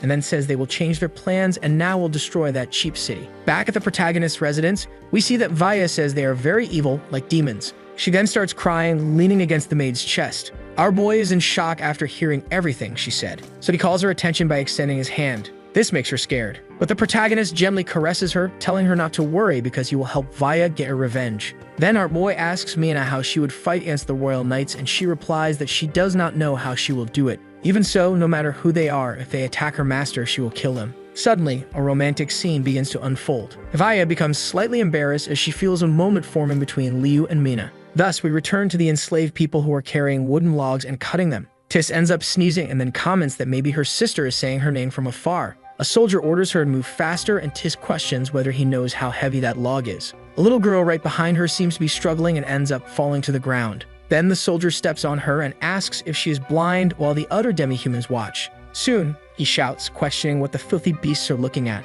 and suddenly, he gets hit in the face with a log. After that, Tis asks the little girl if she's okay. Fallen on the ground, the soldier asks how that filthy slave dares to do this, and she apologizes, saying she did not see him. Getting up, he says he will kill her, and some other soldiers tell him to hurry up because Lord Omar will arrive in 2 days. Walking away, the man says she was lucky. Meanwhile, she smiles, saying she is not afraid. After that, she asks if the little girl is okay and adds that she should be more careful next time, because most humans treat them like trash, and the little girl asks if they will live like this forever. Then she states that there will still be many chances to escape in the future. 2 days pass, and Lord Omar arrives on his horse, surrounded by soldiers carrying new equipment. He is wearing a cliché mask and raising his sword, declares that their destination is Bakfong. Elsewhere, a person says that the thieves stole their food and killed their families. The warriors shout in fury, and the protagonist orders them to raise their swords because they will protect those they love. And for that reason, they will fight to the death. Liu states that his destination is Bakfong. Upon arriving, they meet a dwarf lord who declares that Baron Li Feng has finally arrived, and the protagonist says that Omar will not escape him. Then the dwarf embraces him in gratitude. His soldier arrives with news that a large group of thieves was detected 5 kilometers away, and it seems they are Lord Omar's men. Liu says this happened 3 days earlier than expected, and the dwarf questions whether they can win this way. Our boy says that Omar will not even reach the city gates, which makes him very happy. Someone shouts that whoever manages to open the city gate will be rewarded. Arrows are fired at the bandits. The protagonist orders the second team to shoot, and again, arrows fly through the air. Confident, Lord Omar watches the entire situation from a cliff and then says that Liu has already made all of his preparations, yet it will be useless. He soon orders the rear to be blocked and some demi-humans to be sent in. Some random fool beside him follows the order. Arriving at the location, he says that Lord Omar's orders will be a great opportunity for all of them, because they must all go to the city entrance and whoever succeeds will be rewarded. Obviously, they become agitated. Tis knows they want to use them as some kind of test subjects in combat, and an idiot asks if they do not think this is a good opportunity. Suddenly, his head flies through the air, and the people are terrified. Raising his sword, he declares that anyone who stays behind will be killed, and at that moment, the massacre begins. Meanwhile, Liu is above the tower when he suddenly notices something. It is the second group of thieves about to attack. The soldiers fire again, and right behind them, a man says they must let those damn demi-humans die for them. In his mind, he says that once they take down Bakfong, he will be the absolute leader. Most of the demi-humans begin to die, but Tis easily dodges the arrows coming her way. Laughing, she states that it will not be that easy. A scream is heard by Tis, and she sees a man grabbing a little girl to use as a shield. He says he is sorry, but right now, he does not want to die. The arrows are coming, and Tis rushes forward to help. She collides with the two, saving them. Getting up, she yells, asking what the hell he was doing. Even so, he says he does not want to die, and unfortunately, an arrow appears. and it ends up piercing his chest, causing his death. Mina feels something different as she watches the demi-humans being killed and then says they are not thieves. This puts the protagonist on alert about the situation. Furious, Lord Liu becomes enraged that they use poor children as shields.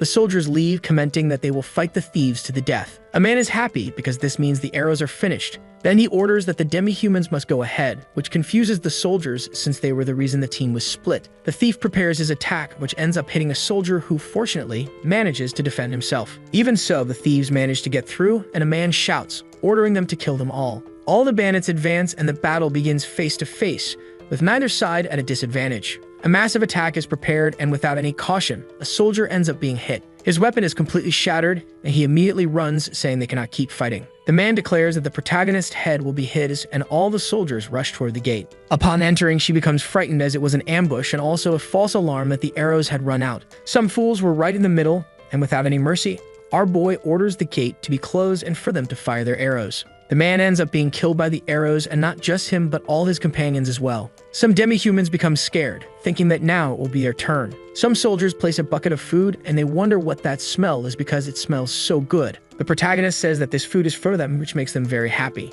Then and after that, Tis rushes forward, saying that eating is the priority, so they must get out of her way. Thus, she repeats over 10 plates. Everyone else also rushes to grab the food, and seeing this scene makes the protagonist happy. A man arrives, ordering everyone to wait for him, which puts the soldiers on alert. He then announces that the city gate of Bakfong has been broken, and that Baron Omar's men are approaching the castle. Elsewhere, we see that people are desperate and some bandits advance fervently. Omar states that the protagonist would never have imagined that the demi-humans were merely a distraction, and then orders his bandits to advance more quickly. Our boy says he underestimated the Baron. Clenching his fist in fury, he shouts for the entire elite troop to be prepared as soon as possible and heads straight for the castle. The dwarf and his son notice something, and unable to believe it, they both become frightened. Since those are the thieves, he orders all the gates to be closed and not to let anyone enter. Unfortunately, this does not happen because the man who was going to close the gate was struck by a long-range sword attack, and another was hit by an arrow. Some bandits shout to eliminate the city lord, and arrows fly towards them. The protagonist finally arrives, which calms them down a bit.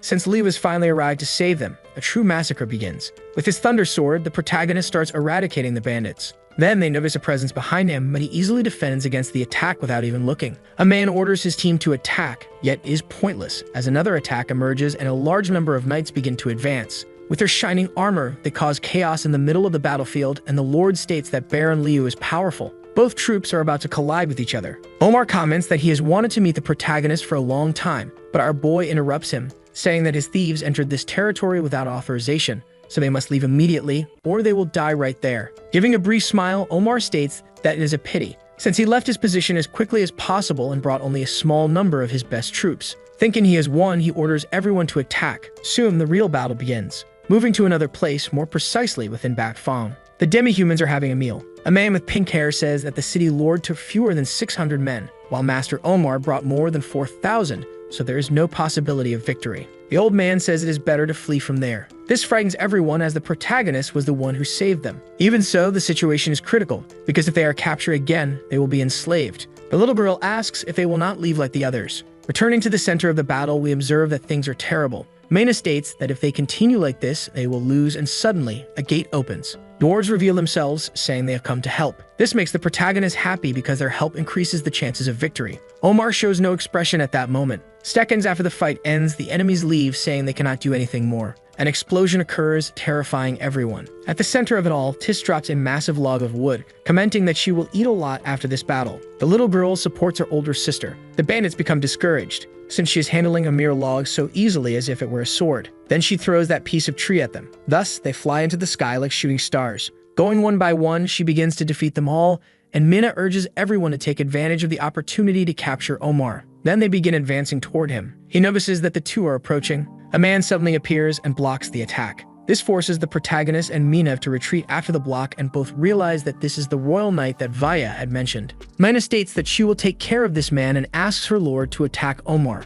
Advancing, he asks her to be careful. The royal knight wastes no time and attacks Mina, who manages to defend herself and then tells him that she will be his opponent. Lord Omar begins to flee, and when Liu hesitates for a brief moment, he takes the opportunity to launch an attack. Our protagonist jumps off his horse and manages to dodge it. Omar says that nobles learn to wield swords from childhood, so dealing with someone like him will be easy. Liu asks for a demonstration of all that he claims, which makes Omar furious. Then he shouts, saying that even on the brink of death, Liu remains arrogant. Despite launching multiple attacks, he cannot land a single hit. He begins to realize the difference in level between them. The protagonist advances and manages to strike him, easily knocking him to the ground. His mask flies into the air, and after that, the boy states that he already knew it was him and then shouts that today will be his end. Omar realizes that it may be too late, but the royal knight arrives to intervene. A single swing of his sword manages to hit the protagonist. Smiling, Omar says that he arrived just in time and asks him to kill Liu. Lord Liu wonders where Mina is. Even so, he realizes that he has no time to think about that now. Throwing himself to the side, he dodges the attack.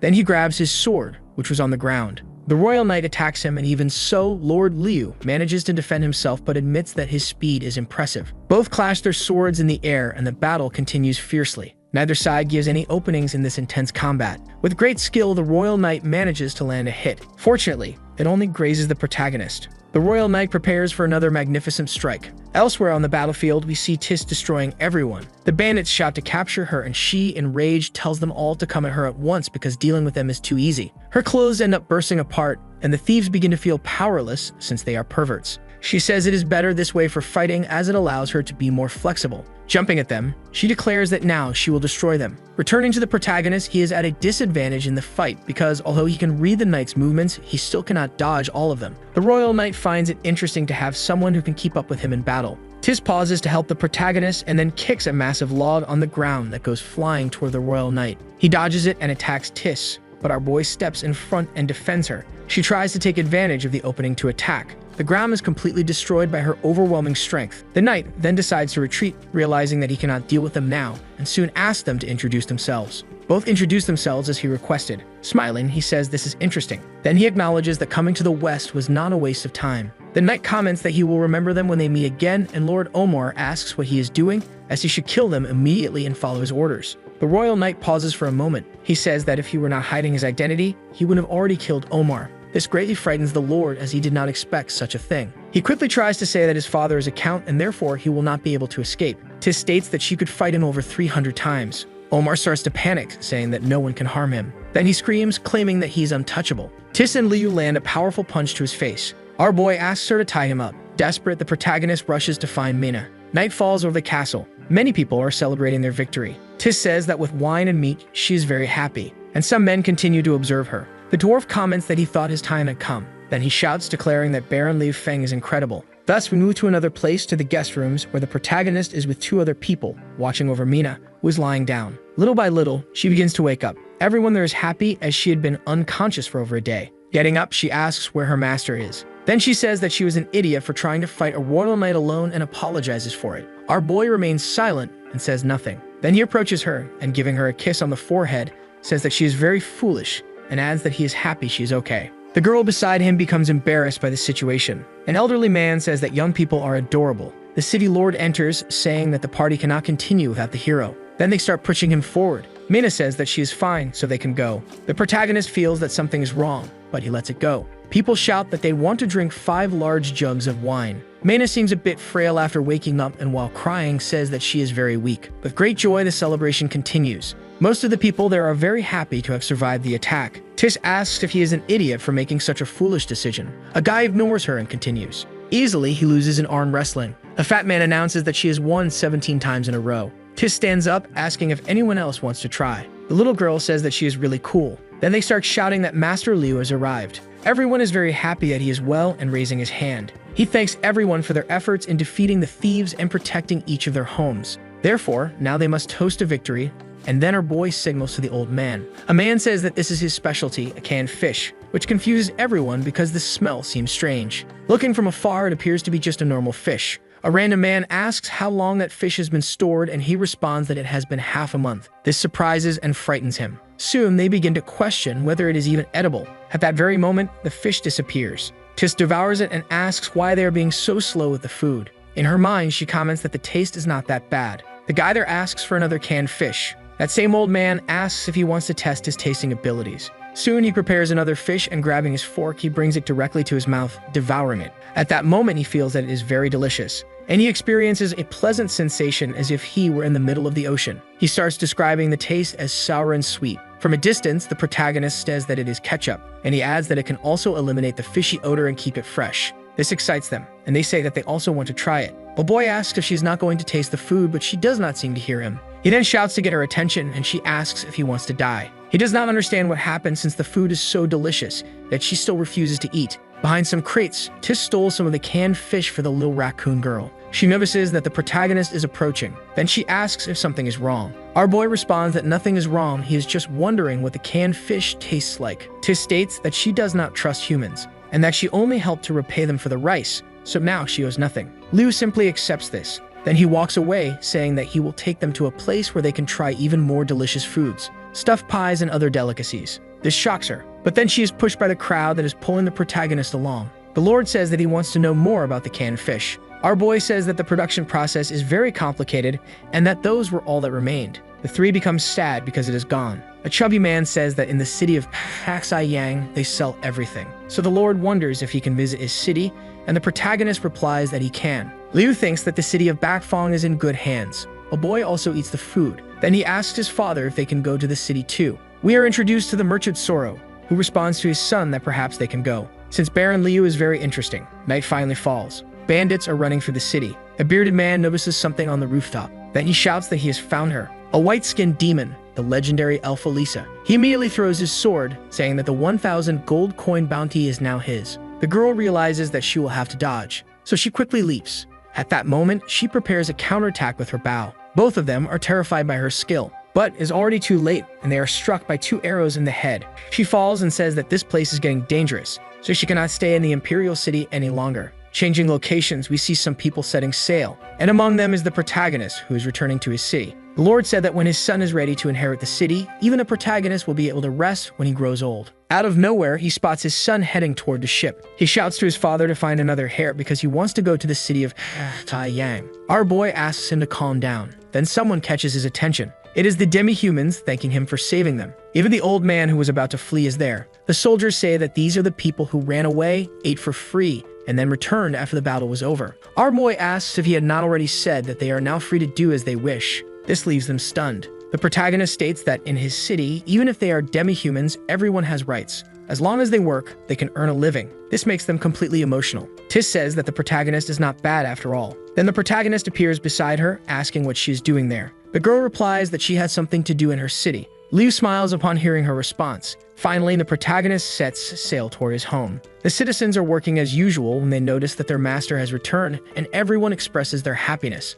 Then they send a man to inform everyone that the Lord has returned. Rumors spread everywhere that he defeated Omar and the thieves. An old woman cries because her master has returned without any deaths or losses. A purple-haired man shouts, "Long live the Lord forever," and everyone repeats it as well. Liu tells Vaya and Nickel that he is back. The girl is overjoyed and throws herself into her master's arms. When she realizes what she has done, she becomes very embarrassed and dizzy. Our boy asks Vaya if she likes her new outfit, and she replies that she does. Leo explains that Omar and his knights were taken by Mina to be punished, which makes her happy. She then hugs the protagonist, thanking him. We see that our fearless hero has been defeated by an enormous opponent. The three are not happy seeing this. Vaya says that this was not her intention. Our boy sneaks away, commenting that he has a new friend to introduce, a demi-human, Tis from the Buffalo race. The girls begin comparing, realizing that compared to her, they are nothing. Nicole announces that she will provide some clothes for her. The demi-human people look at the castle, saying that the structure is incredible. Elisa says that the buildings in Taxai City are the biggest and best she has ever seen.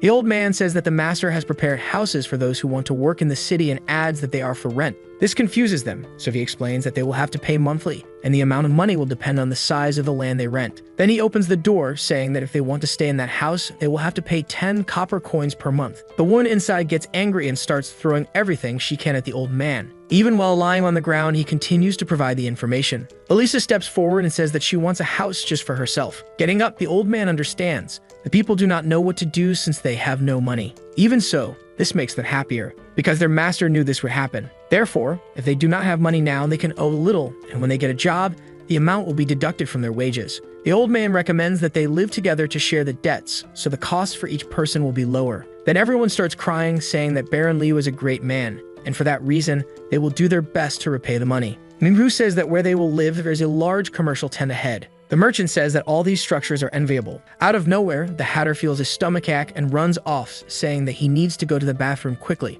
Minhu tries to warn him that in this city, defecating in the street is not allowed. Unfortunately, it is already too late, and his pants now have an unpleasant bulge. Then he soils his own clothes. Of course, this does not go unnoticed, and the locals ask if he did not see the sign prohibiting personal needs in that area. He tries to say that he could not hold it. The man asks if he is joking and forcefully taps the sign, pointing out that it clearly states he must use the bathroom. Then he points ahead, saying, "There it is, the legendary public restroom." Somewhat scared, the Hatter asks if they must always go to such a place whenever they need to relieve themselves. The man replies that their lord said all infectious diseases originate from filth, so they implemented a protective measure. This information shocks everyone, so they start running to rent a house as soon as possible. When he also tries to leave, he is stopped by a man who says he must step into his own mess and also pay 5 copper coins. He then asks if he is going or not, and the man responds that he will go and pay right away. A large group of people heads toward the women's restroom. Then they open the door and enter. The old man states that he wants to see wonderful things in that bathroom. The women scream, calling him a pervert.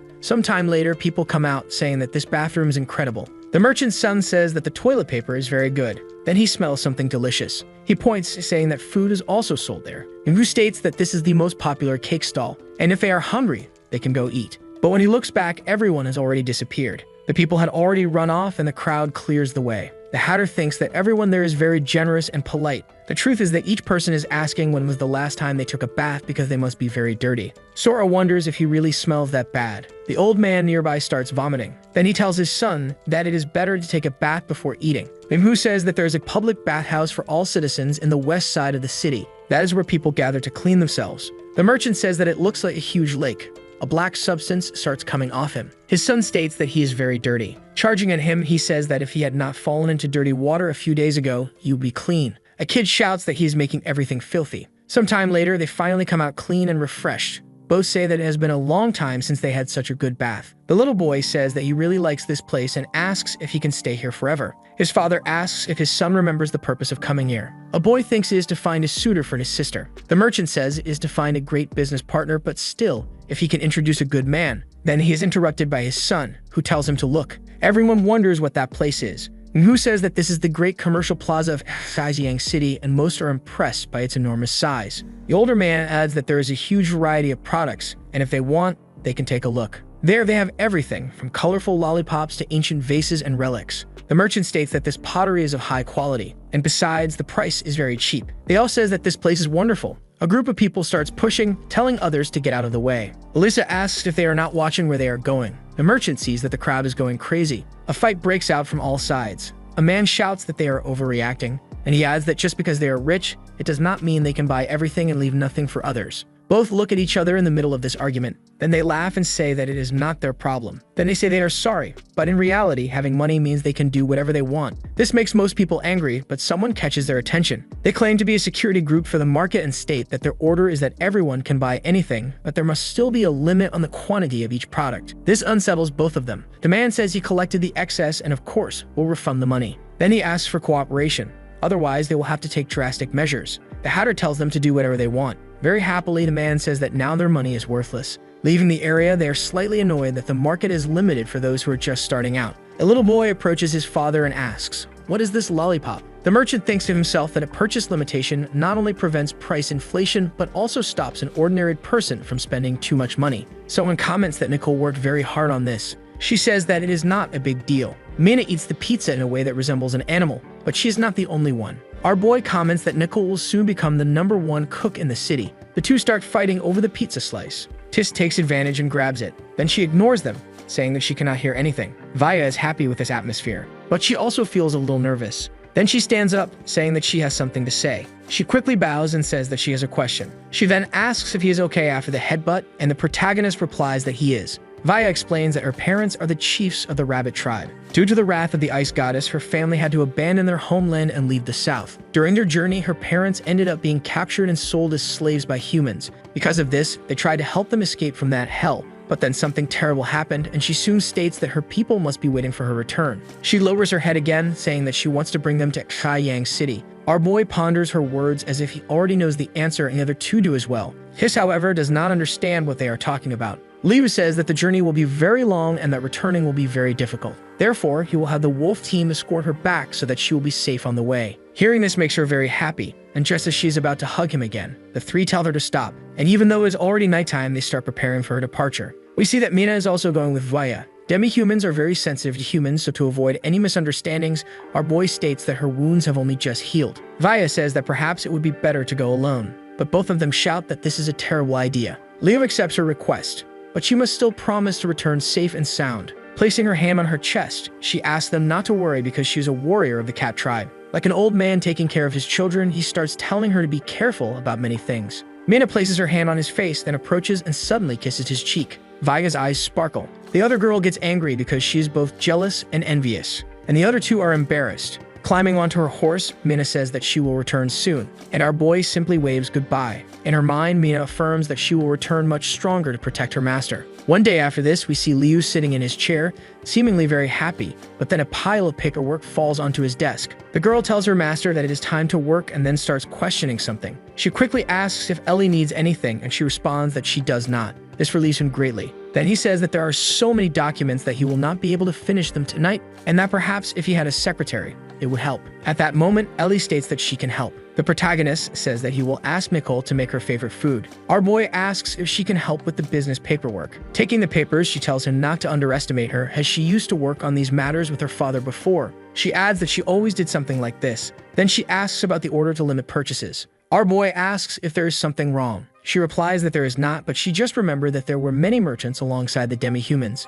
Since the nature of businessmen is to buy cheap and sell high, and the goods that the protagonist sells attract many other traders, this order will prevent things from piling up. Because if too many foreigners show up, daily consumption will be affected. The limitation also ensures that his citizens have enough for personal consumption and prevents an excessive appeal to external merchants. She adds that if no more merchants come, a city will have more supply than demand, which will be bad in the long run. In his thoughts, Liu acknowledges that Ellie is good at internal affairs. The protagonist asks what she would do in his place. She replies that she would do something about the restriction order. Someone shouts, saying they want to meet the city lord. Nicole informs him that there is a group of merchants outside wanting to meet him. Ellie says that they are a bunch of idiots, and our boy realizes that they came because of the limitation. Ignoring that, he asks if his food is ready, and Nicole replies that now is not the time for that. The protagonist tells her to inform the merchants that they will meet at the Zui Show building. Everyone receives this message. A random guy says that an invitation to that building is limited and costs more than 5 silver coins. Of course, this price shocks most of them.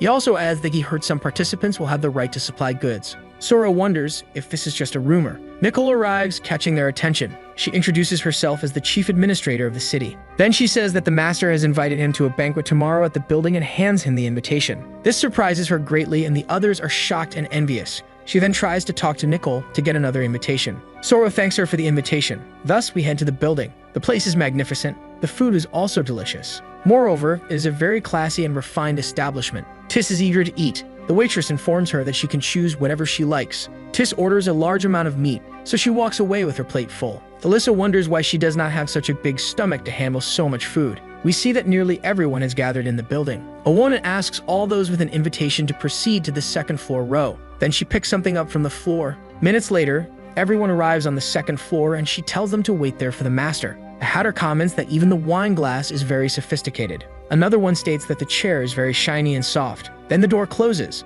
Some merchants sit, waiting for the protagonist. The Hatter says that everyone there has their own intentions. We see that some are conspiring to gain an advantage. Then he suddenly shouts that most of them want the limitation removed. Both the Lord's son and Sora remain silent. This statement sparks an intense discussion among the merchants. The Hatter says that he has a plan. Everyone urges him to share it. Then he leans in a little closer. The Hatter states that they need to go against the Lord. Obviously, a certain man does not think this is a good idea, since he does not want to be killed just for business. The Hatter shouts for them not to be afraid, because he is an aristocrat and claims that the protagonist would not have the guts to stab him. A wretched man shouts so loudly that it can be heard throughout the entire castle, and he even adds that the protagonist will never be able to touch them. The others start agreeing, but what they do not know is that their conversation is being overheard by the protagonist. Ellie comments that this device is incredible. Our boy begins to explain how it works. Liu says that sound is a type of wave, so all it takes is using something to detect it and funnel it into another room like a cone. He adds that this device will be placed all over the city, so Ellie must hire someone trustworthy and with a good memory. It could be 5 or 4 people, and she takes notes on this. Mikkel appears to be troubled. Then she shouts, saying that her master was so kind, but now these merchants want to take advantage of him. Immediately, our boy covers her mouth, because someone could have overheard this conversation, and Mikkel apologizes. Our boy states that they should let them enjoy themselves for now because later, they will be in the palm of his hand. Mikkel is moved by his words. Then she calls Ellie over to crush them, and smiling, Ellie says to leave it to her. The protagonist enters the room and also apologizes for the delay. Everyone stands up and greets the city lord. Our boy waves his hand toward his seat and asks them to sit down. Then he adds that he called them there because this is the grand opening of his restaurant and he would like them all to try his food. He then asks Ellie to bring the dishes. She claps her hands, calling the waitress, who arrives with 6 plates of food, all of which look delicious. Those who were hungry are left speechless. Smiling, the protagonist asks everyone to taste it. Our boy then eats his meal and simply comments that perhaps Mikkel's cooking will not satisfy the merchants, but is quite the opposite as chaos erupts and they start fighting over the food. Liu asks Ellie to bring some forks and knives because the pigs are using their hands to eat. The Hatter starts grinning. Then he states that there is no restaurant better than this in the entire kingdom. But he questions whether this was the only reason they were invited. Becoming more serious, the protagonist states that it is about the market restrictions. Then he says that he does not handle that, but rather his secretary, Miss Ellie, who is right beside him. An old man wonders if a demi-human is managing business affairs. Ellie feels uncomfortable and then becomes furious, asserting herself at the table. Everyone falls silent. She shouts, asking if they are looking down on her because she is of another race, and if that is the case, she will ensure that the restriction is never lifted. Immediately, everyone remains quiet. Then she begins explaining that the economic power of the nobles is greater and that if they are allowed to buy more, they will buy more. She asks if her master is being treated like a mere fool. Then she comments that the market sales benefit common people, which is why the prices are low, adding that if the restriction is removed, the market will collapse because everyone wants to buy cheap and sell high, and the Hatter tries to argue, asking if they do not believe them. Ellie states that her master enjoys working with merchants, but not with those who have closed minds and little capability. The 2 men claim that they are certainly not small merchants, especially since they paid 10 silver coins for the invitation. Even so, she tells them that they are still small. He questions what she means by that. Ellie asks them not to take it the wrong way as it is nothing personal, but she refers to everyone in that room as small. Compared to her master, they are all just small-time merchants. This surprises everyone in the room, as they never expected to hear such words coming from a mere demi-human. After this chaos, we move to another location, more specifically, Mount Cam 2. Everyone continues the journey despite being surrounded by snow. Many monsters attack them, but Mina easily takes them down and quickly gets rid of them. Vaya thinks that she is still useless. Suddenly, her stomach growls. Mina says they can stop to eat and rest for a bit before continuing, but Vaya disagrees, saying she can go further. Her expression clearly shows that she does not want to cause more problems. Even so, her stomach growls again. Mina starts laughing and Vaya becomes slightly embarrassed by the situation, so they finally take a break. Mina hands Via something to eat and she asks what it is.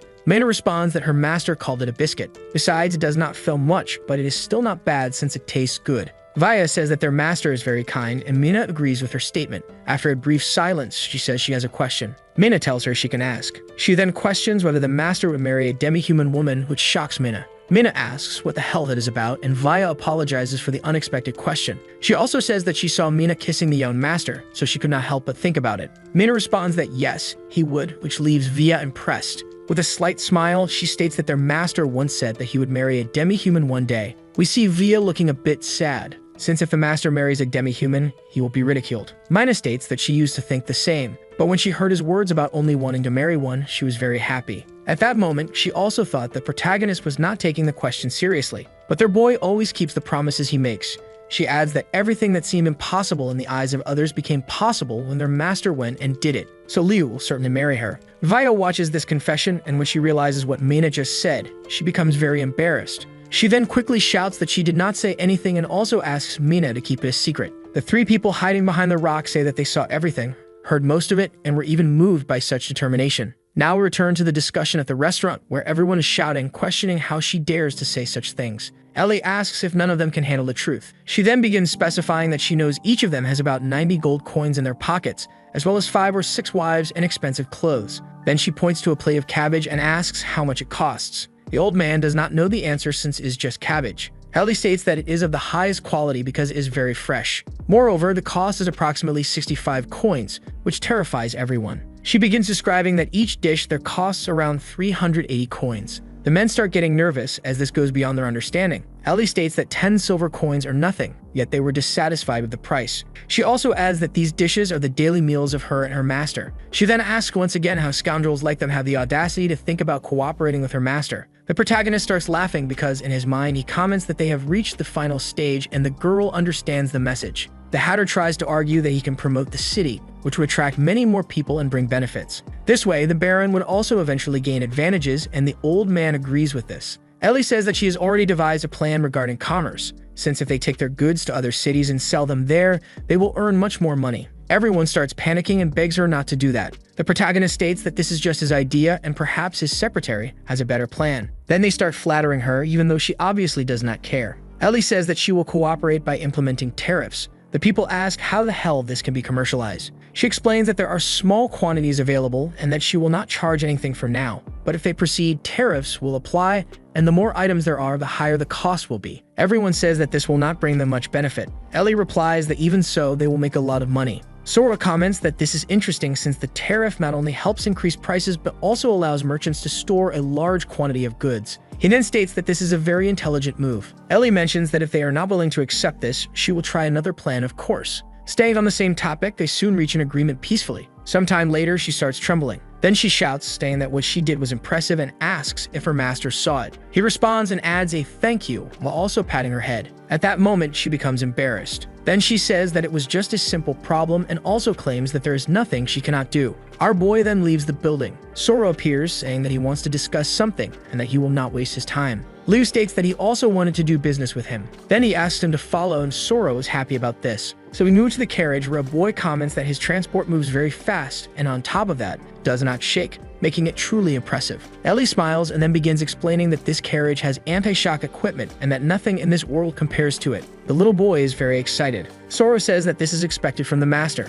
Our boy says that he knows Mr. Sora is a great merchant connected to cities in both the north and south, and that these great things are the sole purpose of his life. Sora confirms that this is true. Liu says that he is a great man with immense knowledge, which is why he wants to negotiate. Sora asks what kind of business they will discuss. For a brief moment, our boy remains silent, then says that Sora will find out soon. Next, we move to the factory where Sora and his son remark that the place is enormous. Our boy says that this is just the entrance, and when they go inside, they are surprised. The protagonist says that this is what he wants to discuss with him. With each step, they become more and more amazed by the size and capacity of the facility. His son is also very excited, saying that there are so many fabrics. Our boy asks Ellie how many rolls of fabric they currently have. Checking her notebook, she says that there are approximately 40 low-level rolls and 20 medium-level rolls. And as they walk further, they see that there are many more. Liu asks what the current daily production is. She responds that it is about 20 to 40 rolls per day on average. The little boy starts saying everything Ellie was about to mention. Then he tells his father that they could make more than 50 gold coins per year.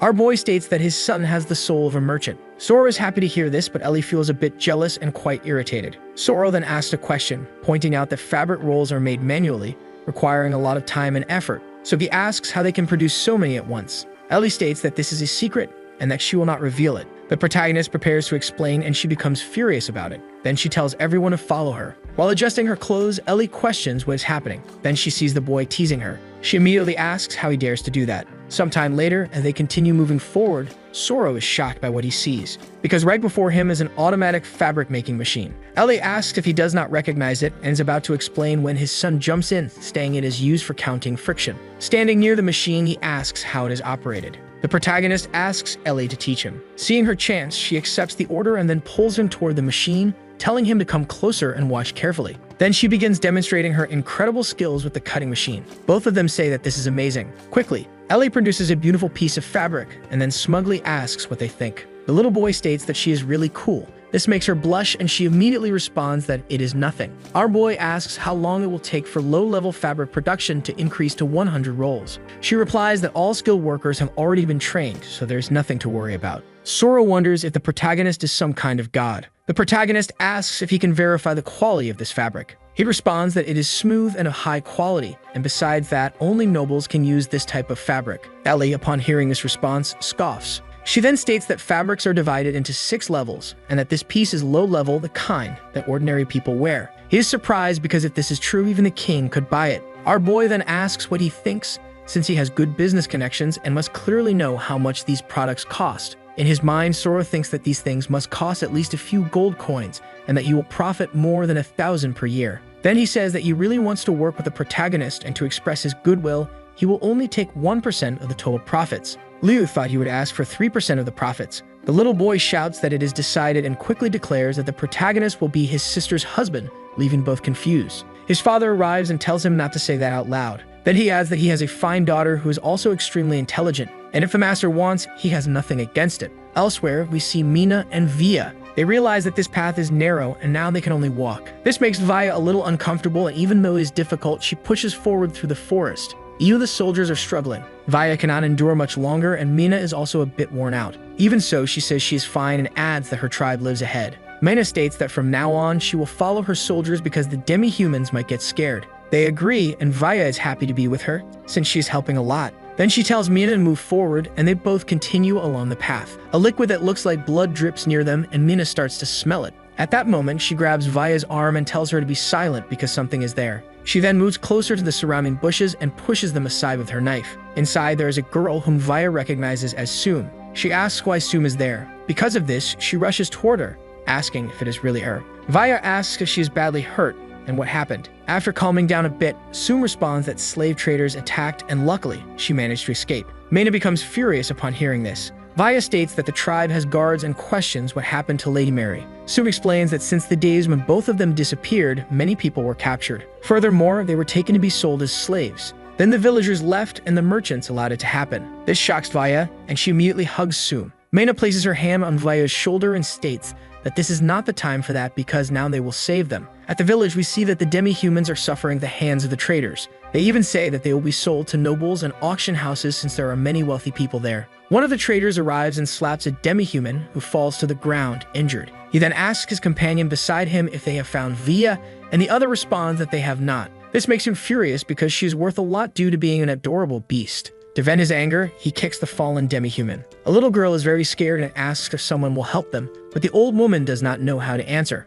The trader states that when the ice goddess becomes enraged, she will destroy everything, leaving only death, and things will be even worse for the children. Then he starts laughing, but the demi-human cannot endure such insults and spits in his face. After that, the trader declares that he no longer wants the man to live. He pulls a knife from his pocket and prepares to kill him. Blood splatters to the sides, but fortunately, Mina arrives just in time to defend him. Everyone becomes alert after this, and the traders ask who this woman is. Then they start attacking her, but with her agility, Mina leaps away, dodging, and for a brief moment, she vanishes. In an instant, she slashes their throats, and with her incredible speed, she moves toward the next location, where someone is crying for help. A man is about to be killed, and she immediately charges in, landing a kick and saving the villager. She asks if he is okay and if he can stand. However, it was actually a trap, and he throws something into her eyes. This leaves her dazed, and she suddenly does not know what to do. Everyone starts attacking her, and this sensation reminds her of when she faced the royal knight, terrifying her. A voice emerges asking if she is truly a beast warrior and questioning whether her eyes are the only thing that help her fight.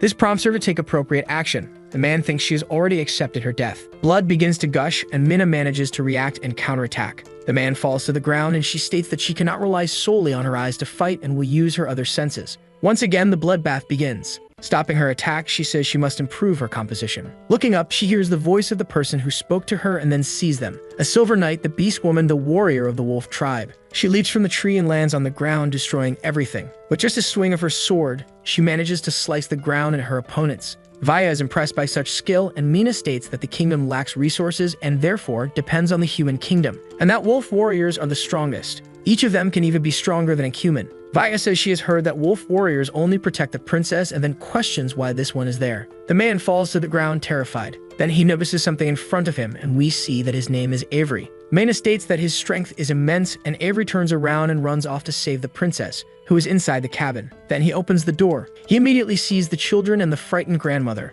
The warrior realizes that the princess is not there. Her concern is visible. Via arrives asking if everything is okay, and the children quickly become happy. Since she is alive, even the grandmother starts crying with joy. It is an extremely emotional reunion. Via rushes toward them, happy that everyone is alive. The grandmother states that they had no mercy, not even for the children, and that she protected them as best she could. Via tells her not to worry, because now she has found the land of dreams where demi-humans will be happy. And therefore, they will never suffer again. Avery believes the princess is dead and soon sheathes his sword and leaves, but before that, Mina throws something to him, which he catches without even looking. Then he briefly asks something, and she questions how he can be so strong. Avery has his own reason for never wanting to lose, and lights begin to fall. Mina realizes that their goals are similar, because she also has a reason to never want to lose. The day begins beautifully in the city, and our boy wakes up and starts stretching. Liu says that the life of a great lord is good. Then he notices a presence behind him, but when he turns around, there is nothing. Our boy tells Mu to improve the defenses and selects some men to stand guard.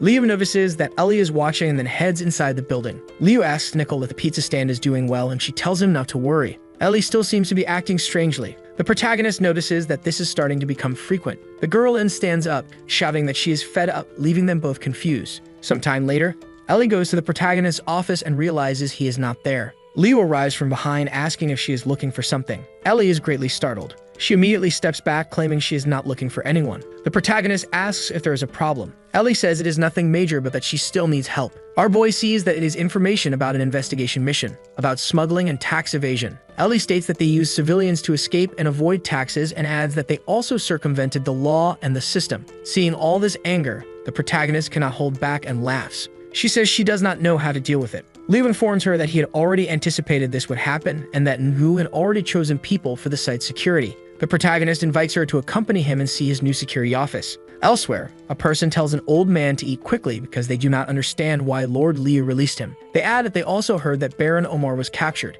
and that if they do not act now, they will not have another opportunity to do so later. The man asks Ryan to follow him. Inside the room, we see several muscular people. The young boy states that, compared to them, he feels small and fragile. He says that the insignia is made of pure steel and costs a few silver coins. He then claims that his team is very good, and that even the city troops do not compare to them. Ryan heads to the vice director's office. A soldier says that his uniform and insignia will be in the office. He wonders if he saw correctly, and then asks if the protagonist wants him to work in security. Our boy responds that that is exactly the case, because he wants him to be his vice and director of the security office. This leaves him quite confused. Liu says that he knows Rayan used to be a knight, but was then evicted and worked in an office where he was not respected. A boy beside him states that the master suffered a lot and was never recognized for his talent, and adds that even his lover Lisa was involved. Liu says that now he will give him an opportunity to work with the best, and from now on he will be responsible for capturing criminals and ensuring the city's security. He then asks if he accepts, and for a brief moment Ryan is confused, but then he closes his eyes and makes the decision to accept. He kneels, swearing loyalty to his lord. Both seem to be satisfied. Sometime later, Ellie asks her master why he took her to the office since the smuggling problem was not resolved. Liu states that now they have a security agency and can take care of those smugglers. Ellie agrees, saying she already knew that. For some reason, she feels something strange. She then begins to say that now the city will be safer, and adds that Ryan is the most suitable for the job. Our boy says that she will also take care of it. Meanwhile, the people of the city are impressed to see that the protagonist is using something to protect himself from the rain. Ellie says that when she arrives, she wants to eat eggs with tomatoes. The old lady asks if the nobles will accept them since they are demi-humans. Vaya states that she does not need to worry because the lord is different from the other nobles. Even so, the old lady remains concerned. But the insecure girl shouts, saying they just need to work well, and nothing bad will happen. Yor agrees with Leah, and in his mind says that he does not need to worry because he will not let anything bad happen to the tribe or the protagonist's city. Ellie asks why they are taking so long, and Leah responds that there are many children with them. Tis states that Mina and Via have arrived. Ellie asks where they are because she cannot see them. Then someone grabs her and puts her on their shoulder. Nicole and the protagonist laugh, and Ellie is happy because now she can see them. She quickly waves her arm in greeting, and the old lady is impressed because the city's lord is there waiting for them, even though they are only demi-humans. Our boy says that Mina must be tired. She comments that she is not, and a moment begins to develop between the two. Ellie grabs her arm, pulling her to the side, and then asks if she is injured anywhere. Finally, everyone is together. The old lady gets off the horse, and our boy welcomes everyone. Via bows, asking him to treat the children normally, and adds that they will work. Our boy repeats what she said. Via notices that her lord is more benevolent than she imagined. The protagonist says that while they are in his city, they will not go hungry or be without a place to take refuge. Ellie asks not to worry because she knew there were many children with them and therefore prepared a place. Our boy says that Nicole will take care of the rest and ask the others to rest. She asks the children to follow her, and the two watch. The old lady asks Yor if she can trust the noble. Yor confirms that he does not know. She says that if anything happens, he must take everyone away immediately. He confirms. Later, Nicole shows them their new home, and everyone is surprised because it is big. She says that there is even a resting room, and the children get excited because everything is very beautiful and soft. Even the blanket has a pleasant smell. Lumi tells her grandmother that it is better to sleep there than on the floor. The old lady questions whether this is some kind of dream. Nickel prepares the food and asks them to eat. The children devour the food, saying it smells good. Soon they even lick the pot, and our boy is happy to see the situation. Leo explains that the city will pay for school and food until they turn 15. After that, they will have to take care of their own expenses. The old lady begins to get emotional and cries. She then bows to her lord. Leo asks her to stand up because he has something he needs her to do for him. His proposal is that she be responsible for the children. She will also help them study, whether they are human or demi-human, and her salary will be 1 silver coin per month. Why are they being treated so well when nobles hate them? Our boy states that to him, humans and demi-humans are the same, and that in his city there will be no discrimination. Everyone there is impressed. Even the children become emotional, and in the protagonist's mind, he says that the main reason is that demi-humans are beautiful. We see Elise leaving the restaurant full, and she comments that she heard about a dish called chicken stew that must be delicious, so she will try it tomorrow. When she touches her pocket to check how much money she has, she notices the weight feels different. She quickly realizes that she has only a few coins left. Reality hits her hard. She has been eating too much these past few days. Looking more closely, she notices that the city's pizzeria is looking for employees. She finds this somewhat concerning, since the requirements are to be a woman and know how to read or write with a salary of 200 bronze coins per month. Elise says that it is not a small amount of money and that maybe she can go back to eating at Zui Xiao next month. Nickel and company appear, asking if she is looking for a job, and she replies that she is. Elise observes the city's lord, and Nickel asks her to come inside. We see that it was she who built and designed the place. Our boy says that Nickel is getting better and better, and she is happy, saying that she loves being praised. Tis says that this is her buffalo horn. Ellie claims that her spiral lollipop is much better, and both begin to argue. Ellis questions whether she is invisible there and then asks if they are still hiring. Nickel replies that they are and apologizes. After that, she asks to see her skills, and the first step is to be a waitress. She easily serves the water. Everyone there orders different dishes, and with ease she notes all the orders and then leaves. Mina states that she is good, and the protagonist agrees. She asks if they should investigate her. Our boy responds that it does not have to be that serious and that they should just keep an eye on her. Cody asks her to cut the vegetables, and Ellie stands still observing. Then she tosses the basket into the air. Nicole just watches as Ellie slices everything in an instant. This impresses her, and she immediately asks how she did it. Nicole responds that it would be better to knead the dough. She agrees and goes to do it, but when she takes it out of the bag, she ends up tossing it into the air. Nicole asks her to wait, and Elise questions if she did something wrong. Then she tries to light the fire, but Nicole stops her. However, it is in vain, and everything goes up in flames. Our boy questions what happened. Nicole is embarrassed and asks her master not to look. Liu says that this is really dangerous, and Il is asked to be hired so she can pay for the damages. Our boy places her in the position of a waitress.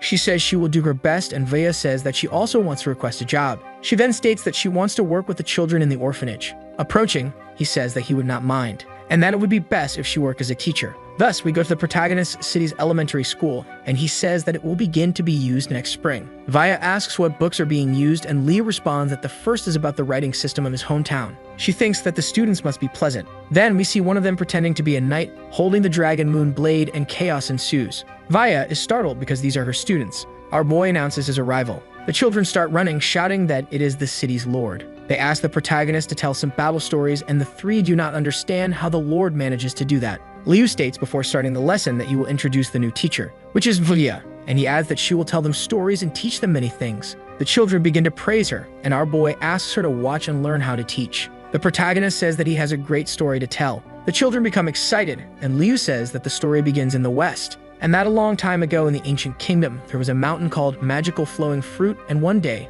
there was a scream. The rock cracked, and from within, a magical monkey emerged. Vaya watches her lord and is amazed. Then she remains silent as he teaches. The sunlight surrounds the city, and some time later, the children are frightened. Even Via trembles in fear. Our boy talks about demons lurking. Then he suddenly starts coughing just as he is about to continue. Nicole watches her, grabs a bottle of water, and puts it in her mouth. As she is about to finish, she tells them to predict what will happen, listen, and analyze the story. The afternoon and the end of the day are near. The protagonist says that they must submit the assignment within the deadline that teacher Vlaya will set. With that, we see the four discussing our boy's story, and they all become very excited. They want to see what happens next, and he says that he will write the story and leave it in the reading room. They hug him in gratitude, and Vraya seems very sad. She soon catches her master's attention. questioning if she can really be a teacher, because she's afraid she will not do as well as he does and then becomes very sad. Our boy explains that many people in the city do not know how to read, and those who fail to be teachers are those who are impatient, and he is sure that if she educates them, the next generation will never discriminate against demi-humans.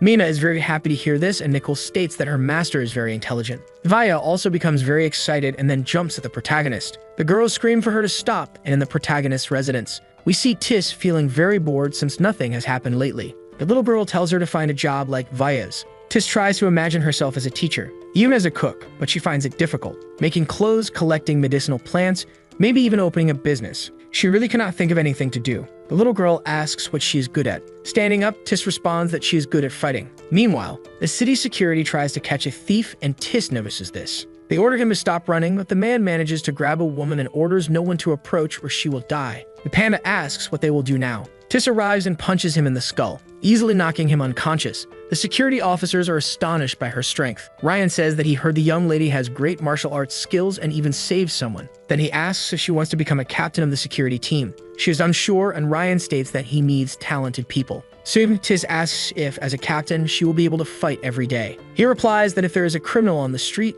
it is not a problem. The guy shouts, saying that they need her. Tis thinks for a moment about the offer and then accepts, saying that it is not so bad. A man asks why old Peter came to the city. He replies that there are many interesting things here, and besides that, they might get news of the white monster. Another old man says that it is better to save energy since crime does not pay. The fat man states that there are many people and a lot of good food. But first, he must enter the city. The security officers ask if it is their first time in the city and whether they are merchants or travelers. Both reply that they are travelers. The officer says that there is a brief introduction about the city and wishes them a good visit. An old man states that this city has good security and that if there were a battle, the enemy would be repelled in seconds. The guy wonders if these people do not feel hot since they are all bundled up. Then he takes action and calls some spies because they seem very suspicious. Right after, we see the guys reading the rules in the notebook. The old man states that this city has many laws and notices that the fat man is gone. He also sees that he is currently placing an order. A man states that to eat that, he must pay. The fat man says that he's a bounty hunter and therefore will not do anything illegal. Then he takes out only 3 bronze coins and both remain silent. At that moment, Tis is patrolling and the little girl asks what she is holding. She replies that it is a baton. Seeing a crowd ahead, she questions what is happening. She quickly heads in that direction, saying that her time has come. The guy says that this is a violation because he left without paying. Tis shouts for the criminal not to move, saying that he has the right to remain silent and that anything he says will be used against him in court. The fat man is left speechless, and Tis asks the little girl if she did not think that was cool. She replies that her sister is amazing. Crying, the man says that it is so good to see the police. Holding onto Tiss's leg, he states that he is very happy with her presence and adds that a criminal has appeared and does not want to pay. Tiss says that if he does not hand over the money, he will be imprisoned for 15 days. The fat man states that a bounty hunter captures but is never captured. Very happily, she says that she has no problem with that. Then she charges to hit him, and the fat man questions how a girl like her has so much courage. Even knowing that demi-humans are stronger than humans, he has met hundreds of them, and none ever stood a chance against him. Yet he takes a severe beating from Tiss. He ends up with a giant lump on his head and falls to the ground. She even mocks him. Rumors spread that a policewoman captured an idiot. That same old man questions if it is not Peter. Tiss says that this job is very interesting. Obviously, the old man is impressed, as even though he is not a professional bounty hunter, he is still an intermediary, yet he was knocked out. The old man wonders what he will do now. He soon enters a deep crisis because his great success depended on Peter. Then he sees a light at the end of the tunnel and notices the old lady. She says that it is her friend's birthday, so she's going to buy a gift. The old man falls in love and adds that she is very beautiful. And maybe this is what they call love at first sight. Soom states that he is acting strangely, and she asks him not to look. Then she leaves, ignoring him. We hear laughter inside the pizzeria, and Nickel asks what happened. Our boy responds that he received a report about 2 bounty hunters. One was captured by Tiss, and the other is being followed. Then he questions how much fight each one must have. Elise leaves after hearing that. The protagonist is not a fool and notices her reaction. In Bakfong City, we see the Lord eating and drinking. He says that meeting the protagonist was the best thing that ever happened to him. A soldier arrives saying that Omar's brother, Lord Adam, wants to meet him. This turns his world upside down and several troops surround him. Blonde hair and a white cloak. This is Lord Adam. A dwarf welcomes him, but in his mind he wonders if he is here to collect a debt. Adam apologizes for coming without prior notice. The Lord notices that he is more polite than Omar. 2 glasses of wine are placed on the table. The Lord complains because they were his last two, and the soldier states that it is not his fault. Adam says that this drink is very good, and the dwarf mentions that it was invented by Lord Liu. Adam states that he came to ask something. His father is old and in poor health, so he misses his son. That is why he asked him to look for his younger brother, but they have heard nothing from him since he left the city. He then asks if he knows anything. The dwarf notices something is wrong and then acts out a little scene, questioning if he is really missing. He says that he had to fight against bandits, so he does not know for sure, but he adds that Lord Omar was probably taken by the bandits. Adam is shocked at the thought of this possibility. The dwarf states that something might have happened. Adam thanks him for the information and then leaves. Now we go outside. The Lord stops walking and asks for results, and two people arrive. They say that the city was attacked by bandits 6 months ago, and that it is the same amount of time since Lord Omar's absence. Adam states that this place is disgusting and filthy, adding that there is no way it could have defeated such individuals. A man says that the city had help from Kaksai Yang. This makes Adam alert, and then he starts laughing like a madman. He then orders them to tell his father that Omar was assassinated by the protagonist and adds that they should send reinforcements with the best available troops. They try to say that maybe he is not dead, but Adam states that if he says so, it must be true. Now return to the protagonist's city. Mu arrives with important news for his lord. Upon opening the box, he shouts that he has found what he wanted, and the protagonist is happy because this is very good. Mu does not understand why his master is so interested in the roots. The protagonist asks about the quantity, and he responds that there are 17 large ones and a few small ones. He adds that they can collect more, but it takes 2 days for a round trip. Our boy states that this is good and orders that the location be kept secret. In his mind, he says that these earth medicines are very good, that their quality is incredible, and that they make excellent ingredients. A soldier states that he will do so, and something falls from his bag. Liu asks if that is a panda. The soldier explains that his men found it and that its mother was killed by wolves, so they could not leave it alone,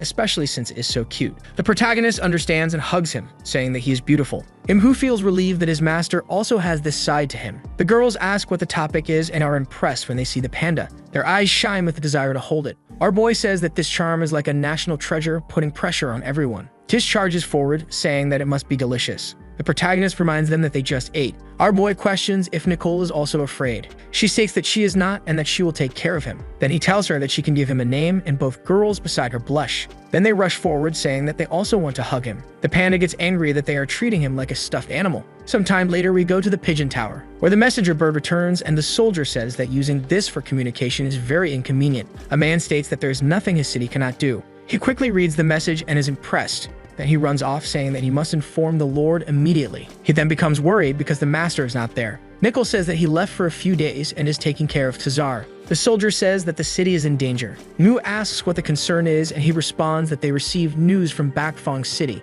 Upon reading the message, Mu is startled. Elsewhere, in the rented room where the protagonist is staying, we see that he has taken off his lord's attire and is dressed as a simple man. Placing a bag over his shoulder, he comments that it is time to deal with these earth ingredients. Our boy heads outside. The protagonist is impressed with the hospital because it is very large. A man approaches, asking if the young man is looking for a doctor. If that is the case, he must get in line. His name is Zhang. Our boy says that he heard Zhang specializes in ginseng. The man states that his requirements are high, and Liu hands over the box. He smiles, and the doctor is shocked because the contents are over 150 years old. He immediately runs off to call his father. His father tells him not to shout so loudly. Then he asks what is going on and quickly grabs the ginseng. This makes him desperate, and he states that it is approximately 200 years old and extremely rare. Everyone starts to panic. Our boy says that this is truly a surprise, and the old man weighs the ginseng. According to the auction text, it is valued at approximately 35 million. Liu states that it is a good amount of money, and both are surprised that a young man obtained it so easily.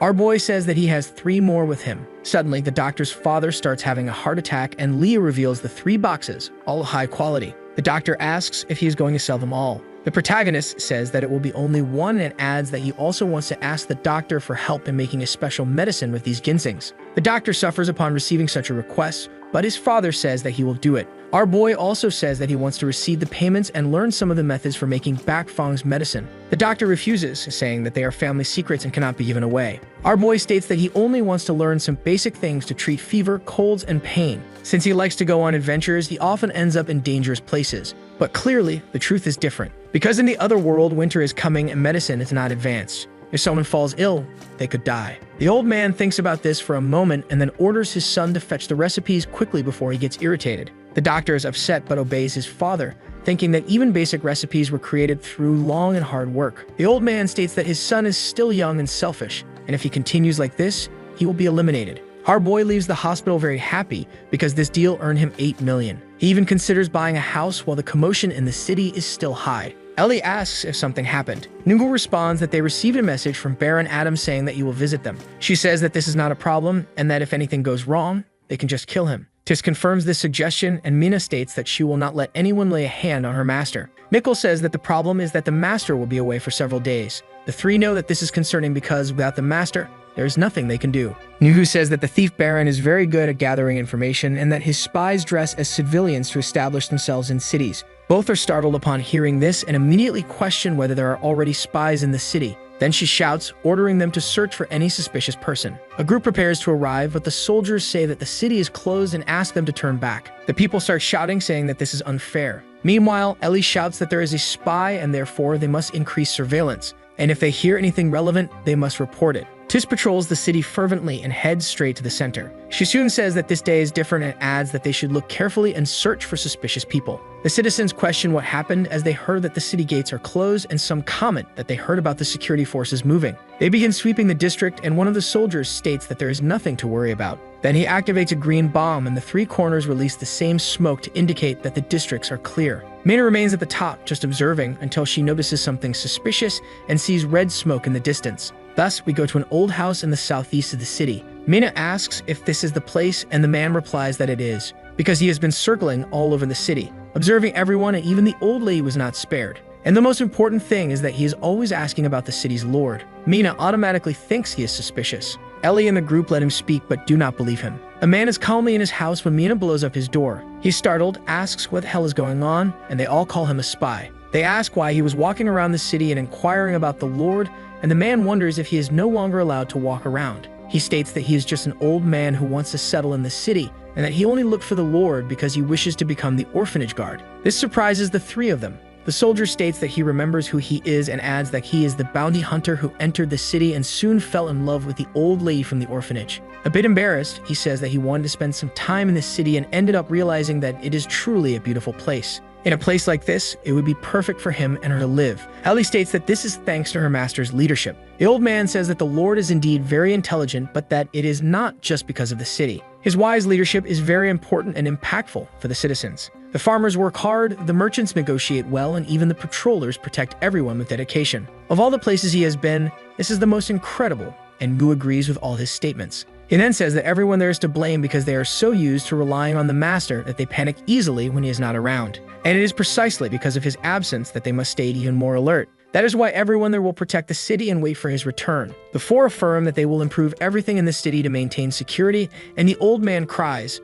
begging to be untied. Our boy is traveling by bullet train. In his mind, he reflects that on Earth, he is just a rich and normal person, while in the other world, he is a noble lord. A girl approaches, greeting him, and then says that she is traveling alone and that they could talk. Leo just responds with a simple hi. She quickly becomes embarrassed and thinks that this boy is very handsome, but it is a shame that he is not interested in her. Her friend arrives to talk and several other girls also approach. After that, we go to the real estate company. The attendant shows various houses and our boy signs the contract for just one. Then he closes the deal with a handshake. Heading to store 45 where they sell cars, he tests a few before driving. Then he hits the road. Liu states that this place is very nice.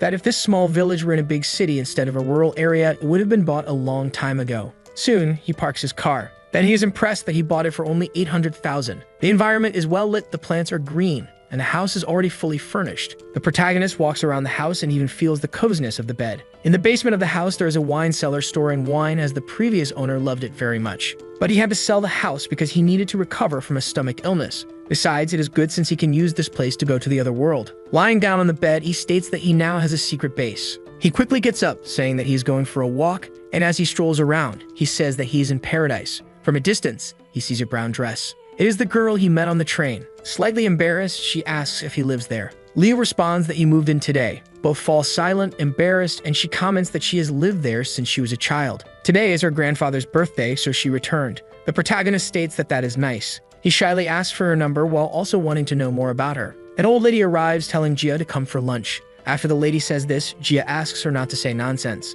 The woman then asks what the protagonist does for work. Maybe he works in a state company like her niece. Then she asks his age and if he has already bought a house. Our boy responds that he writes novels, which surprises and angers her, because in truth, she believes he is just a slacker who spends the whole day doing nothing. Then she starts teasing the protagonist, saying that he probably earns only 3,000 or 4,000 a month. She then pulls Jia away, saying that her grandfather's birthday is about to start. Besides, she warns her to stay away from writers because she should find someone much better. In the protagonist's mind, he wonders how he can explain that his bank account exceeds 10 million and that he is the lord of the city. But this is good because at least he has neighbors. And in the future, when he is away in the other world for a few weeks, they will think he is locked inside writing. Returning to the protagonist's city, he arrives back and happily says that this time he must have made it in time for lunch. When he looks at the table, he sees that everything is empty. Something stealthily grabs his foot and he quickly realizes that it is the panda. He immediately hugs it warmly, and then Nicole shouts, declaring that the master has returned. Without wasting time, she embraces him tightly. Feeling very embarrassed, she quickly steps away,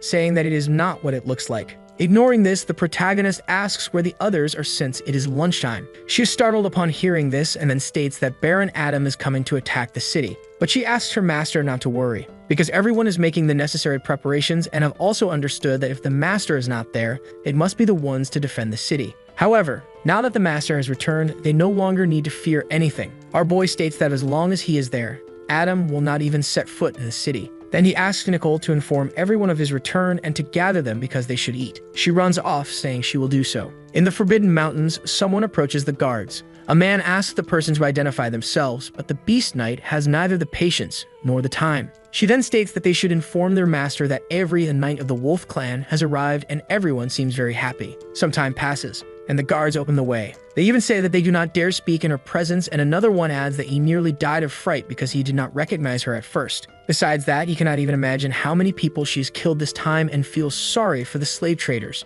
He adds that if she joins the battle, they will surely win. A green-haired woman prepares to attack. Avery notices the attack and simply jumps back, managing to dodge it. Even so, her opponent does not give her any openings and leaps toward her. Still, there was enough time for Avery to draw her sword and launch a counterattack. The green-haired woman says that this is quite relaxing. We can see that this battle will apparently last for some time and the sound of swords clashing echoes. Planting her sword into the ground, Bella comments that that was cool, and she adds that only Avery can face her head-on. Avery confirms this, and this time Bella shows some interest. Avery says that she has heard about a battle, and Bella is happy because, since this is her last stop, she could go with them. Avery questions if she is really going through with this plan. Bella responds that she is because if they stand firm, there will always be hope. Around the Forbidden Mountain, there are 3 great nations. However, in the country of Mancha, there was a war that divided the kingdom, and thus a conflict arose between the dukes who continued fighting among themselves, leaving the country weakened. People call this place the Cursed Land. Avery questions if these boys can fight against those knights. Bella responds that she will only know if they try. Besides,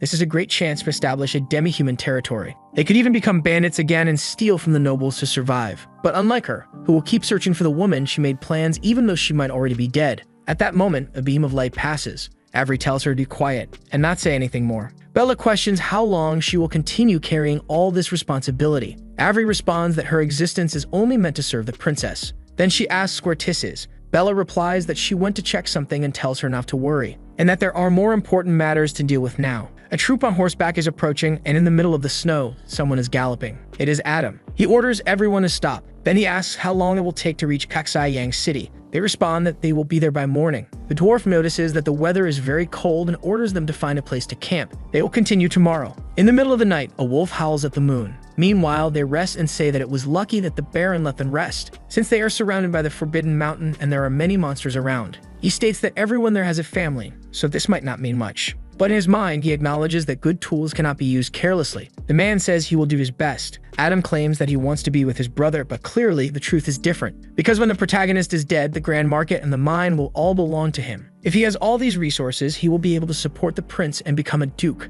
The protagonist's soldier catches his attention, saying that Adam is camping to the east and that by noon he will arrive. Our boy asks if they are ready, and everyone responds yes. Lev knows that the battle will be well balanced. Even so, to gain an advantage, he will launch a surprise attack. In the middle of the night, where the soldiers are carefree and even sleeping, one of them notices that something is happening because the sounds of the beasts have disappeared. Blood begins to spill. He quickly grabs a torch, saying that someone is attacking and wakes up from his deep sleep. Then he questions what is happening and becomes very frightened. Bella and her group arrive, ordering them to kill everyone. A bit late, our boy arrives. He says that this is the best place to set up an ambush. Besides, at the same moment his army passes through here, they will be caught off guard. Both do not quite understand, but will just attack. Then he shouts that Adam is destined to be annihilated.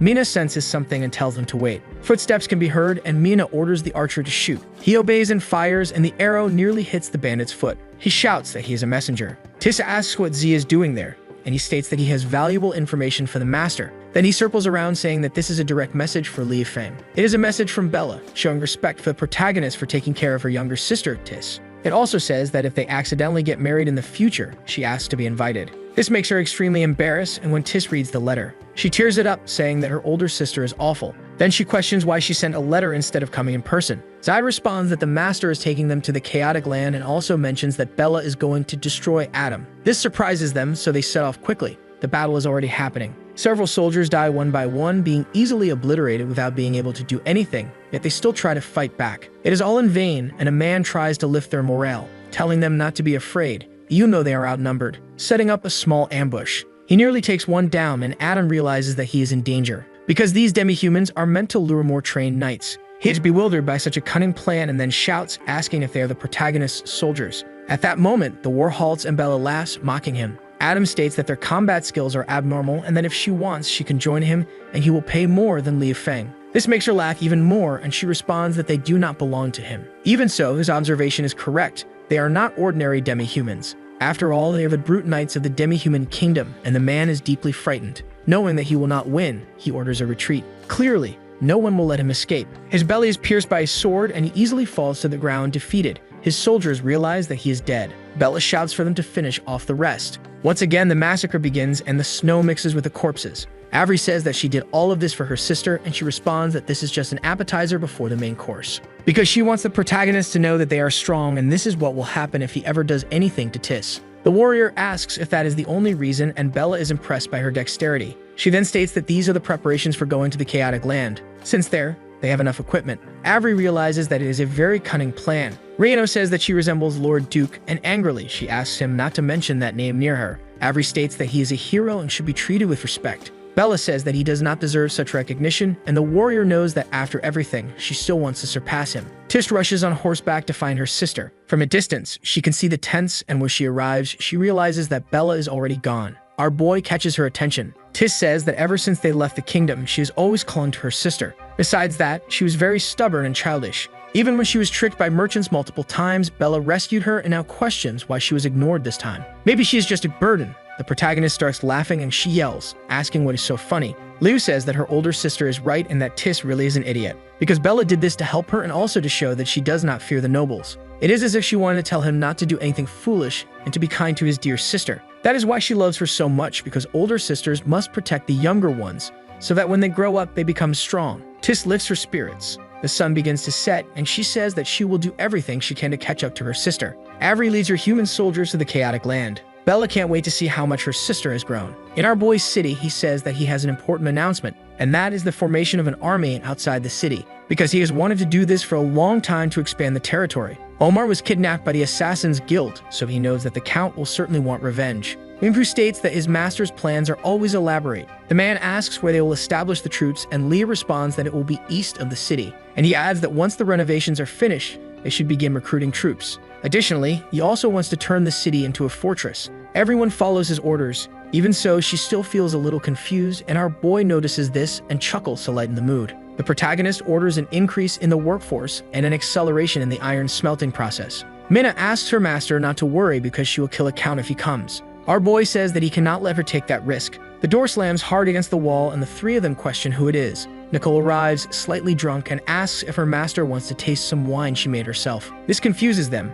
and then she grabs on him to sit down first. Nicole says that her master is nice and comfortable. Liu says that she tried to taste the wine but couldn't handle it. Smelling it, he states that it is incredible, and that compared to rice wine, this one is much stronger. Ellie asks if they are going to sell it to the nobles. Our boy responds that they cannot do that for now, because it is winter, and the city currently has many inhabitants, so it is better to stockpile supplies. Liu considers preparing some perfume and alcohol as a disinfectant. Meanwhile, Nicole states that she is feeling hot, and she starts taking off her clothes, saying that it is too warm. Grabbing her arm, he says that he will take her to her room. Ellie says that Nicole is too weak and cannot handle such strong wine. She quickly thinks about getting drunk herself, but Mina slaps her hand. The two face off because they also want the master to take them to their rooms. Ellie says that it is not that. She is only interested in the taste of the wine. Mina says that she is just a child, which makes her angry, claiming that her brain has turned into cat food. Frustrated, she grabs the wine and starts chugging it all at once. Then she slams down on the table. Even after drinking, she says that she can still keep going, but then she collapses onto the floor. Mina thinks that taking just one sip won't hurt and prepares to drink.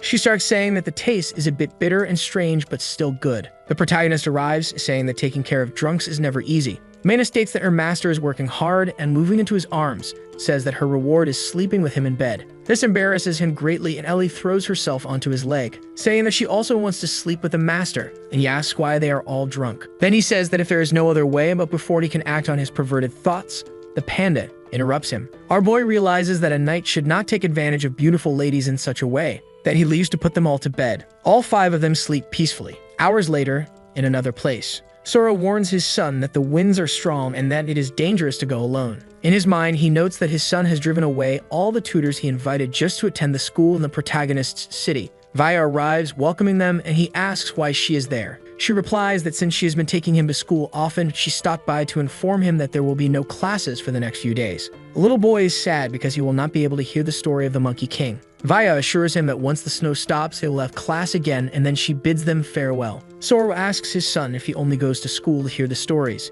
He then adds that since there will be no classes, he will accompany him to meet his sister. The boy looks downcast because he does not want to meet the devil in person. Meanwhile, Vaya goes to the other 2, asking if they have already informed everyone, and Zuma responds that he went to the orphanage to inform them that the school would be closed. The old man states that even during this time last year, many houses were destroyed by the harsh snowstorm. He adds that some people even froze to death. But now, everything is different and even the soldiers are clearing paths. All thanks to the Lord. Vaya heads to the protagonist's residence. Inside, she asks where he is and then knocks on his door, asking if he is awake. She soon sees the scene of everyone sleeping and our boy wakes up in the same position as before in the middle of it all. The 3 girls scream, asking what is happening, and Vaya runs away, embarrassed. Our boy calls out for her to wait. She asks what happened, and Leo responds that he wants to take her somewhere. So they go to a storage facility. Vaya asks what it is, and our boy responds that she will find out once they go inside. Inside, there are giant cucumbers and peppers, which leave her amazed. Because it is winter, and these should not be growing. Maybe it is even some kind of magic, but our boy says that this is called science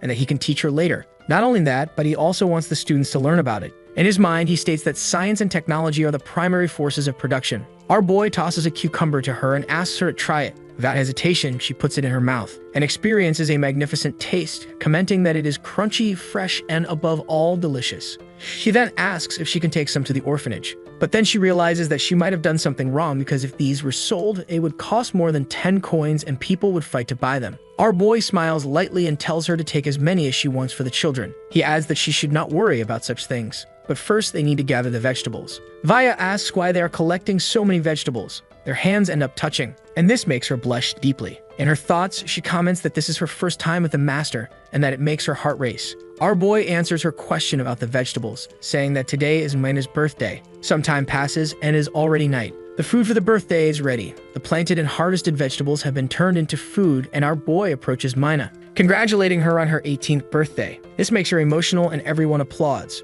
She thanks everyone. Ellie declares that it is time to eat. She adds that the food is delicious and Liu dips his meat into the sauce. He eats it, saying that it is very good. The girls see what he does and start dipping their meat directly into the sauce, which is very tasty. Ellie says that it is very spicy, while the other 2 say that it is delicious. Our boy hands her a cold Coke. After drinking it, Mina states that it is very good and asks what it is. Leah responds that it is the so-called Coca-Cola. Mina takes another sip but ends up spitting it out. Our boy says that this drink seems to be too irritating for cat tongues. Everyone thanks him for the food and then starts giving their birthday presents. Mikkel gives a book with 32 different methods for cooking rice porridge. Ellie, embarrassed, gives her present, which she made herself. It is cat-shaped lollipops. Vaya gives some pastries and soon gives some drawings. Tis presents a burnt pizza. Looking at it, Mina cannot hold back and starts laughing, thanking everyone. Our boy states that now it is his turn and gives her the giant present. The girl quickly pulls the ribbon and is astonished by what she sees, as it is a giant kitten. Our boy says she can hug it when she sleeps and that it will be very comfortable.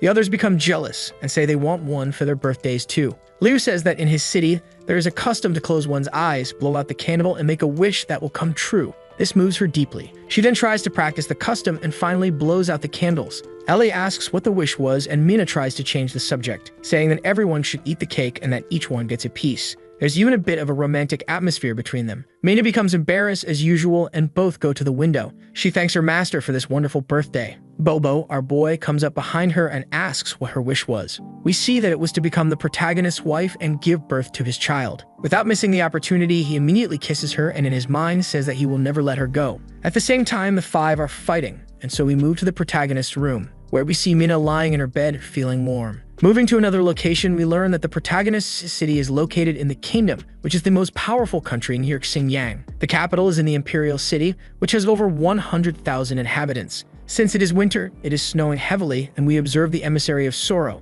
In his mind, he says that even though it is an imperial city, it cannot be compared to Xinjiang. There is even a need to pay fees to enter, and those who have no money are left to die at the gate. Even the elderly are not respected, and moreover, people defecate in the streets. The nobles cannot even be compared to the civilians of the protagonist's city. An emissary becomes very tired as he is used to a good life, and this place is very dirty. Smiling, he affirms that he can endure it all, because it was Lady Lena who taught him this, and just one look from her can heal even his soul. Someone knocks on the door. Inside, the lady asks why Delena does not like her brother. She is the Duke's fifth daughter, saying that he is talented, and Delena states that she is not interested. She asks if it does not hurt her heart to say that. Making a silly face, she says no. The father cut off that golden source, and her brother needs her help to send this message to her. Delena states that she can accept the fourth prince's proposal, and the other says he is filthy and will never marry. The daughter of Sora asks her to calm down because the walls have ears since they are in the Duke's mansion. The fifth daughter states that their father will not let the fourth prince leave so easily. Delena states that her father is not in the imperial city but in other facilities,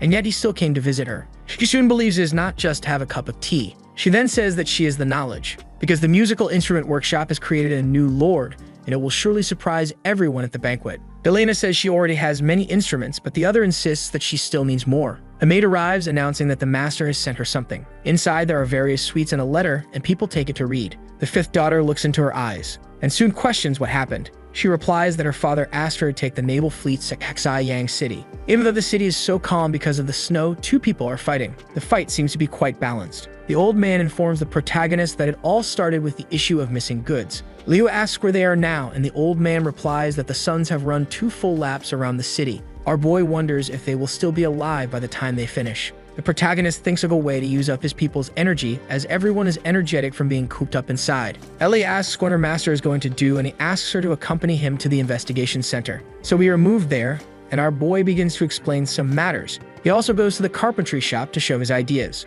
2 boxing gloves are made. Liu tests them by hitting one against the other. He also comments that they are well made. Ellie asks if they are for people to fight, and the protagonist replies that they will soon find out. In the Grand Market of Xinjiang, there is an arena that is the first boxing exhibition match, where 2 soldiers will fight. The people ask what this is, and he replies that it is difficult to explain. But now he will show it in practice, and the 2 take their stances. The fight starts intensely. The other manages to counterattack easily, but after becoming too confident, he takes a punch to the face and is sent flying out of the arena. Everyone is shocked. A guy asks who wants to sign up, and the protagonist questions who would do that after seeing something like this. Our boy steps in to explain that only the servants will participate and that there will also be a reward and rules. In total, there will be 12 competitors, and the first place winner will receive 10 silver coins and a trophy. Everyone starts wanting to sign up. The protagonist sees that it was a success, and the city's first boxing competition officially begins. Our boy watches everything from a distance, and they ask if he liked any of the participants since they want to place a bet.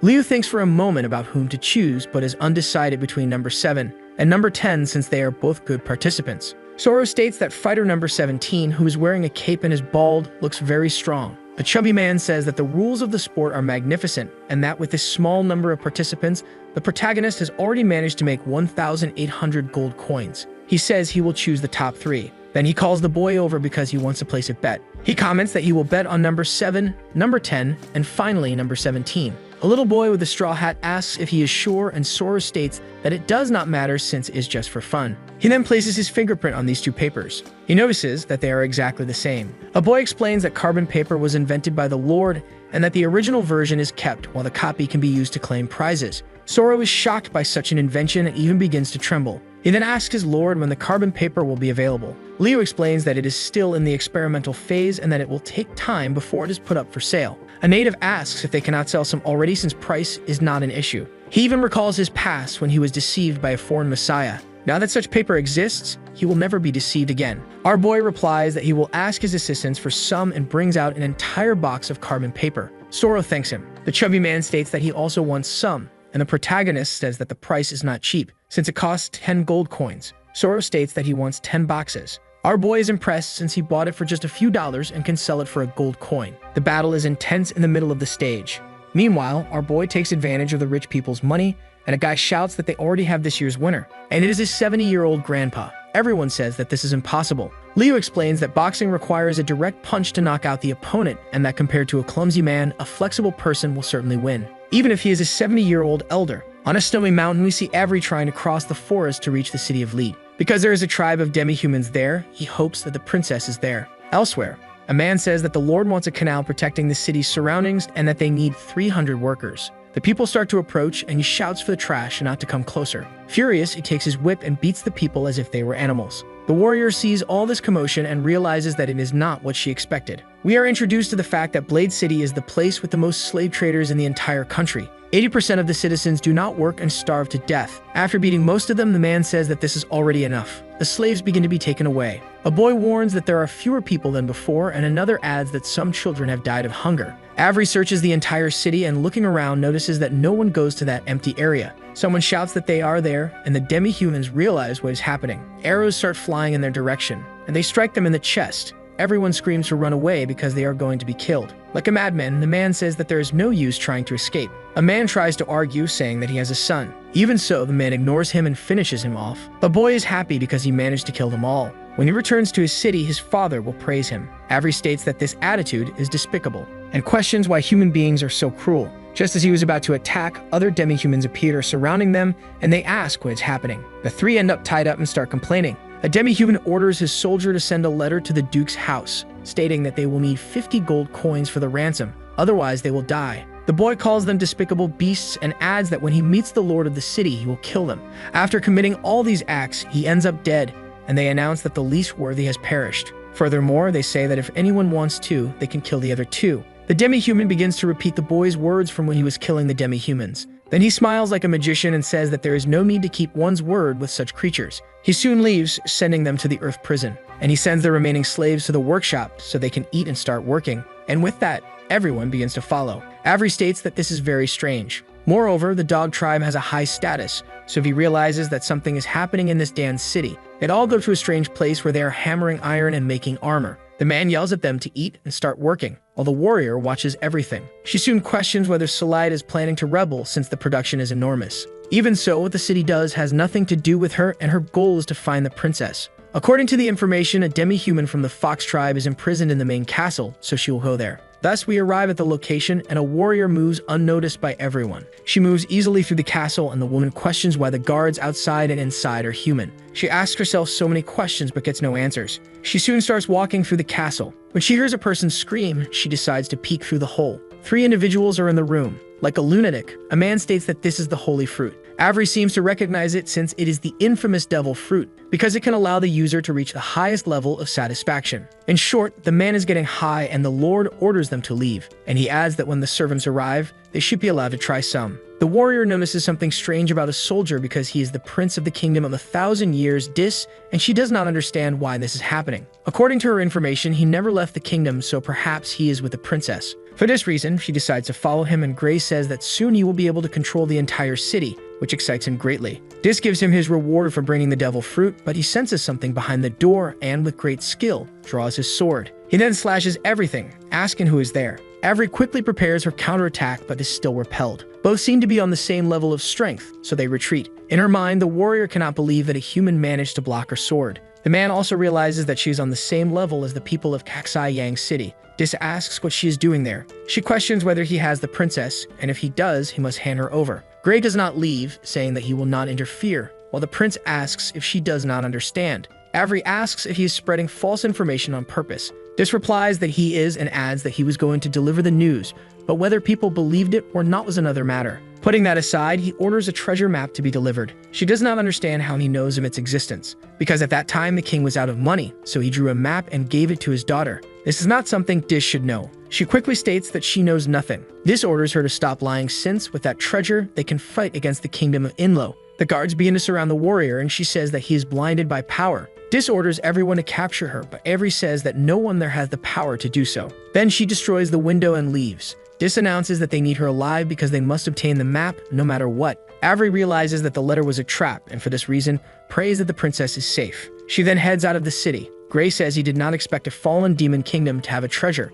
Therefore, if he achieves his goal, he will be one step closer. In the protagonist's city, everyone comments on what happened at the boxing match while eating. Tis complains that her master did not let her enter the ring, and he knows that if she had, the other competitors would have given up out of fear. She agrees that he is right and then eats another pizza. Then another one, and Elisa says that the lord of the city is different from the others. That is why she asks if she can drop her disguise and then leaves when she notices that Mina is watching her. Another person is also there in the corner. The guy tells me that it took him a while to leave, and he asks what happened, and he replies that apparently Elise is just an ordinary employee. A man complains that they are wasting time, saying that they always buy the products directly, and asks why this time they have to investigate. Giving him a slap, he warns that Siang City is not an ordinary place, so he should be careful with what he says. He says that the boss is right, but still, this Elise is very beautiful, so she would make a great business deal. And the man in the hat states that Miss Tis could be sold for a great price. Once again, he is struck, and she reminds them that she is one of the Lord's guards and asks if they did not miss her. As she leaves, she states that tonight they will act and capture her, while she remains quite calm. But suddenly, she notices that something is wrong and asks what that sound is. In front of her, she sees that it is just a night guard, and she asks why he is hitting that bamboo. He replies that it is the new system the lord of the city created to indicate the time. Ellie states that the protagonist is very intelligent and once again sees something suspicious. She soon realizes that she is being followed and tells the watchman she is leaving, and he asks her to be careful. Some men continue to follow her, and she quickly locks her door. She goes toward her bed, wondering what is happening. Perhaps even her identity has been exposed and bounty hunters have come to find her. So she aims her bow and arrow at the door, and in her mind declares that her life in this beautiful city is over. The men prepare to break in, and meanwhile, she is filled with rage. A noise is heard, leaving her confused. The guards order them to drop their weapons and raise their hands. Those men do not understand how they were caught, and looking back, they see that their accomplices have been captured. Like a madman, one of them tries to flee. Tis appears, questioning what he is doing. She then states that the patrol team waited 3 hours to capture them. Angry at him, she strikes his stomach. Elise feels relieved that this happened. She then opens the door, asking what had occurred. Tis replies that they were just doing their job and soon leaves, telling her to get some rest. Elise watches everything from the window. The people of the city say that they have been sleeping peacefully since they no longer have to worry about thieves, as the guards are doing an excellent job. She realizes that Mina had already figured out that she was being followed. This makes her very emotional because she feels well protected, and we see that according to the information, some of those men are part of a secret organization called Black Paras. Mina states that she has also heard of them and adds that they are considered mysterious because they try to kidnap beautiful women and turn them into slaves. So the protagonist orders them to intensify patrols and ensure the city's safety.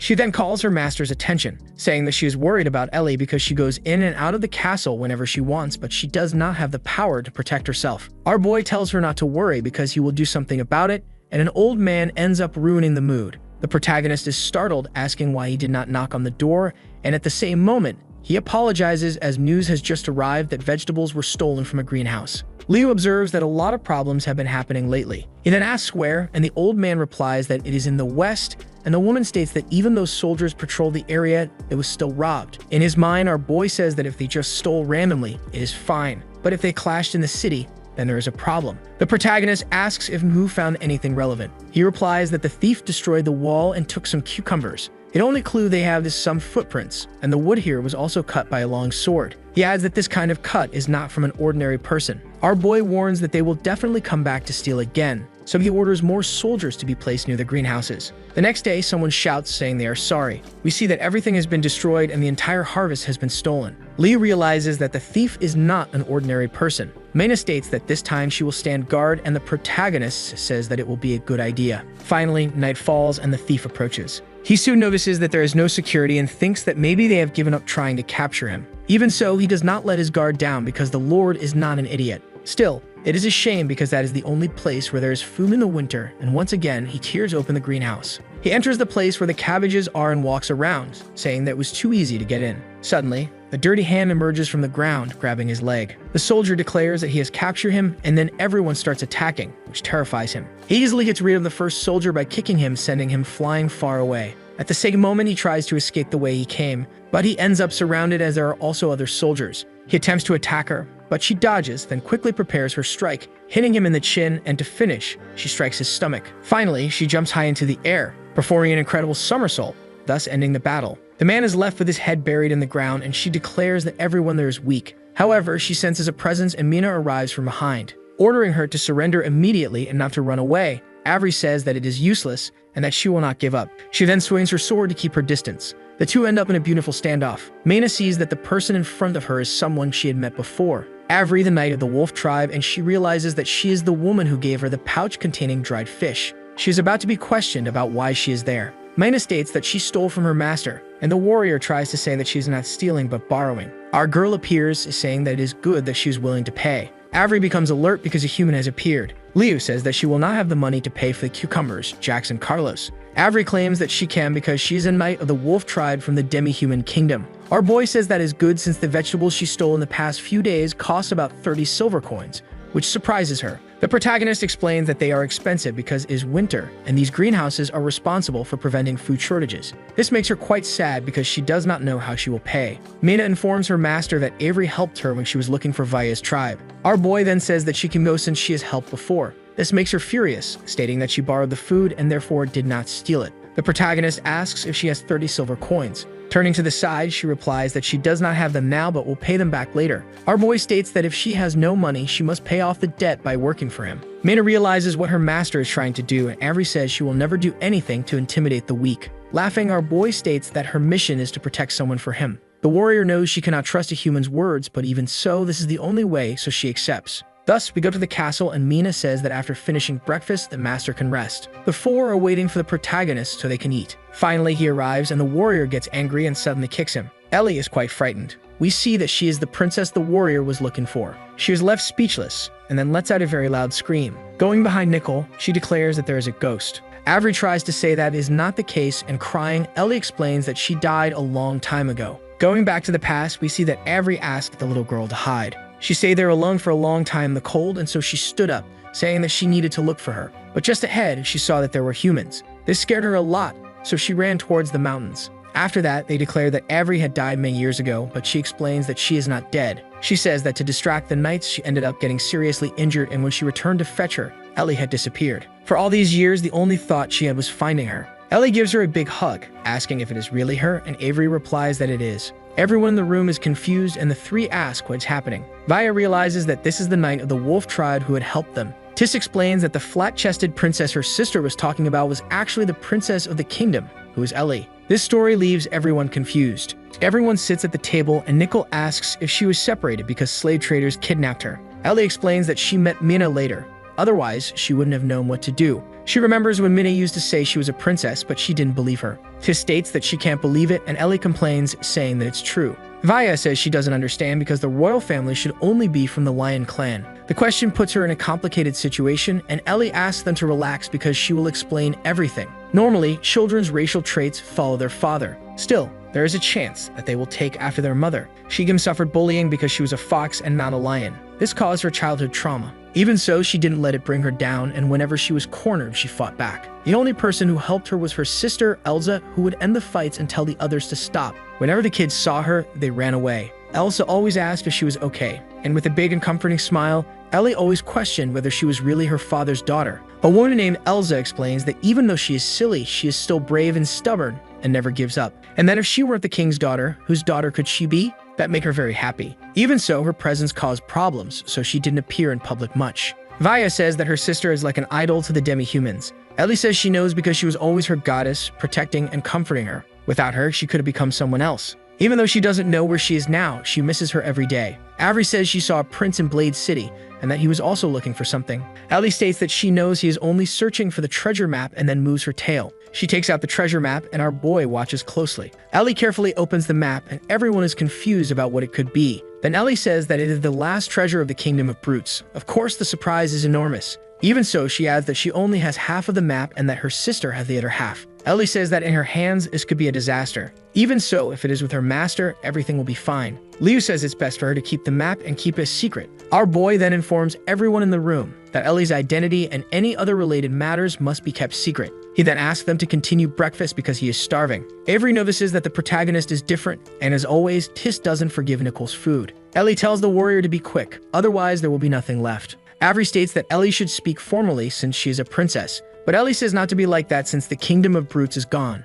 This only upsets her, and she adds that she will not do that in any way. Then she herself orders Avery to eat and be quiet. At that moment, Avery obeys the order and starts eating. When she puts the food in her mouth, she realizes it is delicious, and she almost cries from so much happiness. Everyone at the table knew she would like it. Thus, we move to the training room, where Mina and the warrior are training. Their strength is almost equal. Even so, Avery has more experience. A soldier says that one of them got hurt, so it's better to stop. Our boy states that it's fine because neither of them is using their full strength. The battle then continues and Avery goes all out. Mina feels the pressure but still counterattacks. The warrior easily dodges and then gains some distance. Mina notices that her master has arrived and immediately runs to flirt with him. Our boy says that she is training earlier than usual. Embarrassed, she asks if her master will train with her and he replies that he will. Then he picks up a wooden sword. Avery steps forward, saying that she wants to start the battle first because she wants to thank the Lord for taking care of her highness. But in her mind, she comments that she wants to discipline him for allowing the princess to call him master. Our boy says that's fine and asks Mina to rest for a bit.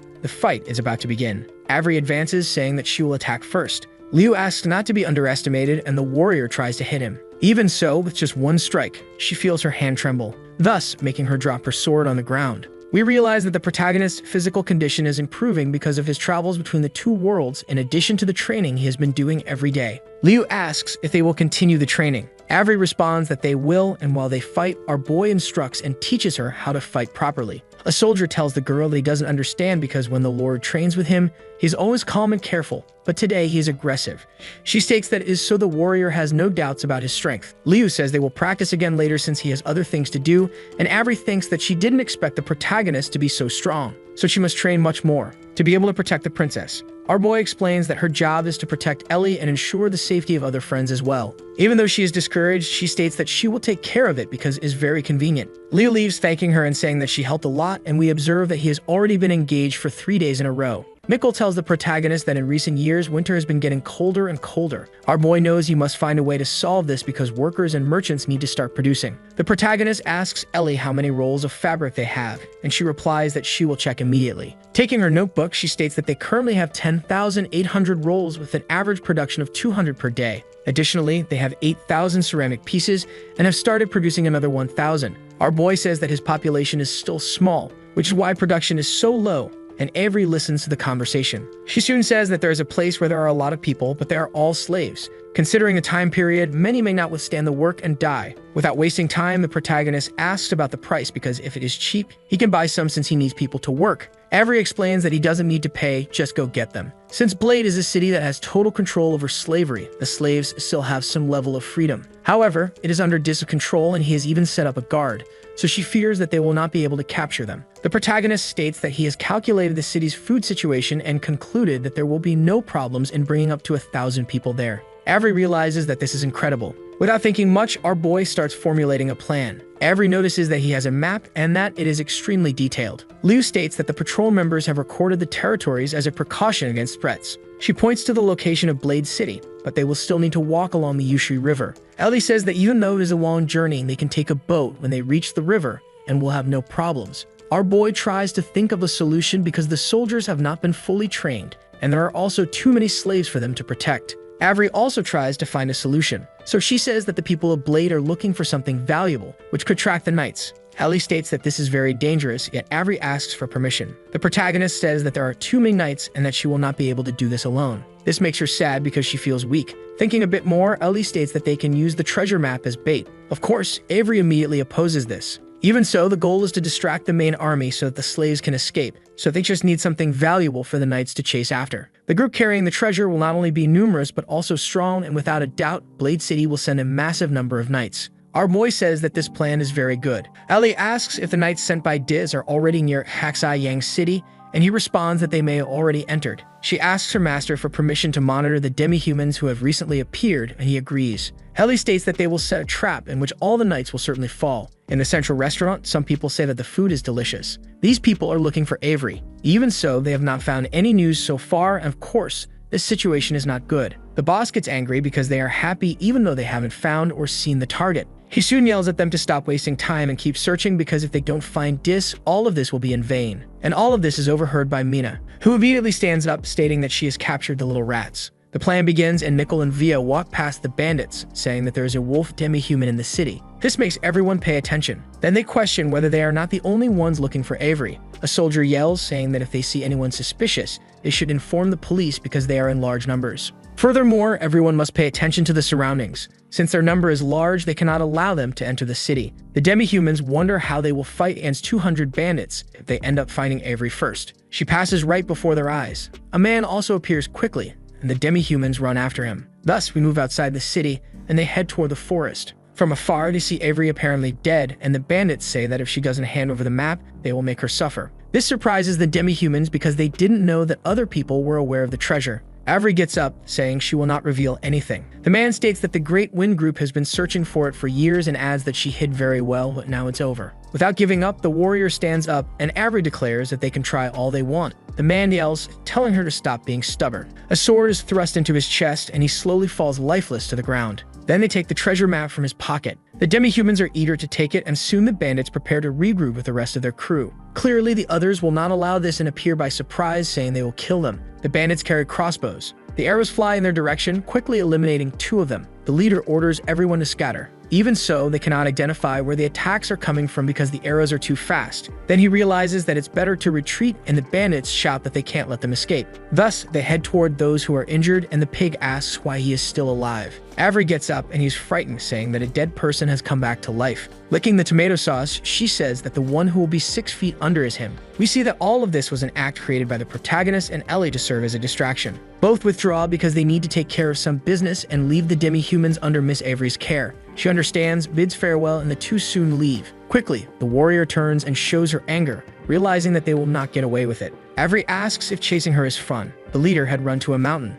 Going outside, he sees that they are motionless and thinks they are asleep, because they have been chased like mad dogs for 2 days. His subordinate states that something is strange since he actually is a dog. His leader slaps him, questioning how he can joke even in a situation like this. Then his unit says that the map is authentic. Otherwise, the thieves wouldn't be pursuing them so relentlessly to silence them. The leader states that it is best to be patient because they will reach Blade City tomorrow, and once they enter the place, no one will be able to do anything. Calmly, the soldiers are having a nighttime meal to keep warm. They are happy because it's amazing that just 1 package can fill their stomachs. A man tells them to shut up and eat because the important mission continues tomorrow. The rest arrive, telling the captain that the cave is ready. He orders everyone to rest because they work hard. Another one gets up, saying he will prepare the sleeping bags. Some soldiers praise everything the protagonist does, because it is very practical and helps a lot. Furthermore, there is wine for when they finish the mission, and it was made by Miss Nickel herself. A man lies down, saying that even though it is so cold, it is warm here. He then states that they need to finish the mission because the Lord has provided good conditions. That long-awaited day finally arrives, and the snow begins to subside. The leader is in his deep, delicious sleep, but suddenly wakes up. Seeing that it is already morning, he orders everyone to get up because they must be arriving soon, so they need to leave quickly. The soldiers already have sight of the fugitives, and the captain yells for them to keep making noise and to chase after them. They start running quickly, and the leader is terrified because they are approaching too fast. Then he spots Blade City and looks back and notices something. A soldier is already pointing an arrow at him, and this terrifies him. Blood splatters everywhere. Even so, they manage to reach their destination. The prince yells that he does not need the warrior, but they have still lost the map. So he asks if there is any reason to keep them alive. That same leader tries to say that the thieves are ruthless and want to kill them to keep the secret. The prince asks how many they are, and he responds that there are approximately 200. He then orders the wounded to be taken care of and that 250 demi-human knights be sent to recover the map. The soldiers are happy because they will soon finish the mission and return to the city to eat. From afar, they can already see the citizens. The distraction plan worked. Climbing down from the tree, the captain states that there are more than 200 men on the other side, so they just need to distract them. To escape, they will head to the snowy mountain and slide down with boards. Furthermore, this is the most dangerous part of the mission, so they must be 100% careful because no one can die. They clearly hear and understand what needs to be done. All the demi-humans appear. According to the plan, they shoot arrows to draw attention, and this greatly affects the army. The leader yells at them not to be afraid and to use their shields to block. So they do just that, and each one gets into position to protect themselves from the arrows, and we see that it works as they shatter upon impact. He then shouts, asking if they have run out of tricks, and the soldiers begin to retreat. They do not give up and try to capture them. Everyone moves past them, and the protagonist's plan works. His troop heads toward Blade City. The man states that now the mission will begin. The team heads to the forest near the border to prevent the army from interfering, while the other will block the city's main gate and take the slaves. We see that there is a district outside Blade. The soldiers appear, telling the people that if they want to continue living, they should go to the river adding that there is oatmeal porridge for everyone to eat. Of course, there is distrust toward humans, but even so, they need to eat.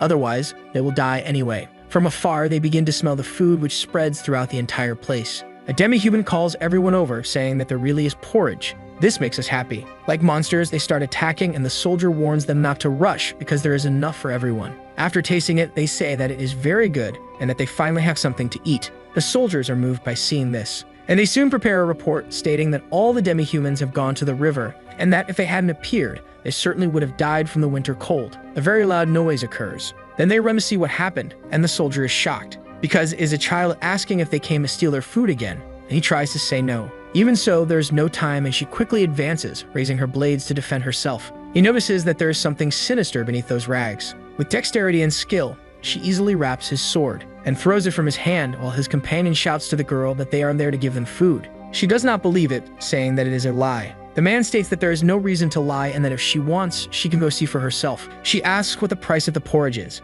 He doesn't understand and replies that it is free. The girl says that there is no such thing as free food and adds that her sister told her this because there is always a purpose behind every favor. The young man asks what her name is and she responds that it is Fry. Thus, we move to another part of Blade's forest where we see some of the protagonists, soldiers who end up cornered. The leader advances, saying that if they hand over the map, they will have a quick death. That same captain manages to dodge. Even so, he is hit by another attack and something flies out of his bag. The demi-human notices that it is the map and immediately grabs it. He then orders them to kill everyone, but his companion says that their lives are more important, so they must run. Leaving the area, he states that it was dangerous. The captain says that he was just doing his part and that, without a doubt, this performance will make them believe that it is the authentic map. Moving to another location, specifically by the river, a man tells Free that the wind is strong and that she will catch a cold. She replies that she does not feel cold, and the soldier asks why she became a slave when she could have defeated the city guards. She responds that it is the price of food, and at that moment, he thinks that this child is innocent. He then asks Futaba to fight. She states that it was her older sister, who left her a long time ago because she was still weak as she had gone to hunt a dragon. So the video ends here. If you don't want to miss the next part, activate the notification bell, and see you next time on Tob's channel.